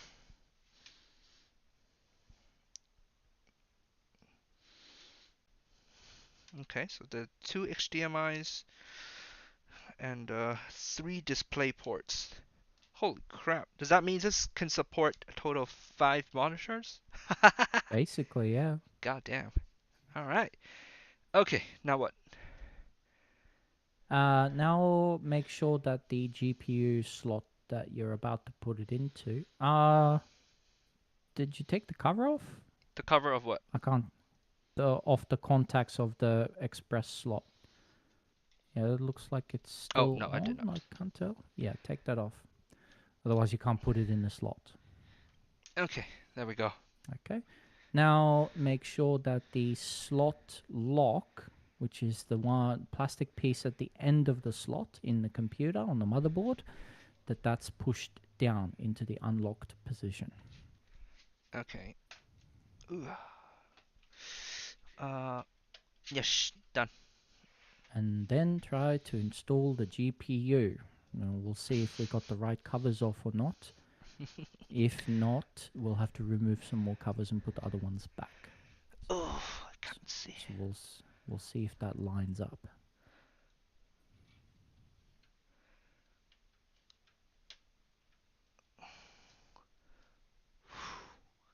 I can't really see. Oh. I think we did get the right covers off. It's just getting it in there is a bit hard. Yeah. And it's heavy and awkward to hold. It's supposed to be this way, is it? Maybe.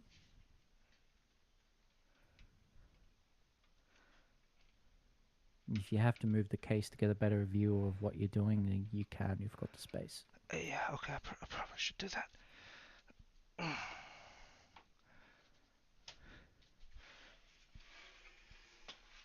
Looks like it may not be in the right spot. Yeah, that's probably a better view. We can still see what you're doing. Okay, hold on. This wire's a little bit in the way. Go away, wire. Yeah, you may want to push that down just to make sure it's out of the way. Okay. Oh. Okay, so you're Oh. lining up with the slot, which is good. How about the back plates? Are they the right ones we've taken off, or? Yes, they are.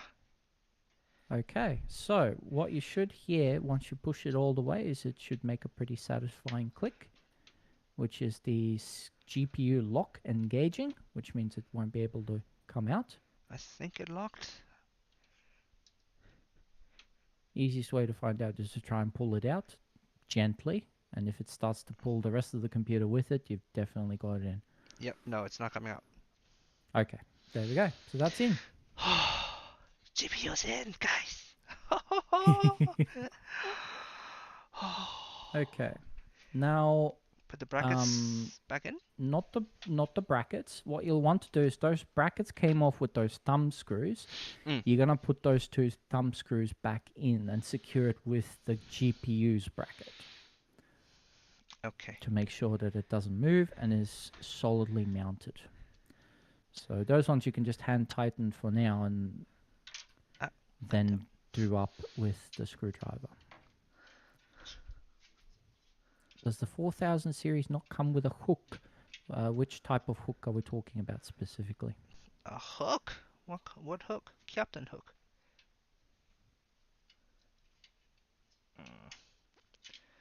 Just go in. Let me see. So it doesn't bend down because of how heavy it is. So you mean the jock strap thing.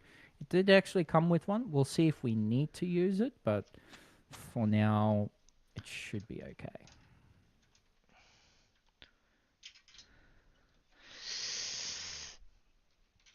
Okay, it's a problem that I can't get. There's not enough Space in there. Ah! Not enough room. Yeah, it might be a bit hard.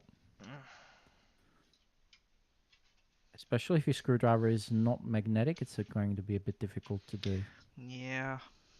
But just try and... No, chat, we will not use a rubber mallet. This is not Geary Stream. And not with this pot. God. How close is that side panel of the case? Hard to tell from overhead, plus the extra depth required by the 16-pin power connector. It should just barely clear it, because we do have the native connector, so it's not bulky. The GPU sagging is a small concern, but we can address it if it becomes an issue. Well, I mean, if we're gonna do it, we might as well put in the bracket, right? May as well. Yeah. I have no idea how that thing works, but we can find out. Wonderful. Okay, this screw is it's really pissing me off. The fact that it's not metallic.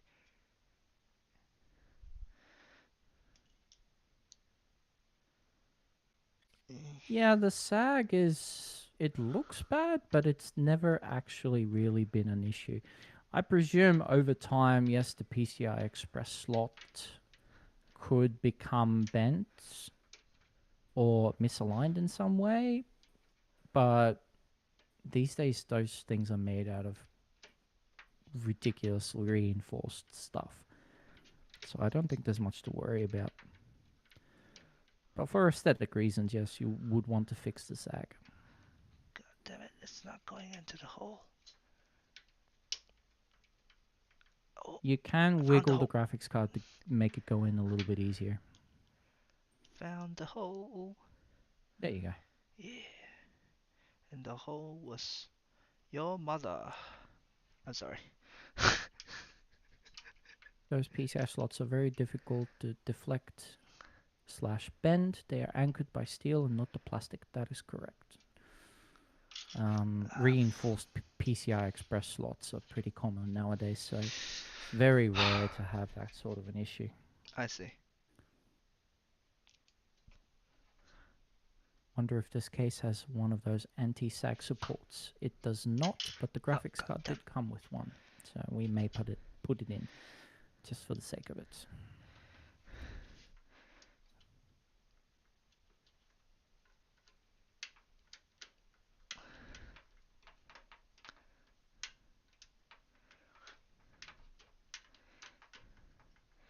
This is it? Someone has sent a message I unfortunately cannot read. I see. Well, if they're having fun, that's good.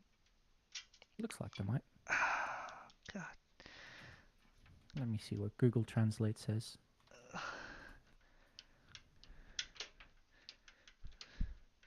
You're learning Japanese, right? Slowly. I Not wouldn't actively? say not actively learning, but if I pick up something, then yeah, I add it to my little vocabulary. Nice. Oh, they said all black is cool, but if you drop the screw, you can't really see it, so be careful. それはそう。Yeah, this is... we didn't intend it this way, but it is just fully black, apart from the little bit of color on the graphics card. We didn't lose any screws so far, so that's good. Yeah, well, you found the one that you lost for the fan while you were doing those, right? Okay, this last thing is not coming in. God damn. We do want to get those screws in, so see if you have to move the graphics card to get it to line up a bit. The graphics card does move horizontally because the bracket is a bit loose. This is normal. And remember, it's righty-tighty.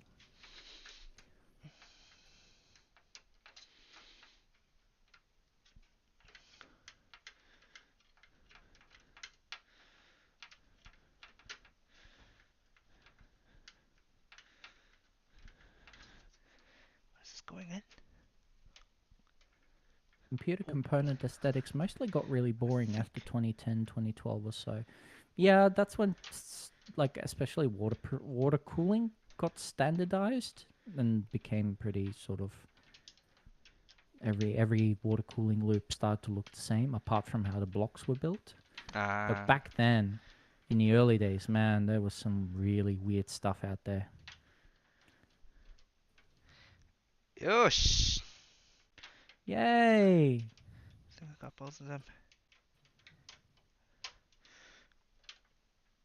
Okay, just gonna tighten it as much as I can. Yosh. Oh, whew. That took a while. All right. Okay. Okie day.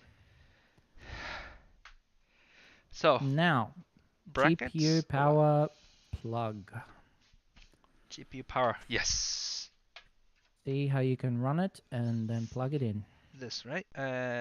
Do.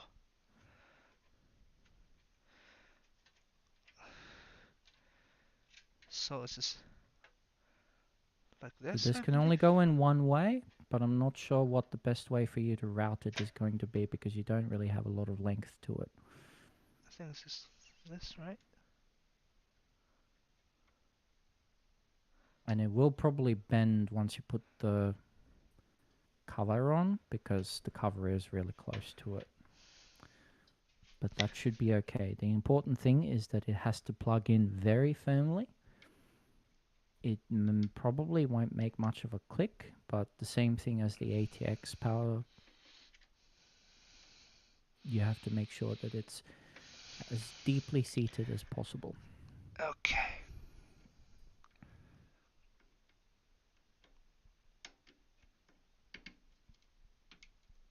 Yes. Went in. Okay. Push, push, push. Okay. I got it. Okay. And there's no visible gap. It's all nice. Yep. Nice and flush. Good. All good. Okay. Does it, if you bend that cable away downwards, does it look like it'll clear the front panel, which will go back on? I can try it. Yeah, well, if you've got the panel, see if you can just test fit it on. Just real quick. Without putting too much effort in. This is the back panel, but we're just testing the space, right? Yep. Yeah, you can see if the back panel sort of looks like it'll fit on, then yeah. Okay. We should be good. There we go.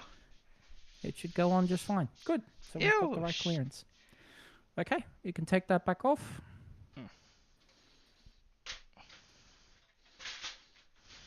Chat asks, with that RTX 4080, have you considered getting a VR headset in the future? At the moment, no. Yeah, at the moment, no. It is pretty expensive to get like a really good one. I heard. Mm. All right. All right, now what? We're basically done. We're done? So, yeah, that's it. We've put everything in. We've got the CPU in, coolers on. We didn't forget thermal paste, which is important. Uh-huh. The CPU fans are connected. Uh-huh. We've got power to the motherboard and the CPU. We've got power to the graphics card. We've got your fans in, and the fans are connected. Mm-hmm. And we've run all our front panel connectors as well, assuming you didn't miss one. Yes. So that's it. All we need now is to plug in a keyboard, the power supply cable, and a monitor. Okay. And turn it on. Monitor. Okay, first of all. What? Why is there sound? What sound? Sound? Okay. Honey? No, there was a bit of sound. There was some clattering going on, and I was like, "Uh-oh, what happened?" It's fine. Oh. It was just the grommet It's just cover weird. of my table. Just loose things moving around, no big deal. You know what? I just put this here for now. Okay, and the SATA cable is still hanging loose, but whatever for now. Yeah, we'll deal with that later. Later. For now, Yep. we need to get this machine to boot. Yes, make sure it Well, posts. at least posts to BIOS. At least that's what we need. Then we know we've done everything right, Okay. and that we have some actual output. Does Taishi have any SATA stuff? Yes, he does. He will be connecting an older drive from his old computer to make sure that he doesn't have to move too many things around. Yep.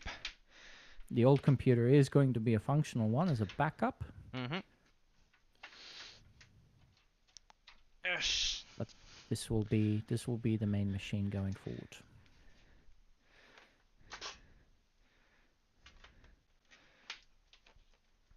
Okay.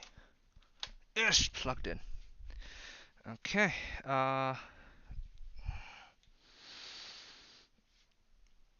Do I turn the thing on or not yet? Plug in the monitor and the keyboard as well. Okay. Keyboard. Okay, which keyboard should I plug in? Plenty of keyboards. There you go.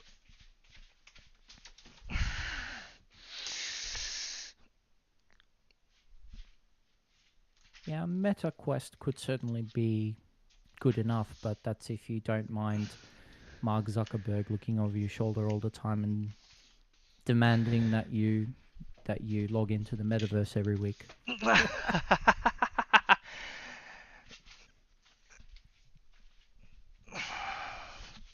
Okay. Keyboard. Might as well use a Corsair one, since this build is mainly Corsair. Yeah, well, we've got Alright. Here we Corsair case, Corsair RAM, Corsair power supply. Yeah, about half this computer is Corsair. Which is good. If anything goes wrong, you go back to one supplier, basically. That's true. That is true. Corsair fanboy Taishi. Hmm? Wasn't planned that way, but realistically speaking, Corsair does make some of the best power supplies. The RAM, especially the low profile stuff, is very good. And their keyboards are alright as well. Not that I've used many of them. Alright, so there we have that. Now, for the monitor, I got a brand new monitor also. Because I was hoping to do a 3-monitor setup down the line. But the monitor arm hasn't arrived yet, so... Yeah, we don't talk about IQ. What's IQ? IQ is Corsair's RGB controlling software, which also is where you change profiles for your Corsair peripherals, such as your headset, keyboard, mouse. Oh! They make mice, right? I believe they do, yes. But IQ, unfortunately, is not a very good piece of software. I've had my own personal issues with it, and so have many others. So I see. It's not the best thing, but it works okay when it needs to work. Okay.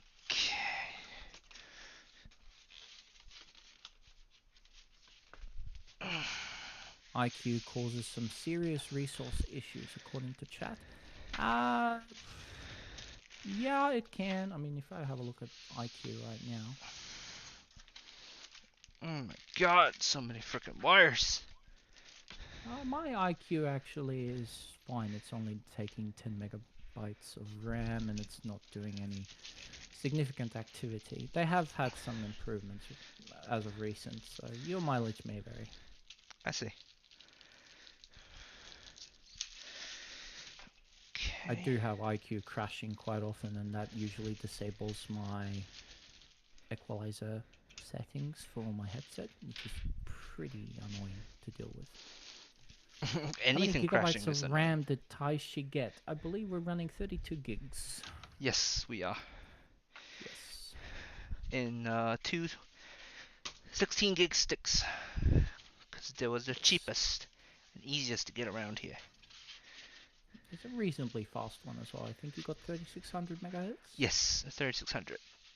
Or mega transfers, as people like to say now all of a sudden. I don't know why. They love all the fancy names. We will be enabling that XMP profile for sure. Okay, let me put this down here for now.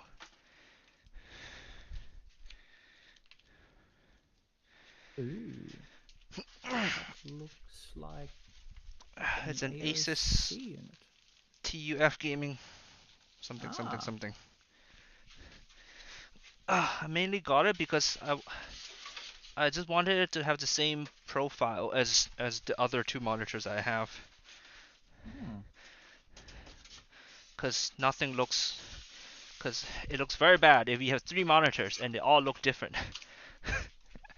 Yes. Especially if you're trying to run like a triple monitor widescreen kind of look across your whole table and you have mismatched monitors, it looks really bad. Notoriously, Jay from Jay's 2 Cents is also very anal about that.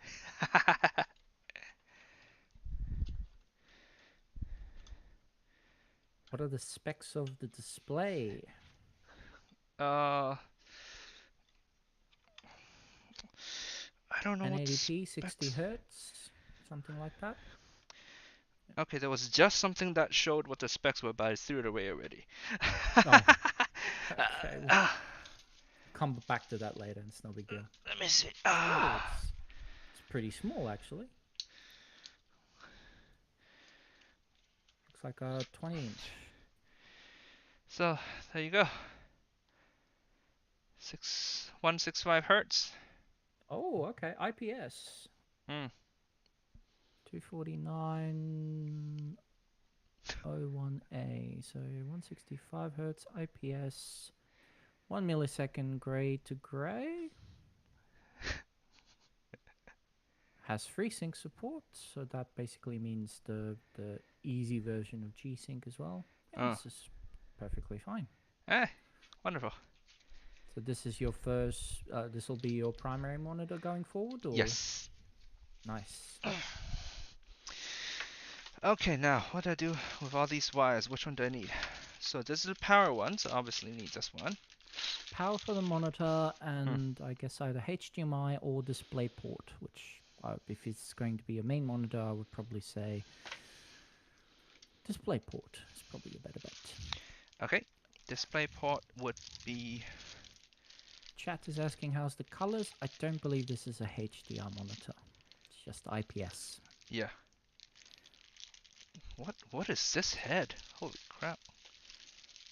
Oh, this is for America, huh? Oh, it might be. Oh, or Japan. I see Japanese here for some reason. Oh. What is that? Why does it have a spade connector for the ground? What the hell? A spade connector for the ground? What do you mean? Yeah, that yellow-green cable that looked like it had one of those internal spade connectors. I could be wrong.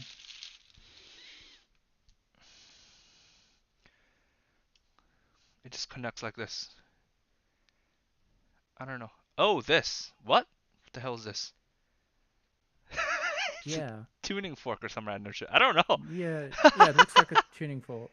What? I don't know. I guess that's how in Japan you connect the ground wire on some products. I don't know.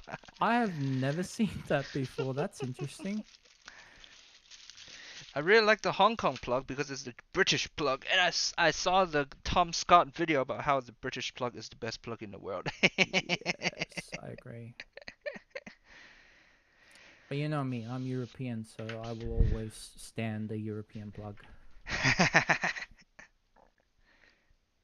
Although the Australian one's pretty good too. Ish. Okay. So let me plug up this monitor. Oof. Let me take all this away also.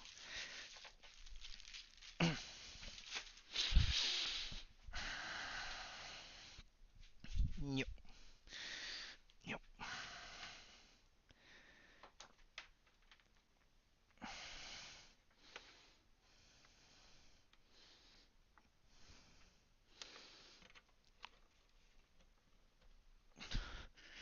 Not Okay. exclusively two prong plus separate ground. They have standard NEMA 5-15R as well. Interesting. But why separate the ground connector like that? That seems silly, unless there's a specific reason for that due to earthquakes or something along those lines. I'm not sure. It could be. Earthquakes. Most other connectors in other countries, the ground is built into the plug. Yeah. So it's a bit unusual to see it sort of external like that. But if they have a very specific way of grounding things, I suppose it's possible. Okay. Hold on. So much wiring going on.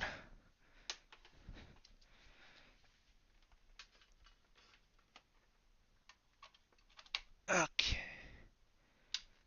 It might be the design for earthquakes, I guess. Yeah, that was my guess as well. Yeah, Japan has the other problem of 50 hertz and 60 hertz. The hertz are wrong for Japanese stuff? Some parts of Japan are running on 50 hertz electricity, AC, Huh. and some parts are 60 hertz, which is really strange. I see.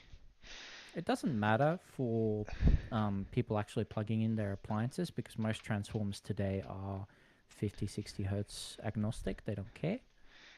But it is a bit weird. Okay, I believe I have everything plugged up. Okay, it's going to be a bit hard for us to see if everything worked.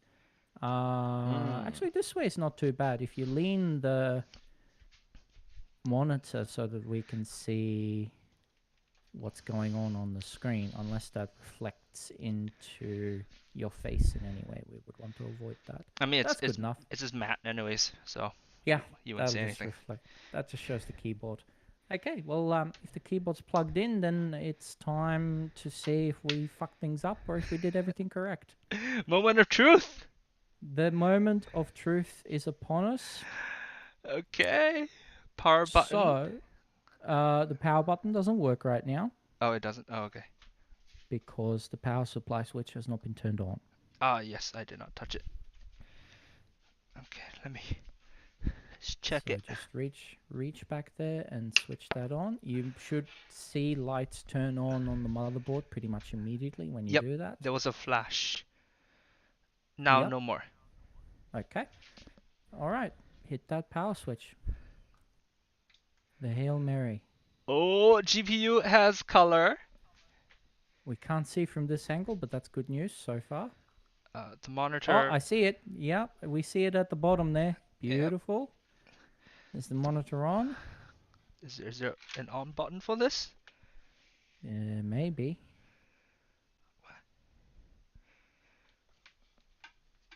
No, I don't see anything. So it should just be always on, or maybe there's a power button on the edge somewhere. Has to be some kind of controls Oh, for it. here. What? Why is it like There this? you go. Oh, the Oh, buttons are like on the side? the buttons are like this.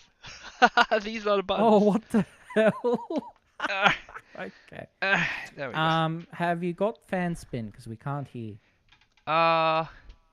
Yes, the fans are spinning. The CPU fans are spinning. Yes. Okay. Now the question is, are all the fans spinning? The front fans are not spinning. The front three are not spinning. The back one is also not spinning. Okay. They're all connected to the fan controller in the case. I wonder Yes. if that fan controller needs to have some kind of power plug connected into it. Let me have a look at that. This may just be a small connection thing that we forgot to do. It's not a big deal. If I zoom in on this thing. Yeah, it doesn't look like fans are connected, but power isn't. So where does this fan controller get its power from? That's an interesting question. Let me check the documentation. Where's this wire? Where does it go? So, package contents. No, it doesn't say accessories parts. Where's the fan controller details? Maximum cooling potential, powerful directed airflow, PWM repeater. Okay, so fan capacity, radiator no. Show me a diagram of this thing plugged in. Where is it? Probably needs a SATA plug on it. Corsair. Okay, so it's this one. Oh, repeater. yes, it's not plugged in. Where? 6-port PWM repeater. Is that it? There's a 4-pin thing. Uh, Oh, okay. Yeah. So on the sides of it, there is a little connector which becomes a SATA connector. I don't know if it's plugged in on yours. a SATA connector. It's just a cable that becomes a SATA connector at the end, and it's got 3 wires. It has 3 wires. Yes, I don't know if Okay. whether to call this a SATA. There's like 4 holes in it though, but there are 3 wires. Yes.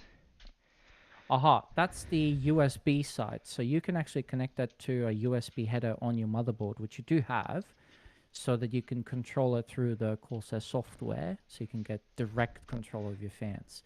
However, just to turn it on the other USB. side of that unit should be another cable, which is also connected and 3 wires, but has a SATA plug on it, which can go straight into that SATA connector that we've already got in there anyway.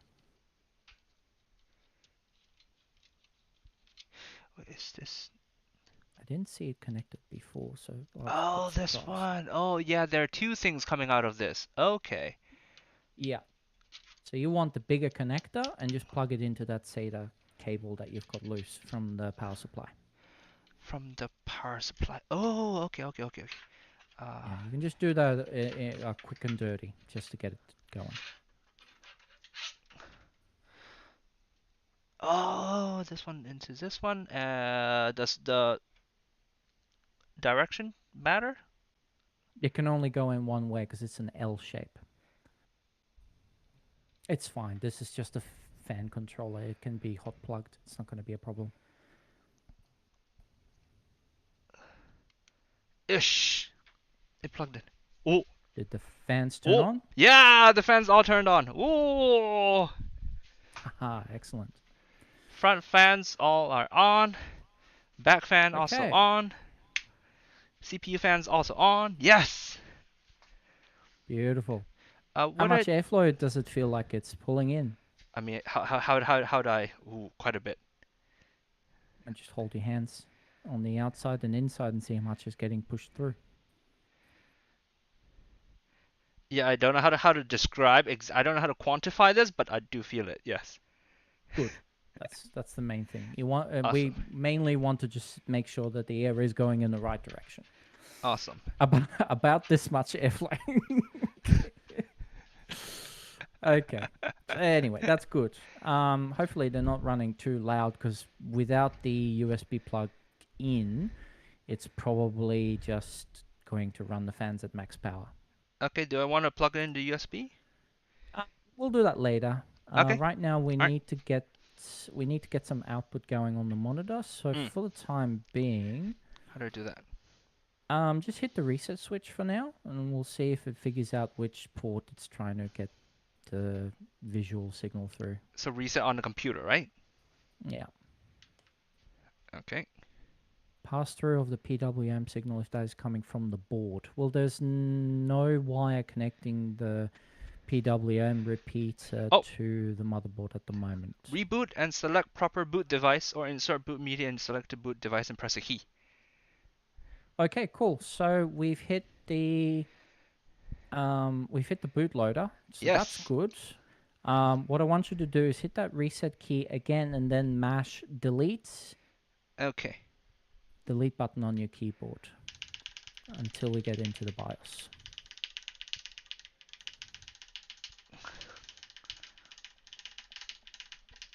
Okay, got it. Awesome. Oh, wait, should I put in a mouse also? It would make navigating some of these menus easier if you want to, but you can do it all by keyboard. I mean, it's got a mouse cursor though. Yeah, the modern BIOSes have mouse support these days. So if you want to quickly plug one in, just so you can navigate a bit easier. Let me find my mouse opener thingies. と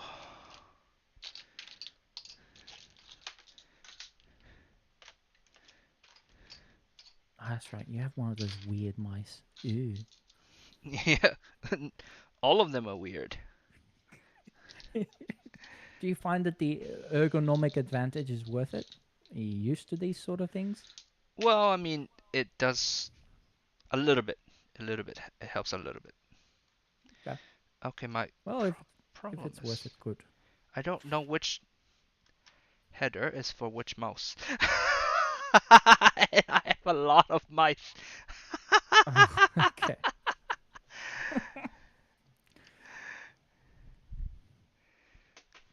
Yes, the computer appears to have booted properly, but we're just going to get into the BIOS and verify that everything is selected and actually valid. And that everything is showing up as it should. Chat is suggesting you should maybe put labels on these mice. Not on the mice, on the thing, the adapter thing. FYI, I don't know where you've plugged that mouse adapter into, but it probably has to go in the back. Oh, in the back. Oh. Front I/O does not necessarily work when you're in BIOS. The front I/O is where I put the keyboard. One. Oh, okay. Well, in that case, it should work.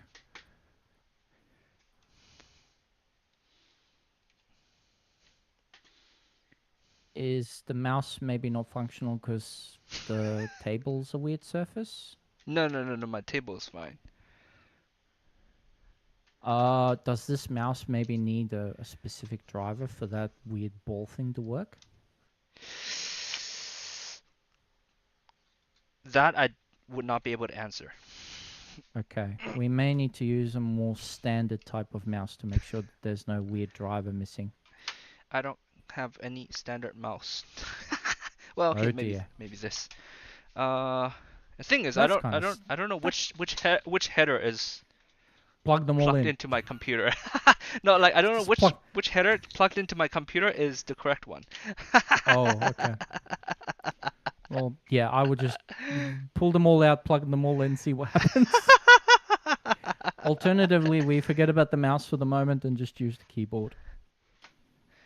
Bluetooth mouse doesn't work in UEFI. Not necessarily. As long as the dongle is just a standard USB input device, then the Bluetooth connection is done between the dongle and the mouse, in which case the UEFI system doesn't care.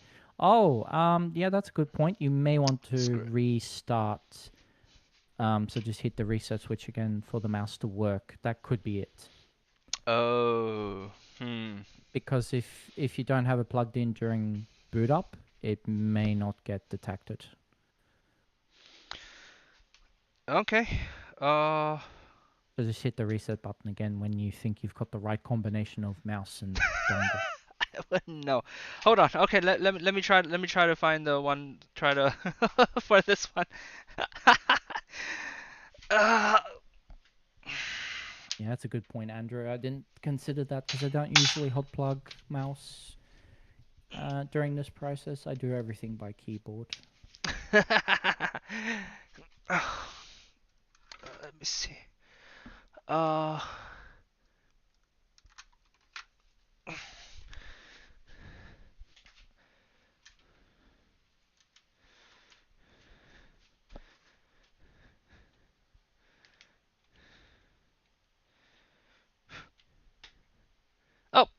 it moves. Woo! Oh, it works? Yes. Oh, there you go. Okay, so we didn't even have to reboot. Fantastic. Wonderful.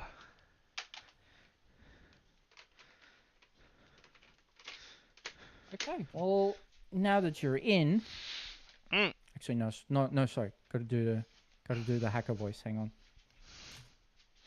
I'm in. Ready for instructions. Roger. So what does that dialog window say? Because I can't read. Clear CMOS information. BIOS has been reset. Please reconfigure your BIOS setup items if needed. Okay. Okay. So just hit OK. We're all good. All right.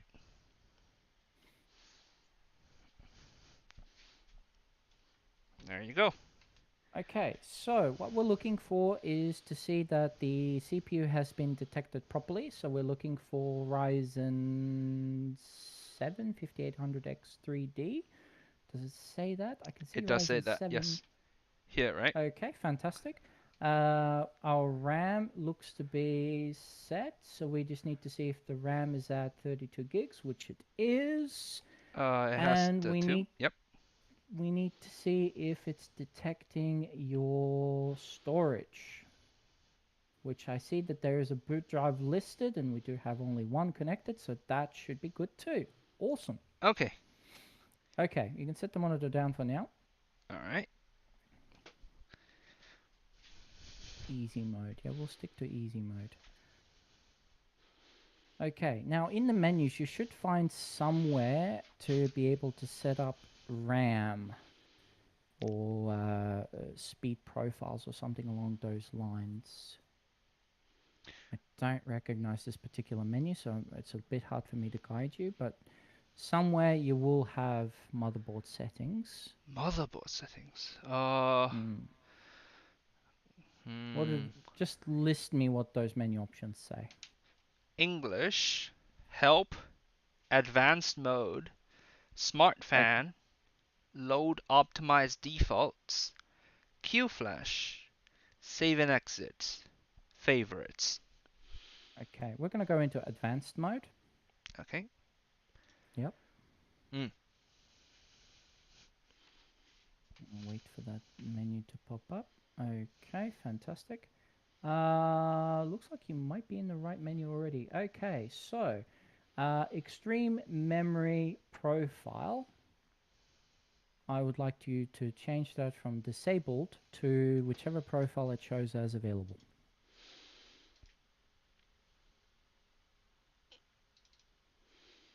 Profile 1.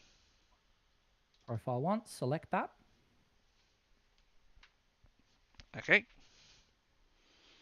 Okay, now I want you to go to save and exit. And then choose save settings and restart. I believe it will say something like that. Save and exit setup, or exit without saving. We definitely want to save and exit setup, so just pick the first one.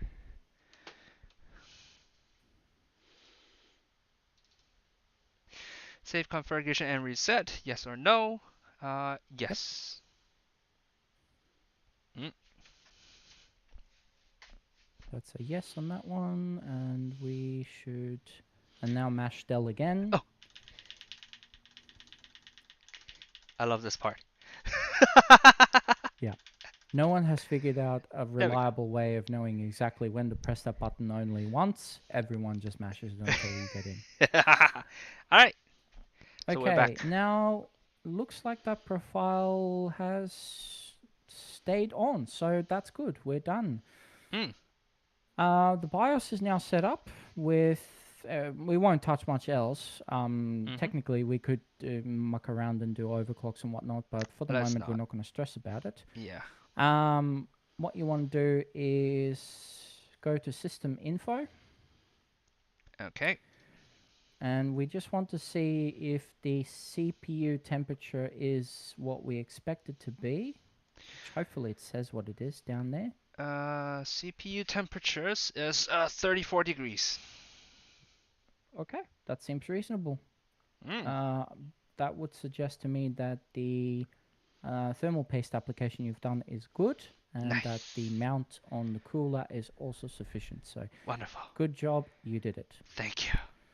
Okay, last order of business is to grab that USB drive that we prepared yesterday with Windows 10, plug it into the computer, and then do another save and exit. Okay, so there's no more space up top, so I have to stick this into the back. That's fair enough. Uh, does it matter which one I stick it into? Not at all, but if your USB drive is USB 3, plug it into the blue or red plugs. Okay. Let me Yes. see what you've got. できた. Okay. I plugged it in, so now what? Restart again? Yeah, just go back to that save and exit menu and hit save and exit again. Well, the mouse doesn't work anymore.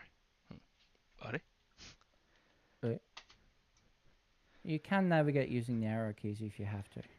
Nope. Arrow keys also. Oh, ooh.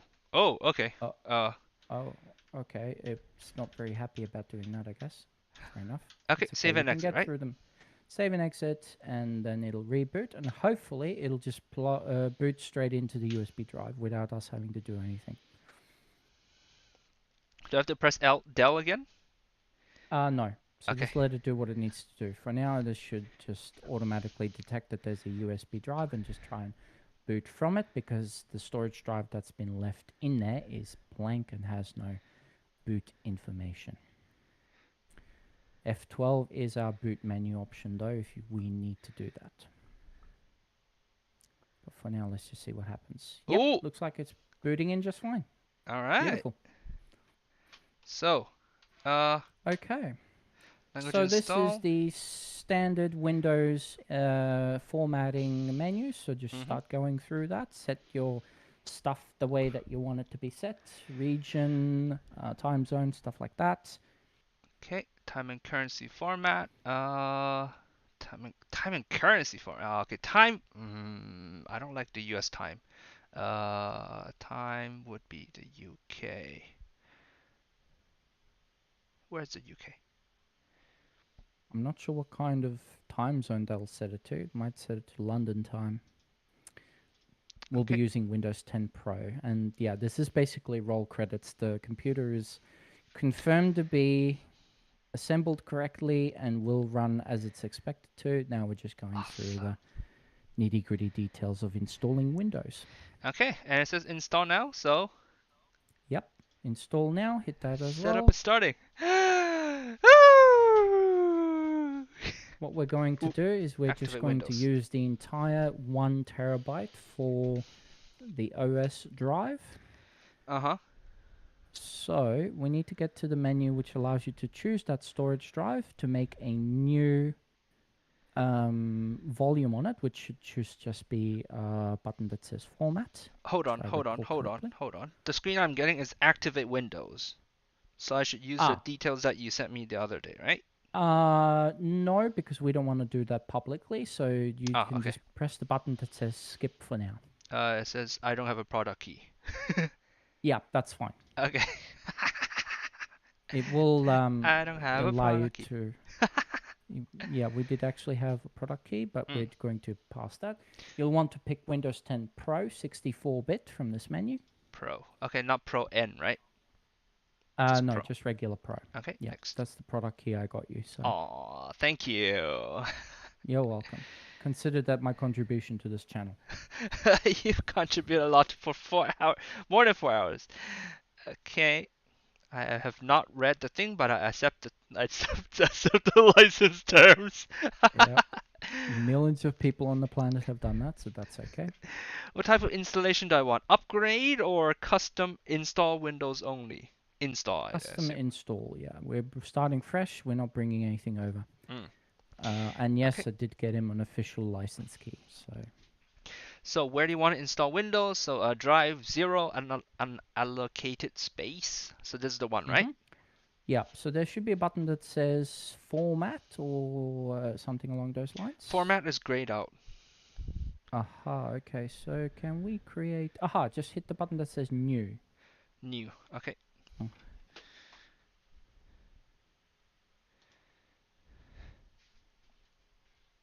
Apply? Yes. So that should just give you the full size. Does it look like it's taking up all 931 gigs or so? I think so. I mean, the size, there's a number, and that's... Yep. Yeah. That normally is set up to brand like the full size of the drive. Max. So just Yeah, hit yeah, apply. Yeah. yeah. All right. Mm. Yeah, we won't be partitioning this one. Mm. Oh, okay. Yeah, you could have just pressed next. To ensure that all Windows features work correctly, Windows might create additional partitions for system files. OK or Yes, it will. cancel? Just OK. All right. Just hit OK. It will make like 100 MB partition separately, but yes, Sure. Windows does need that. All right. EFI and MSR, that's right. Well, drat it. I can't play 1,000 gig ARC then. That's a pity. It will always have less space available, even if you do start with a terabyte. I see. This is normal for storage drives. There's also spare volume dedicated for SSDs and NVMEs, where when wear levels go down, it will substitute fresh NAND memory so that you have undamaged flash memory available all the time. So it always makes margins for that sort of purpose. So this is normal. So did I just press next here? Yeah, so it's already selected the primary partition for you, so you just hit next from here. All right. Now it's installing. That's it. This shouldn't take long at all because this is going through USB 3. And it's a very efficient storage drive, which should take absolutely no time at all. Wonderful. All right. Yep, 20%. So we were technically we're technically done. Pretty much. This computer will be functional in about 5 minutes. Oh, I'm so excited. Woo! There you go. We didn't screw anything up. Well, there's one screw that we screwed up. One screw, yeah. And there's one screw that we haven't put in. Yep. But we'll leave that for now. Yeah, it all went well.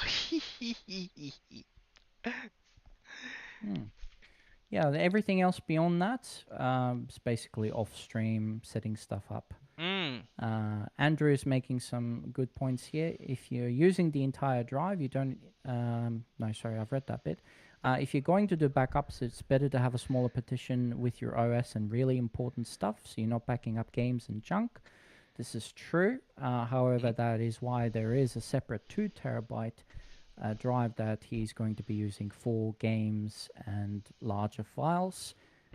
If you do back up the OS drive, you just need to do a backup that doesn't just grab the entire disk, including the empty space. You just need to take up the file system on its own. Now, in this particular moment, I'm not 100% sure if it's going to try and just boot again from the USB drive. It shouldn't. It should boot into the Windows installation. Yep, no, it's doing everything correct. Fantastic. On some computers, older ones especially, sometimes it just keeps trying to reinstall Windows every time, so you have to remove the USB drive, but it worked perfectly fine here, so you don't even have to worry about that. Still getting ready though, so that's okay, right? Yeah, this is going to take a little bit of time, and then it should bring up a couple of extra dialogue windows. We have preset a few things with Rufus, so it should already create you a local account with the name Taishi. Wonderful. It should also set up your regional details from your previous machine, and it should already skip through the privacy settings and disable all of them that you normally would have to pick and choose from. Wonderful. Okay, restarting still. Restarting again. It goes through a few of those loops. Yeah. This should technically be the last one, as long as Windows 10 installations go the way that I remember them to. Yeah, Rufus has a very nice feature where installing a... Oh, okay, interesting. It keeps trying to reload. Should I pull the USB after all? If it reboots one more time, then pull it. If not, all good. Yep. No. Yeah, Rufus now allows you to set a few flags during Windows installations early. Rufus is a USB imaging tool that's made by a third party, not by Windows, but you can use a Windows ISO downloaded with the Windows download app, but it allows you to just set up the USB stick a little bit better. Right, so now would be a good time to plug in an RJ45 plug. A what plug? Your Ethernet cable, or running on Wi-Fi. If you need to run on Wi-Fi, I'm not 100% sure that will work because you don't have Wi-Fi drivers currently. Okay, Ethernet. XW got him.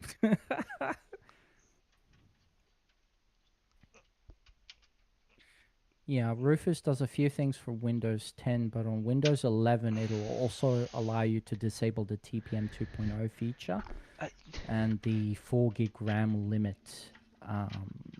So there's a few nice things that Rufus lets you do that's beyond the standard USB setup. Okay. Definitely worth using.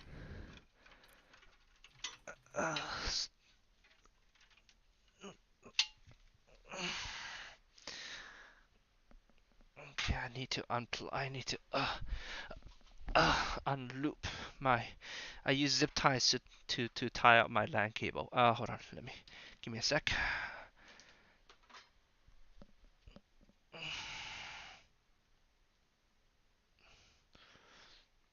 Okay.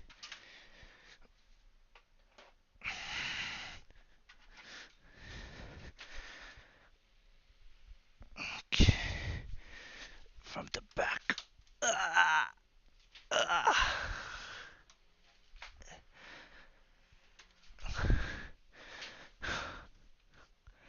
Where's the Ethernet part? There you are. Yes.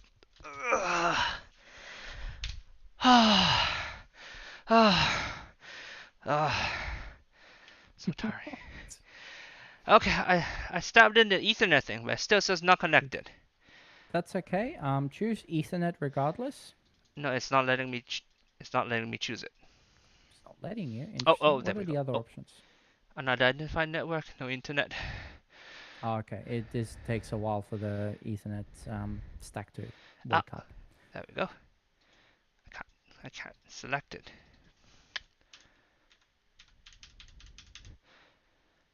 Let me select it.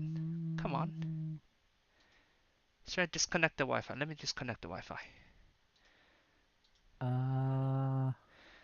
Nope, it's still not letting me select it.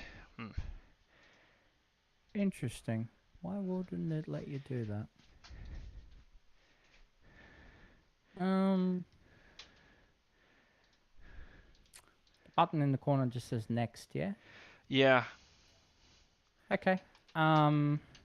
We'll just hit next then, because I presume it's just set up a wired connection manually already. Well, automatically, I should say. So I guess you don't have to select it necessarily. That's a bit weird. I've not seen them do it this way, but fair enough. Oh, it automatically selected it. That's why I couldn't click it. Yeah. Oh, okay. My understanding is that they just automatically set up a wired connection as soon as you plug one in, and then Beautiful. you can choose to additionally set up a wireless connection. Beautiful. Yeah, Aki, there was first boot. No problems. Went on right away. Yeah. Imagine there's a fire coming up midstream. Well, just to check, Taishi, if you'd be so kind as to touch that GPU connector there and see if it feels hot or soft or melting. No. No, it's not hot. It's not melting. Perfect. So that connector is all good. Yes. And just as a reminder to chat, that is a native connector, so we're not using any of those weird adapter cables either. So this should be as safe as we can be in regards to the big cable fiasco that was all the rage a month ago. Indeed. Let me double check the GPU brace. Which box would that be in? Should GPU still be in the box? GPU box because all you did was take the GPU out of it. Yes. Adapters were never the problem. It was just user error not plugging them in. That's correct. However, by removing the adapter, we also eliminate the potential for additional user error. So it's just a nice precaution. Plus, I don't like adapter cables in general. Is this the brace? It should just be a stick. I think this is it. And the stick should be, it's got an ROG logo on it and has like a round dial. And I presume the dial you can turn to adjust the size of it. Yep. Like this. And then it fixes the length of it. There you go. So you essentially just use it as a wedge Okay. to prop the end of it up. So the graphics card might have a little sort of indentation in the corner to allow you to push that in there. Your $50 upcharge. Yeah, it could be. Yeah, I'm not 100% sure how you're supposed to use this thing. And this is Let me have a magnetic. look at the... Oh, magnetic. Okay, that's good. Oh, I don't even need to arrange the height. This is perfect. There is no groove though that I can feel. Yeah, it doesn't look like there's a specific like place you put it. You just put it up against it, and wherever it magnetically sits, that's where it is. As long as you're not accidentally putting it up against the fan, that's probably all you need to do. And it should be on the corner closer to the glass. Like as you can see, the tip is rubbery anyway, so it shouldn't leave any. Yeah, problems. that should be fine. Just use it so it doesn't droop down. That's correct. Yep. There we go. Aki says run it across your hard drive. Well, one, we don't have one. But two, that's very bad advice and you're terrible for advising. Jeez. Oh, the computer! There you go. Now you can tell the computer that that is in fact a private connection so that it doesn't try to keep you off accessing other stuff on the network. Yes, we have an Ethernet connection, so it's just pretty much good to go. All right. This should be it then. Well, the only thing to do now to technically make this a functional computer and make sure that everything does work is to install a graphics driver. Hold on. How do I change the resolution? By installing the graphics driver. It's really... Oh, okay. Because it's really stretched out right now. All right. Yeah, because there's no actual NVIDIA driver installed right now, it might try and fetch one from the internet, but that's okay. We're just going to replace it. Okay, how do I do that? Open up Microsoft Edge. Which is disgusting, but we have to. No need. Start about your data. Continue without signing into Google. Allow Microsoft to use the browsing activity. No, thank you. The first thing I do is get Google Chrome instead of drivers. Yeah, that's a fair point. Then again, though, just now I made a weird noise, but like I've actually been using Edge for a while now. Well, Edge is now just Chromium, as Andrew says. Mainly is because it does the thing where it makes your tabs go to sleep if you're not using them. Yeah, Chrome used to be really bad with memory management, so they tried to implement features like that. So anyway, what you want to do is go to geforce.com.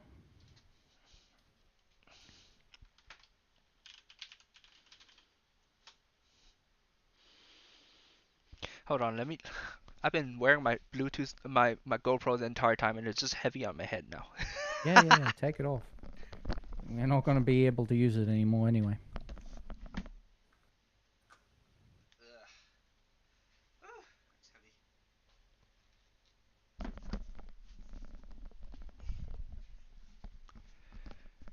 Okay, all right, I'm back.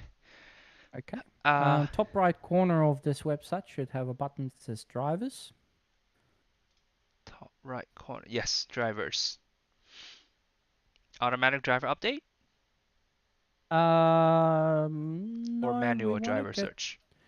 manual driver search is probably better. We don't want to install GeForce Experience right off the bat. Okay. Okay. All right. Download type all. Well, you can pick. So if that menu looks like the one I've got, you'll want to pick product type GeForce, product series RTX 40 series, and product RTX 4080.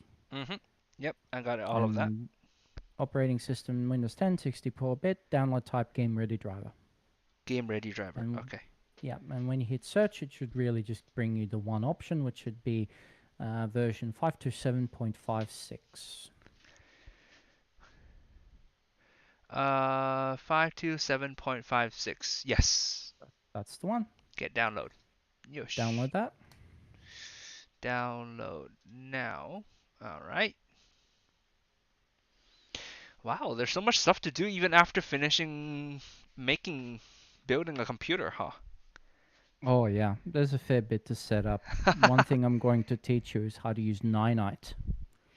I'm sorry, what? Open a new tab while that's downloading Okay. and go to ninite.com. Ninite.com. Oh, what? Wait, hold on. Are you sure this is right? Spell it again. Ninite. Okay. Okay. Install and update all your programs at once. This will save you about 2 hours of screwing around. Ooh. You'll want to just scroll down and start clicking on stuff that you want to install. Okay. Web browsers. Do I want Chrome? Yes, I want Chrome. Do I want Edge? Yeah, I'll take Edge. I've been using it. Edge is pre-installed, so you don't have to worry about that. Okay. All right. Messaging. No need for Zoom. Discord. Yes. Don't need the rest. Media. iTunes. No. VLC. Definitely. Yes. The Audacity. Yes, please. Spotify don't need. Do I need CCCP? CCCP is like the old VLC, isn't it? Yeah, it's the old media player codecs. If you're just using DLC for all your media on your computer, then you don't need it. All right. Imaging. Krita. Blender don't need Paint.net. Is that the same as Paint 3D? No, Paint 3D is a Windows software that's already included with your installation. Okay, then I don't need it. Paint.net is the open source, at least I think it's open source, software for image manipulation, similar to GIMP, but a little bit older. Okay, so I will take GIMP because that's what I've been using. Next, documents. LibreOffice. Yes, please. Faucet Reader. No, because you need to pay for that. I have something else. Faucet is free, as far as I know. Is it all free? The reader part is free. Yeah. No, I need to edit. It's fine. I have something else. You have something else for that. That's fine. Yeah. Security. Do I need any of this security? Essentials. Malwarebytes. Avast. My recommendation is to run Malwarebytes and Common Sense. There is no common sense. Yeah. Chat. So should I let him figure that out? Figure what out? What is Common Sense antivirus? Oh. Okay. Damn it. Alright, next. Compression, 7-zip. Other. Steam. Yes, please, I do need Steam. Online storage, I don't need any of the online storage. What? Did you have Steam installed anywhere instead of C drive normally? No. On your previous computer? It was on C drive. Installed normally. Yeah. Okay, then you can tick it. Because this will basically install all of these applications in the default locations that they normally want to install. So me, for example, I install Steam on D drive, so I wouldn't tick this for myself. But if you do the normal installation, then yeah, go for it. Yeah. Store it on C drive because that C drive is also where I'll store all my Steam games. So. You'll store some of them, probably Arc and nothing else. But yeah, Fair enough. you'll be making Steam library folders on D drive and stuff like that, of course. Okay, let me see. Utilities, Team Viewer, don't need that. Don't need all the stuffies. Developer tools, Python, don't need FileZilla. FileZilla, That's for maybe not. FTP access. Yeah. Notepad++, you gets a personal recommendation from me, but if you don't use Notepad on the regular, then you don't need that either. What is Notepad? Oh, is that the like It's this? the Notepad, but it's way better. It has tabs, special skinning, code detection, so um, it'll display everything as per the syntax. So, Hmm. for example, if you're looking at CSS code or whatever, then you can Mm-hmm. actually tell Notepad that this is CSS code, and it will make everything more human readable. Uh, well, okay, I'll just take it. I don't think I would need it, but whatever. All right. It's fun. Okay. So it's all done. So just Yep. download and So run. when you finished, you hit get your 9.8 Okay. and let it download. Um, All this will right. only download a very small file, so that's all well and good. Yes. But we won't run it right away because what we have to do first is install those graphics drivers. So start with Okay. that first. All right.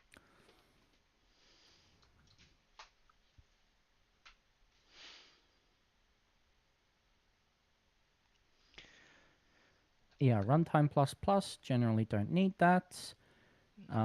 Because this is a fresh computer, whenever he's going to launch a Steam game, it will reinstall any dependencies anyway. So it's a first time thing, nothing to worry about. Awesome. All right. The driver is now installing itself. Yeah, that's the unpacking process. It'll get to the actual installation in a moment. Oh. It's not even installing It's yet. not quite that. No, it's not just one progress bar. No, it's going to be a little bit more complicated. Have you never installed a graphics driver before? No, I have not. So every computer you've gotten so far or have used essentially already has it installed, and you've never had to touch it ever again. I think there have been times where where something's gone wrong, and I was trying to get into it and fiddle with it, but I had no idea what I was doing, and I ended up not changing anything in the end. So you've never seen a screen like that before. I mean, I've seen the NVIDIA green something, but I don't remember exactly what it was that I saw. Fair enough. Fair enough. Okay. What did those two menus say? Do I need GeForce Experience? Aha. Um, I would say yes. Install that. Okay. Yeah, because you do want to set up shadow play, so that later you can make sure that everything works with NVENC, the NVIDIA encoders. Okay. All right. Pretty much go custom on that one. Custom. Okay. Yes.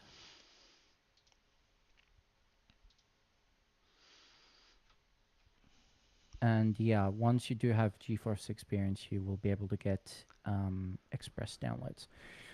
Here you will want to install the graphics driver. I can't untake it. I can only untake the second one and the fourth one. HD audio Um, driver and PhysX system software.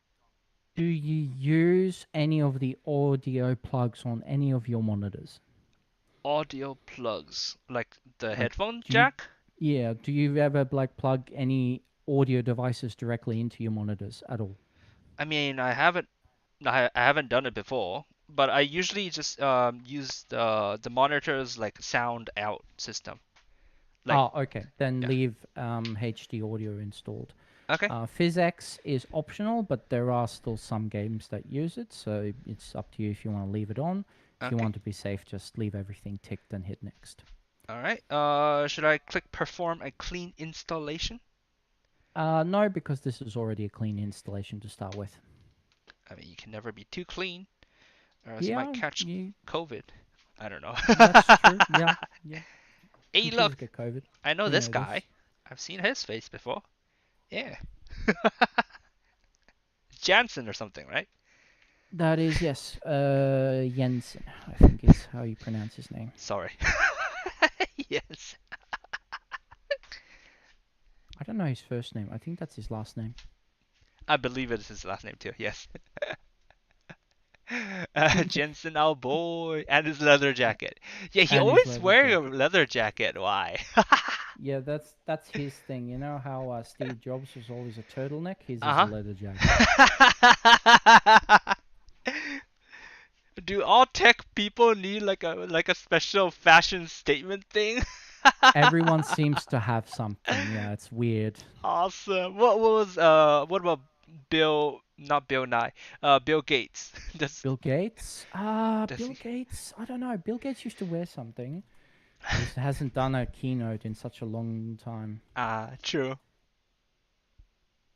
Bill Gates keynote. Let me have a look. Shirts and Images. slacks. He does wear a blue shirt more often than not. So that's probably his signature thing. Usually he does wear a suit. So I see. yeah, he doesn't really have anything as iconic as the turtleneck or the leather jacket. I see. I wonder if Lisa Sue wears anything specific. Do I click close here? Let me have a look. So what does it say at the bottom? It says launch GeForce Experience, which we don't need to do, so you can just untick that for the moment. Okay. Do I need a desktop shortcut for GeForce Experience? No, you don't. So Alright. untick both of those and hit close. Awesome. Okay, and then Done. you can start the Ninite installation. Alright. Oh, okay. Thanks to that, now the sort of the proportions of everything is a lot more reasonable. Mm-hmm. You will want to check if you're... Actually, you can do this while Ninite is doing its thing. Mm-hmm.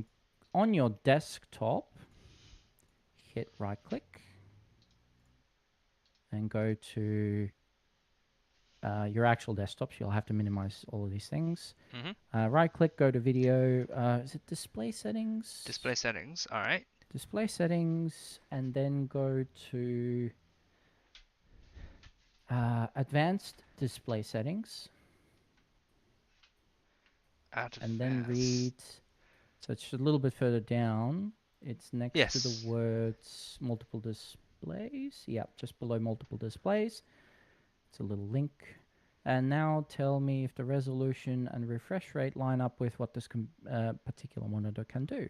Yes. I mean, refresh rate, it says 143. The sales pitch was 163, I think it was, but it's close 165, enough. but Yeah, that's close a enough. monitor overclock, so you may not Oh, necessarily want to run that. okay. So currently the monitor is set to 144 hertz, which is fine. That's Yep. already good enough. Okay. And 8-bit, I presume, for the bit depth. Yes, 8-bit Yep. and RGB for the color format, and the desktop resolution is 1080, which is correct.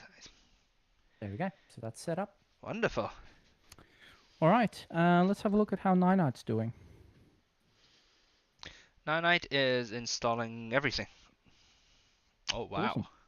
Awesome. Thank you. You can click the button that says show more details. And you can see exactly what's going on. Holy crap. It's blazing through everything. Nice. This is the power of your NVMe drive, because storage speed is what takes the longest time when it comes to these sort of software installation packages. It takes a long time to get through them. Okay, I do also need to change the background, desktop background. RTX integration via webcam tracking makes it as competitive as iPhone ARKit. That is true. NVIDIA Broadcast might let you have really nice model tracking because it's now built into VTube Studio, if that's what you're using. Aki is also suggesting that we should change the game-ready drivers to the creator drivers. That might be something worth looking at, yes. We'll see how it performs with the game-ready drivers, and maybe swap to the creator drivers later. Okay, how do I do that? How do I do any of that? We'll leave it for now. All right. Just because we do need to wrap this up because it's Mm, starting to get late. mm. Okay. Well, once Night finishes, the only thing really left to do would be to get Steam running and install a game that's relatively graphical but not a huge download, just to see if the GPU is working as expected. Awesome. Okay. Uh, should The I? reason why Aki recommends game creator drivers over game-ready drivers is because sometimes it can mess up VTuber's virtual camera libraries. I see. And yeah, that could be an issue. But if it hasn't been an issue before, then you might be fine. This is an occasional thing that could happen. We'll look into that if it becomes an issue later on. But yeah, that's pretty much it. You have a working computer. We don't fully know if the graphics card is running at its maximum potential speed, which you won't know until you install something graphically intensive and actually try to run it, which what's Okay. a small game that requires a lot of effort. Let me have a look. Okay, Nine is finished. Did I just click close You'll want to click close and probably do a quick restart. of the computer? Yes, just to make sure that everything Okay. finishes off as it should. Yeah, I'm not sure what to run that's low download. We'll just probably have to leave that for later. All right. Sounds good then. I mean, it should be fine. As far as this stream is concerned, we're pretty much finished. Yeah. And yes, Taishi's monitor is outputting the right refresh rate, which currently is 144 hertz. Nice. Run Yakuza. I don't know the download size, but yeah, that could work. Yeah. It take a while, I think. User's password must be changed before signing in. What? Yes, it will tell you to do that. Cancel? You could cancel. I don't know if that lets you pass. I'm not 100% sure. No, it actually. doesn't. What's my password? Okay. I don't have a password. What? You don't have one at all. So if you click OK right now and just hit enter, it will just work, I think. You can leave them blank as far as I know. Password has been changed. Okay, yeah, there's no password. Okay. Cool. There you go. Cool. There is a little trick to let you automatically log into that user account so you don't get stuck on the login screen. Okay. I can tell you about it later. Okay, well, do what you need to do now, and if you reckon we're done, then we're done. Okay. The only things left to do is, yes, we do need to power the system down, unplug the graphics card and remove it and install the second storage drive, as well as the third one from the leftover computer. Oh, right, yeah. But then the SATA card is just SATA, right? Yeah, SATA is just SATA, but you do need that second storage drive so you don't install everything on C and you start to install some of your stuff like your Steam games on the D drive where it needs to go. Right. Okay. Chat says, remember to set your desktop background to your Oshi. Yeah, I was trying to Google it just now, but I don't have it on this computer. It's hides illustration. That's why I was typing hide Twitter and some random shit, and it gave me the Japanese artist hide instead, so I gave up. I'll take my time a bit later.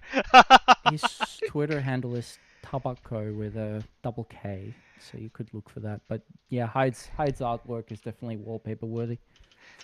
Okay, hold on. Let me try one more time. Tabako, Kaicho, Twitter. Do I need to wear Twitter? I probably don't need to wear Twitter. Maybe not, yeah. And then graduate, is it?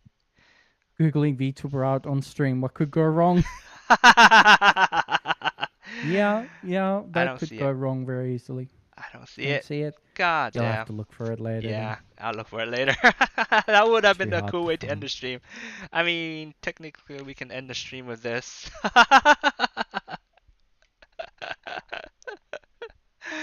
Okay, then. Yeah, that'll work. That'll work. That would do for. Why not? Okay, then. That's gonna be it for the stream. Thank you for watching. And yeah. Bye. Thanks everyone for coming. Hope you enjoyed the show. Thank you very much to Logokas also. All right.